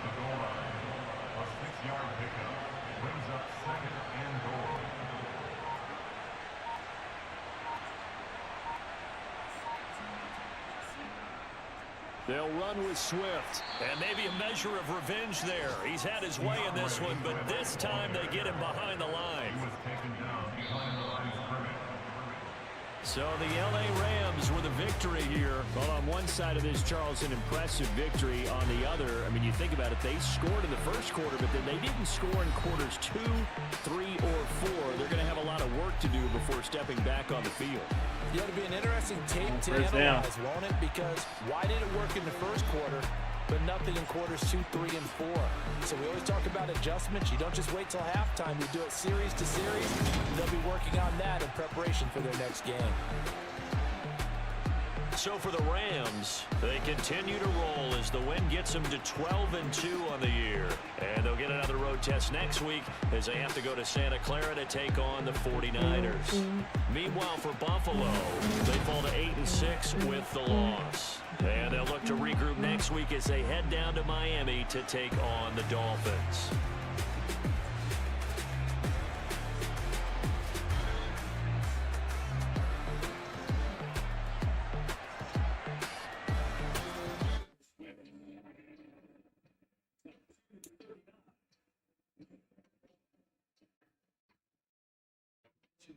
That Nick Sirianni had with this philosophy of how they want to operate offense. The tush push, the brotherly shove, whatever you want to call it, that gets all the attention. That's the explanation. Based on head is that in a lot of territory, the field pretty much where the ball is from now all the way to the corner. They get the 4-down territory. What that allows them to do on 1st down is first and 8. They have 3 downs to get this thing 8 yards because they got 4th and short. It's a guarantee they're going to keep the drive up. That is a huge advantage to their offense.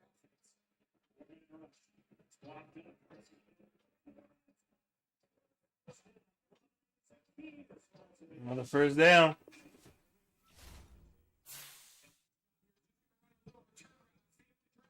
Stick your foot in the ground, come out on the return. Jordan Lewis in the slot, working over him. And a little up tempo here. Keep that personnel on the field if they can. The game.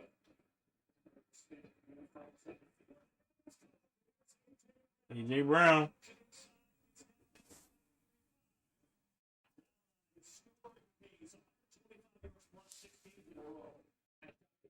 He's the second read here. This is no play action.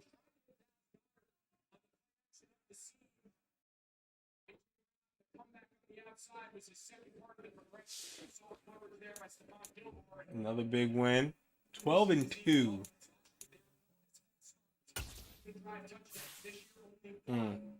So far, a good initial drive to start this game.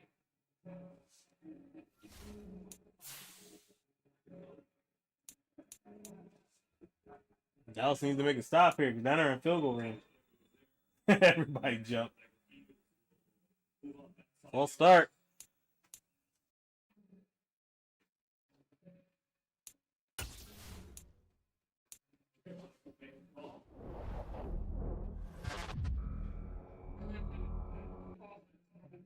Delay a game. Oh.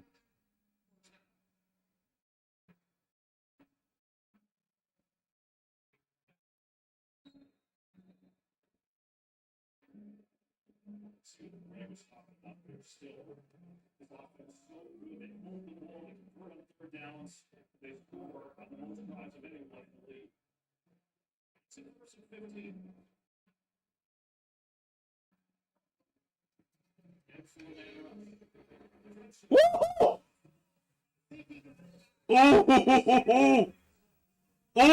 Ooh, I saw the strip.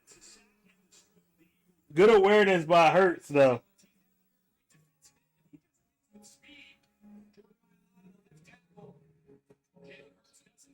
Lucky he was able to recover that. But started out as a promising drive after that 4th down gamble. They're going backwards now, and they face second row. One thing we talk about the good of the Eagles offense, they turned it over a lot. First actually is the second most turnovers in the league. Second and long here. Second and with 23.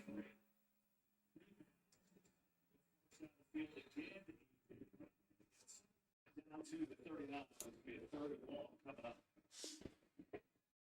Big Dan, we talked to Dan Quinn about this week when we had a chance to meet with him. We said, you know, what is your pressures are up? Last year, you guys were top 5 in the league in sacks. This year, your pressures are up. Your sacks are kind of middle of the road. We said, teams are still with us at the beginning of all out this time. We understand our rushes are correct. We want to get the ball up. We got to continue to transition up against pressure and sacks. Like we saw. Big divisional game.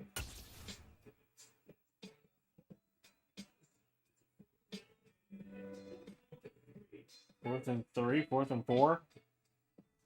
They're in field goal range. Now, Parsons!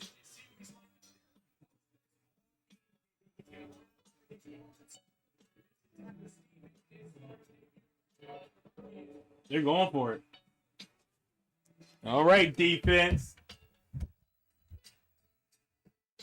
It's not a touch push. There's actual downs. You got to make sure you watch A.J. Brown.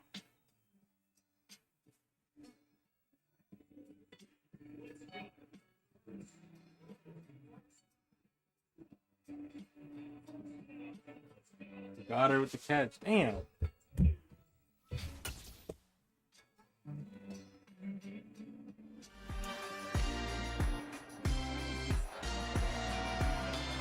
It's week 16 of the National Football League. And coming up, we're going to see Keenan Allen. No one's been busier this season as he currently paces the NFL in receptions. It's the Rams and the 49ers. And it's coming up next on EA Sports.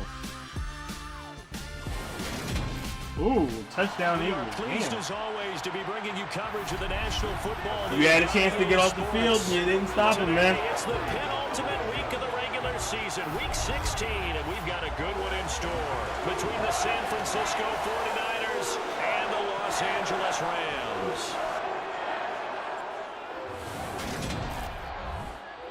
Welcome to the broadcast booth, everybody, alongside Charles Davis. I'm Brandon Gaudin, and we've got an interesting matchup here featuring two of the league's best in what they do. We have one of the best rushing attacks in the NFL going up against a team who's made their money defensively by shutting things down through the air, CD. Yeah, and Brandon, I want to see how well-rounded each team is because we know what they're a league leader in, but how well can you do the other things that you need to do on that side of the ball? To me, this is a chance for the lesser heralded guys this season to come through and help earn a victory.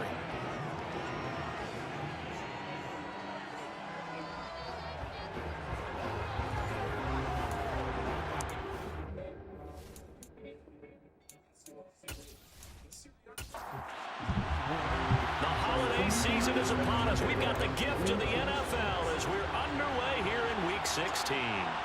From a couple yards deep, he'll bring it out of the end zone. And he had no room to run as he's tackled down inside the 20. So here's the first drive now for the 49ers. And leading the charge, we get a look at their 6-year quarterback. I still remember when he was drafted, there was a little bit of controversy about how high he was selected by the New York Giants, but his talents were revealed.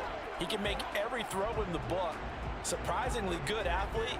As long as he takes care of the football, doesn't turn it over, he can really make plays.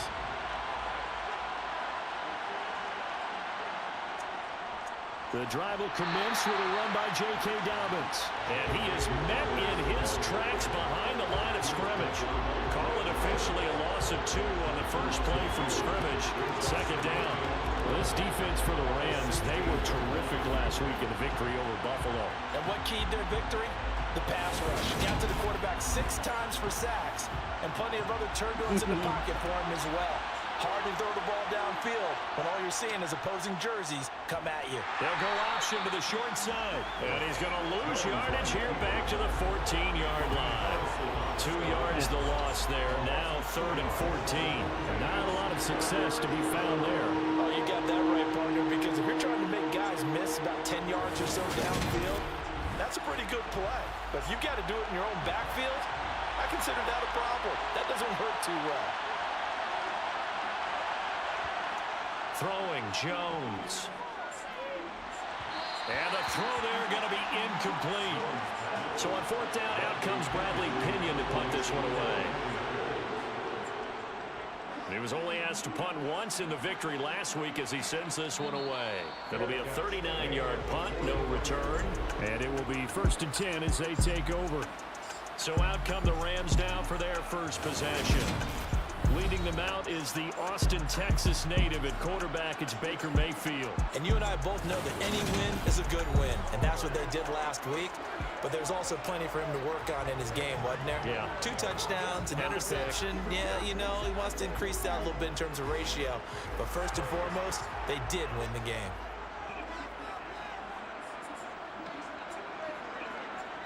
Mayfield on 1st down. That's complete right side to Kmet. These are his numbers from last week's contest.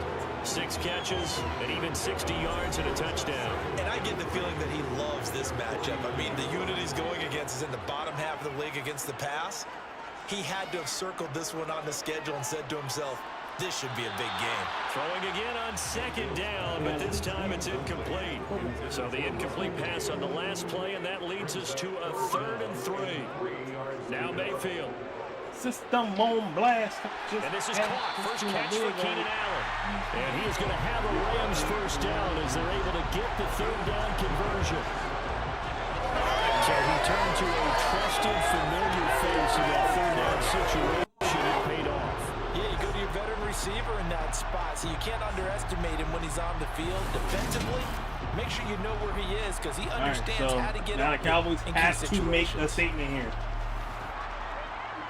They got to take some clock off. They got to get some clock. They got to get down the field, and they got to score. They'll run for the first time with DeAndre Swift. A nice opening right away as he'll maneuver his way up to the 32-yard line. The last run got 9. That leaves him with 2nd. We had a fumble on this man. Now, here's Mayfield. And that throw behind Go, him. He missed him. Incomplete. An incomplete pass on that last play. That means he'll need to come up with something here. And man, like some run in the front. Let's go. Man is Komet, the tight end. And he'll be brought Hey, down good interview. at the 23-yard line. He saw the kicker. He's like, oh, I'm getting past you, buddy. Charles, they move this football into field goal range, but you know that they want to cap this off with 6 and not 3. Absolutely. Good yardage, good field position. Let's go. On offense, I want the Let's body go. blows all game long and finish it with uppercuts. Well, here are the body blows right now. He's hoping in one uppercut will take care of the end of this drive.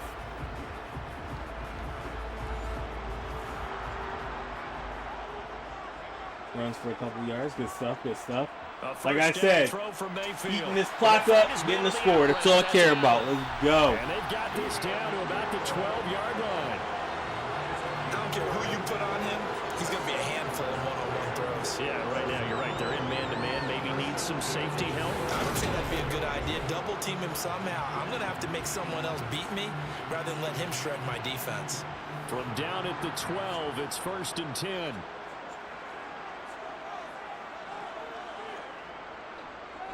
Here's a handoff to Swift. And he'll get this one down to about the 10-yard line. They're looking at a 2nd and 8 now from the 10. Now a carry for Swift. Short. And running room hard to come by here. He That's gets something to work with. Cool. They are in need of 6 yards here if they hope to move the chains. Mr. Cox, no. From the gun, Mayfield. He looks to be in pain, too. And it's complete. He's got it in the end Like I said, one thing we don't do, I got nothing but respect for these players. I do not wish injury on not one Eagles player ever. Never. You will never hear me wish injury on an Eagles player. I don't care how bad the rivalry is. No injury wishing on any of them. And I wish Fletcher Cox winning streaks and the mood of the team. Speedy recovery. I hope he's not out for a long period of time. Like, everyone's feeling good, and we're seeing it early in this one. I hope it's not a bad injury. He looks to be in a lot of pain at this point, but yeah, I don't wish injury on any player ever. I might not like the team, might not like the fans. I'll never wish injury on a player. Nope. Taken at the goal line. They're on an injury break. The Giants are currently down 7-0 against the Raiders, which hilarious because the Raiders got rid of their coach, their GM, their quarterback, their offensive coordinator too, or defensive coordinator. They got rid of everybody at one point, costing themselves $85 million. Disgusting. I know that these are professional athletes, but I would imagine sometimes Jones hit and the ball's out. And now the Rams Panthers are down 3-0 against the Colts. There go the Rams, running the back for a touchdown. Big guy running. Let's go. Off the fumble. Hell yeah. And Charles, look at the big fella. What a rumble that was. Not only to scoop it, but then take it the rest of the way for the touchdown. And now you know big guy picking it up. Let's go. The defensive backs, he's going to want to run with them, do their It's only 3 games right now. The Giants are losing, and I'll keep you guys up to date on the 3 games, being that we only have the 1 score in the corner. The Giants are down 7-0. Now before the ball changes hands, they're going to take a look at this just to make sure that they have it right. The Panthers are up 3-0. Was the knee in fact down before this ball comes loose? They're going to overturn it. They're not going to get that big guy touchdown. He's down. Judge Cox didn't run off the field. Thank goodness. That's good.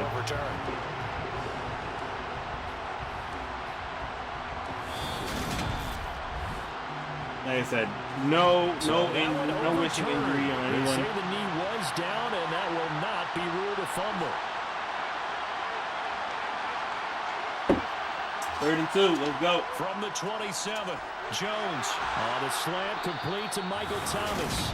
And he's taken down, but able to slip across the 35. And the quick slant gets exactly 10, and by the nose of the football, they've got a first down.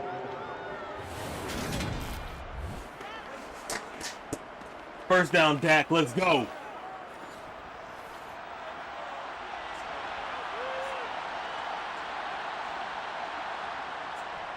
They'll run up the good hit. And Yeah, the they're back ready for him as they'll stop him right at the line of scrimmage. 2 yards the loss, 2nd and 12. Oftentimes when you see a running back get bunched up in the backfield, it's usually because the defensive tackle is eating up blockers for others to make the play. Not in this case. So the first down run lost a couple. Now they come up 2nd and 12. We got to figure out something to get Pollard going now. They'll go again with Dobbins. And this defense not giving him anything there. Maybe a yard up to the 36. Definitely got to get Tony Pollard going. Now Jones. He's had a couple of moments this year, but... To the right side and complete to Thomas. And he can only get this to the 42-yard line. And that is not near enough. That's good. The completion there for 7 yards. And that's going to bring up a 4th down. Well, the good thing about covering any game I do with you is I know that there's no problem with rhythm. Now, when we're watching offensively... Yeah, Ferguson fighting for those yards. Fun on the first drive. 3rd and 1, baby. Here, just a little slow. You know, they were talking about a fast start, but that hasn't been the case. Yeah, and let's face it, any team we cover always talks about a fast start. That's true. But it's not necessarily going to happen just because they say so. And whether it's the script, whether it's, you know, just what they're going through, whether they're seeing different defenses, they're going to have to figure it out as this game moves on. As the Rams offense don't worry, Lamb. We're going to get you, Lamb. Don't worry. Playoff picture coming into the weekend. And for them, it's no longer a question of will they make the playoffs. They've clinched the division title. The question, can they hold on to that #1 seed? And this is where the mental fortitude comes to play, doesn't it? Because now you're not just the coach talking about it, it's team talking about it to each other, supporting each other, carrying each other along, because having that #1 seed means everything in the NFL. It does. So even though the division title's clinched, shouldn't take the foot off the gas. No, not at all. Play it all the way through, and I think we've seen that in recent years in the NFL. The teams that play and play to win each and every game, they're the ones 3 to and deal 6 with on the 4th down with so less after than the 3 sack, yards. here's 2nd and 14.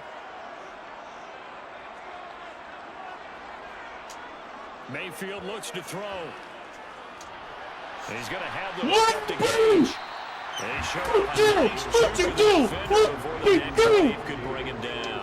Told you, Lamb, we was going to catch you, baby. We was going to catch you. Mayfield. Let's go. Completes it again to Gage. And he'll be taken down, but he does have first down here. That good old double move. A strong 8 yards will keep this drive rolling. This is a nice job of just taking what the defense is going to give you on 3rd down. You're not looking for a big play downfield. You just want to find something that can get you past the marker. They found it, and were able to keep the drive moving.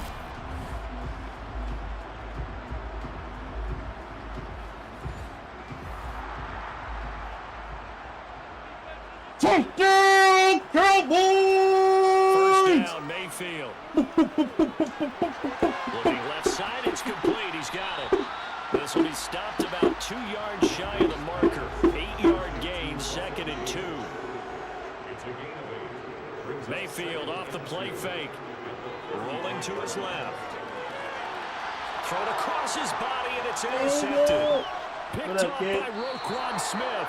And the 49ers are going to take possession of the football.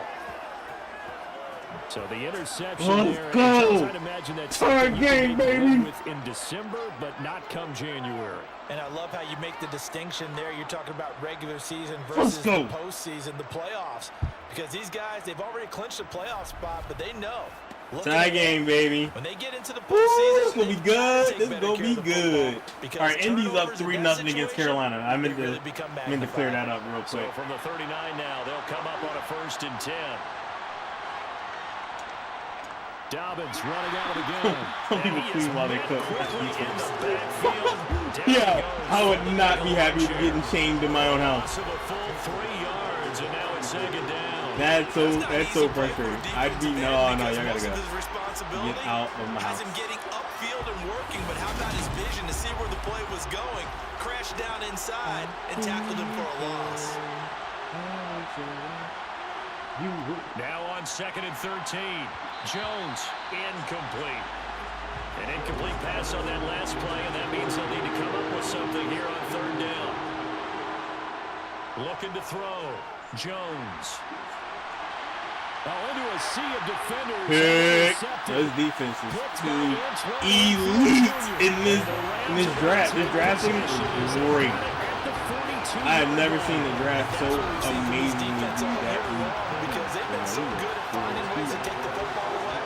And they just gave us another example right here. A strong defense, that's something you're going to need to rely on come playoff time. And this crew has got one. There's no doubt about that, Brandon. And the Rams now coming out on the field. They'll start in excellent field position following the INT. Good starting field position for them here as they come up 1st and 10. They still have the ball. 42. They're driving down the field, but they're still down 7-0. They'll start on the ground with Swift. And he's across the 45. It'll be 2nd down. 3 yards on that last carry. Here's 2nd and 7. Mayfield to throw it. And a quick throw here. That's complete. And a gain of 4 gets him right to the midfield stripe. They'll try and run here with Swift. And he gets this one across midfield for the 1st down to the 46. They're able to convert with a gain of 4. When you're dead last in the NFL in 3rd down conversions, the odds are against you every time you face it. How about him picking up that one? That was big for them.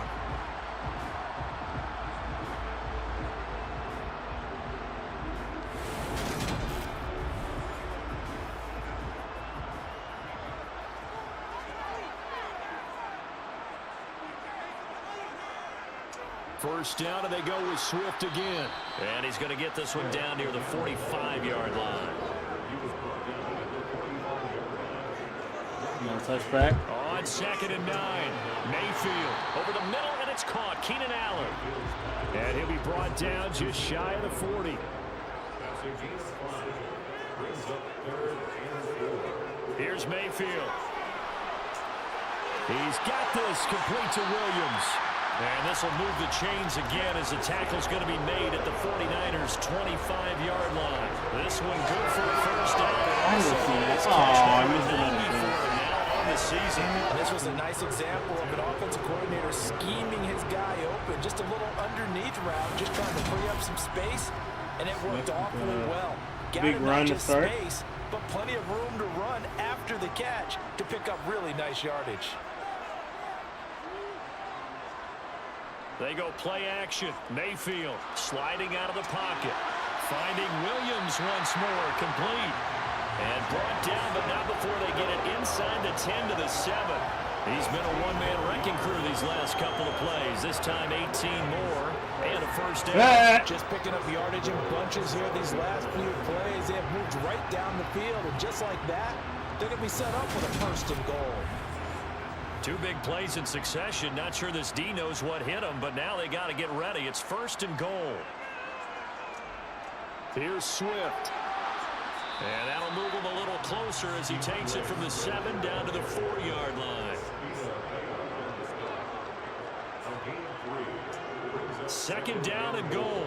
Mayfield eluding the pressure. And a big loss here as he's taken down. Multiple defenders getting to him there for a huge loss. Woo! After one, 7-0 on EA Sports. The defense. The Rams with the football here to begin the 2nd quarter. 3rd and goal, and still a long way from the end zone. Now Mayfield on 3rd and goal. That's going to be complete on the sideline, but, that throw left him no room to run, and the good footwork nearly all for naught. The result, only 4 yards there on the play, and that's going to make it 4th down. Let's just make this one simple.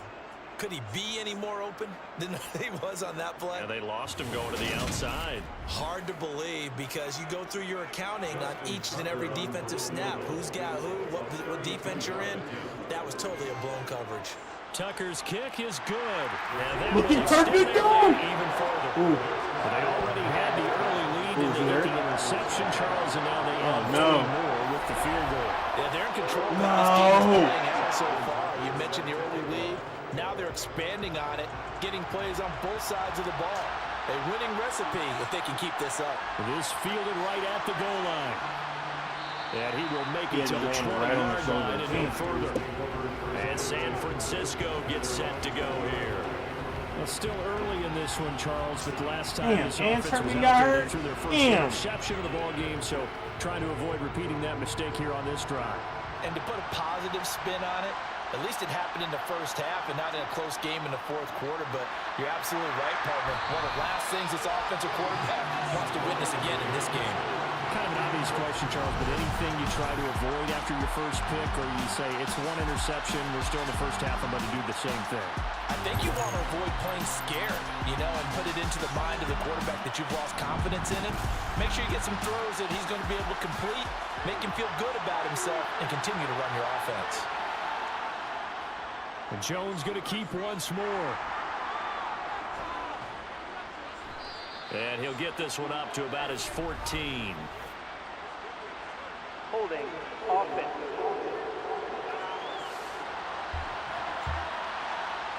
They'll come up now on a 2nd and long after the hold.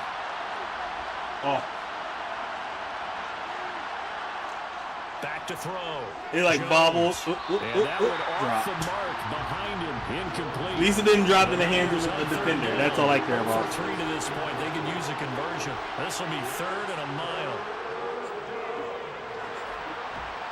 And he's able to get this one up to the 8-yard line this time.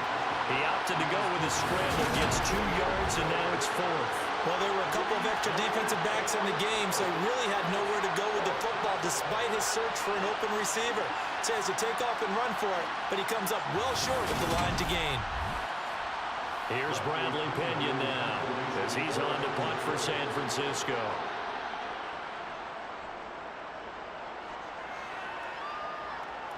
And a fair catch is taken here, a step or two inside the 45-yard line. So a change of possession here on the punt. And now this offense comes back out onto the field. And they split the uprights last time for 3. They've got the lead. They're not going to play this conservative. They're not hoping for another field goal. They're hoping for a touchdown. I'm with you on that one. I like where your head is. I like the way you're thinking because you're exactly right. Trying to sit on a lead and play that way, that doesn't work too well for most teams. Run your offense. Run what you do best. Exactly. Put it all the way down and try to increase your lead in a big way. And the best way to do it, touchdowns. Pressure comes and down goes Baker Mayfield.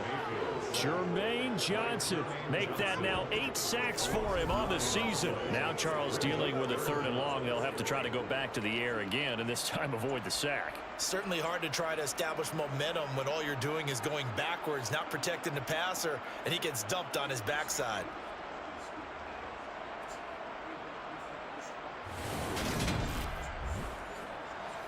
'49ers have an extra defensive back on the field. A nickel set for 3rd down. Throwing, Mayfield. Oh, the pressure too great, and he goes down once more.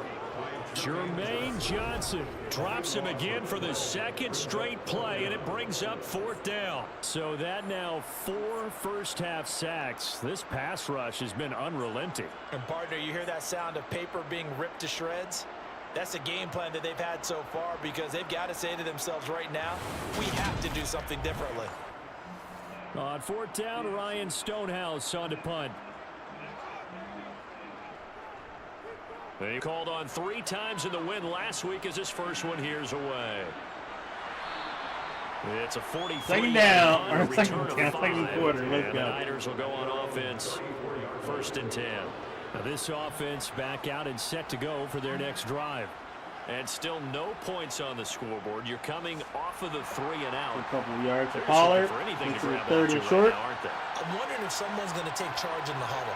We always look to the quarterback, but sometimes it's another player on the team, a star, a veteran, someone with some excitement and energy. It's like, all right, guys, let's shake things up and let's go, because they still have an opportunity to make things happen. Shake it off. Buried by multiple defenders on the drive's first play. Boy, that's tough, Charles. First play of the drive, you're hoping to stay ahead of schedule. You take that huge sack, and now you're facing second and a mile. And the entire time, you were probably thinking the same thing I was. Either get rid of the ball, safely, of course, or go down. The yardage he gave up on that play, that's going to be tough for them to make up. After the sack on first down, Jones, he'll swing this out to Dobbins. Oh, they're going to call it for holding, man. So it's third and long, and defensively not a real surprise there in the dive. Laundry on the field. This is going to be a false start on the offense. Sometimes you have to slow things down a little bit when things get heated.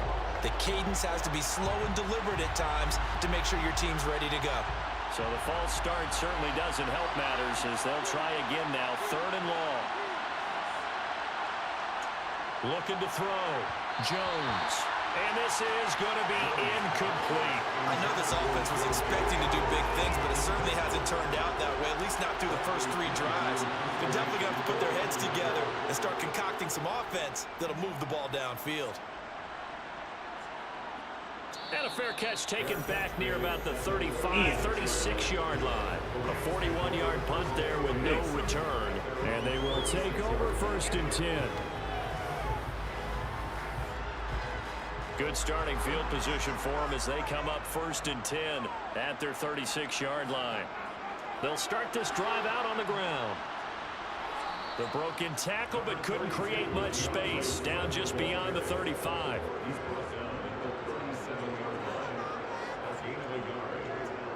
Right back to Swift again on second down. And strong running there as he's across midfield and down to the 49. That's a gain of 13, first down Rams. They went counter there offensively, and a couple of the defenders were on skates for a second. They certainly were, and you know what offensive linemen love about the counters and the misdirections? Sometimes you don't even have to block the defender. He can run himself out of the play if he doesn't read his keys properly.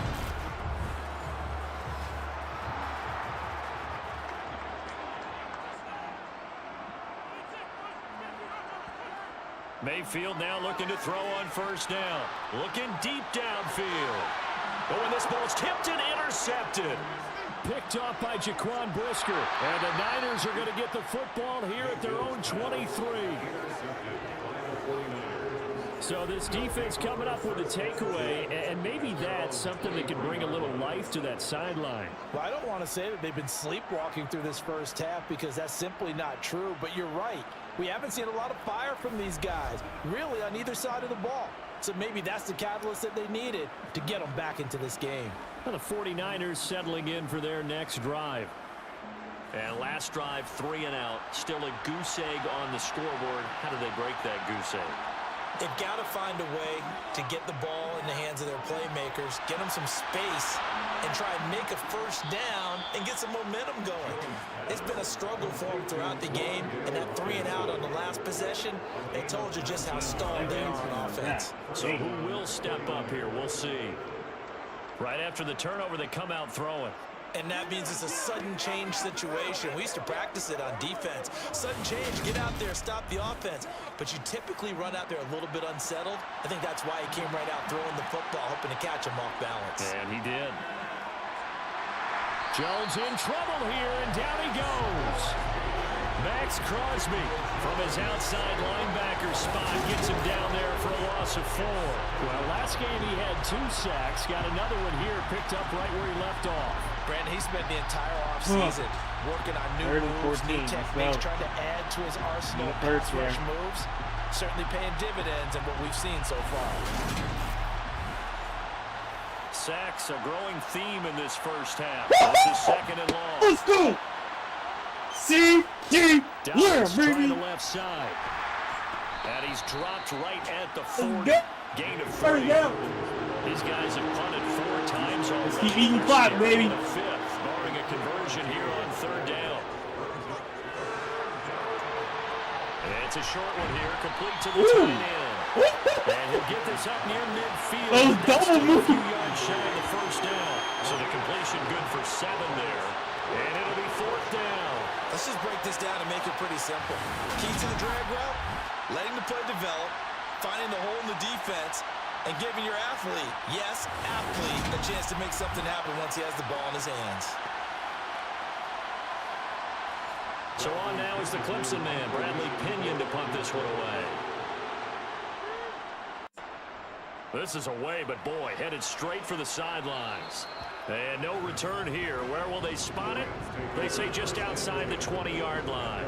The football going back to the Rams now. And 2 picks thrown here in this first half alone. We'll see how that affects him. Can't wait to see where his confidence is, because the great ones, they'll throw 4 or 5 picks, and while it'll hurt their team, it won't hurt their confidence. They'll think something was just wrong with the ball or the wind or something is funny. It's never about them. That's how they stay so into the moment and into the game. Hassan Riddick is down. Checking on him. Again, don't wish injury on nobody. Hoping he's okay. Another one right back to Allen. And this offense on 3rd down today, they've hit on 6 of their 8 tries. Very good. This will be 3rd and 5. To throw, Mayfield. And the Niners get there and bring him down. Taken down for the 5th time this game. Multiple defenders there to get him. And down he goes again. A bevy of sacks in less than a half. But this defense is still losing the game. They've got to fix something, because there should be no excuse for losing with an effort like this on that side of the ball. They need to take advantage when their defense is generating this kind of pressure so early in the game. Here's Ryan Stonehouse now, standing about a yard deep in his own end zone. 46 on his first kick. This one in that neighborhood as well. So possession goes over here on the punt. San Francisco's offense returns to the field. And right now these guys, they're shuffling a little bit, maybe doubting, because 3 straight drives have ended with them punting the football away. Yeah, so you start pointing fingers at each other a little bit, asking a lot of questions. What are you seeing? What are you getting? Maybe trying to narrow down your playbook a little bit and maybe get simpler rather than more complex in order to try and fashion together a drive. The run only got a yard. Here's 2nd and 9. It's on ready. Throwing Jones. That's into the hands of Pitts, the tight end. And able to get this All right, one across the 45. Set it down. We're in the red zone. Let's get a score here. His first catch of the game, good for 11 and There's a a first flag. down. A lot of There it tight ends is. just use their size and their strength, try to occupy some He's wrapped space and around try to him, like, body come people on. away and catch the football. But not this guy. He's a refined route runner. Makes me wonder if he took some dance classes in his background with his footwork. Jones in trouble here, and down he goes. More than one defender there, and that's a loss of 5 on the sack. These sacks now, they're starting to pile up, Charles, and that front 7 defensively, they had their way with this offensive line. And I think at this stage, we have to start thinking about different play calls. We've got to start helping this quarterback out, because the entire game he's been under siege. I don't care what the down and distance. They've got to get the ball out of his hands a lot quicker. They come up on 2nd and long, and the pass protection just has not been there this afternoon. Go, baby. Jones throw into the hands of Pitts here. And they'll get him down on the other side of midfield.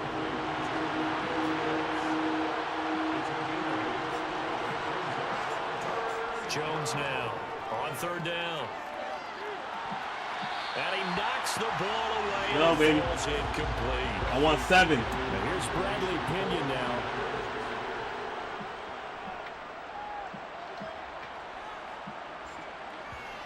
And well done here. That one will kick out of bounds at about the 8-yard line. So well done there. And these punters, they get more specialized and better each and every year. Look at Gallup. Like, And now, Gallup's it's a really tall not the guy. He American can jump. punters. It's the Australian Gallup's punters with not their kicking 100%. academies and that flat drop and just kind of kicking the nose of the football. They're able to almost stop it where they want to, like a good golfer can check one up. On 1st and 10, Mayfield. Ooh, that's why. He's got a man. That's Keenan Allen. Call it a gain of 6 on the play, and that'll bring up 2nd down. Turpin's back.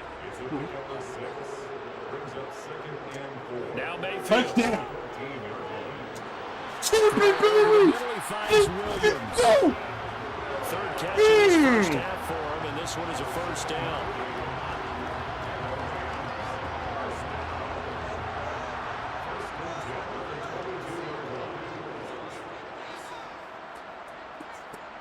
Mayfield down.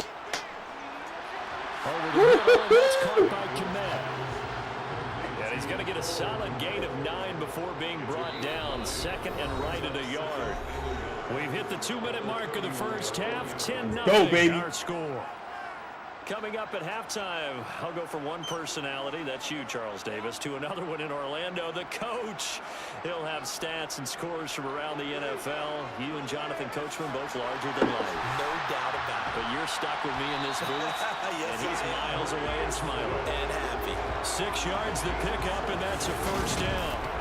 Well, that was a pretty favorable situation there. What would you call that? Second and manageable? Didn't force it downfield when he didn't. Wait a minute. Just checked I it think down, he got let him it. get the first down. And that's exactly That what thing he hit the did. ground. Oh, Mayfield on no. first down. Allen's got it complete. And that'll be good for 8 yards to the 45. Creeping up on a minute to play in this first half. Hey, brother. Meanwhile, Mayfield's throw there complete to Allen. The Rams going to go ahead and use the first of their timeouts as he'll stop it with exactly a minute to go before halftime.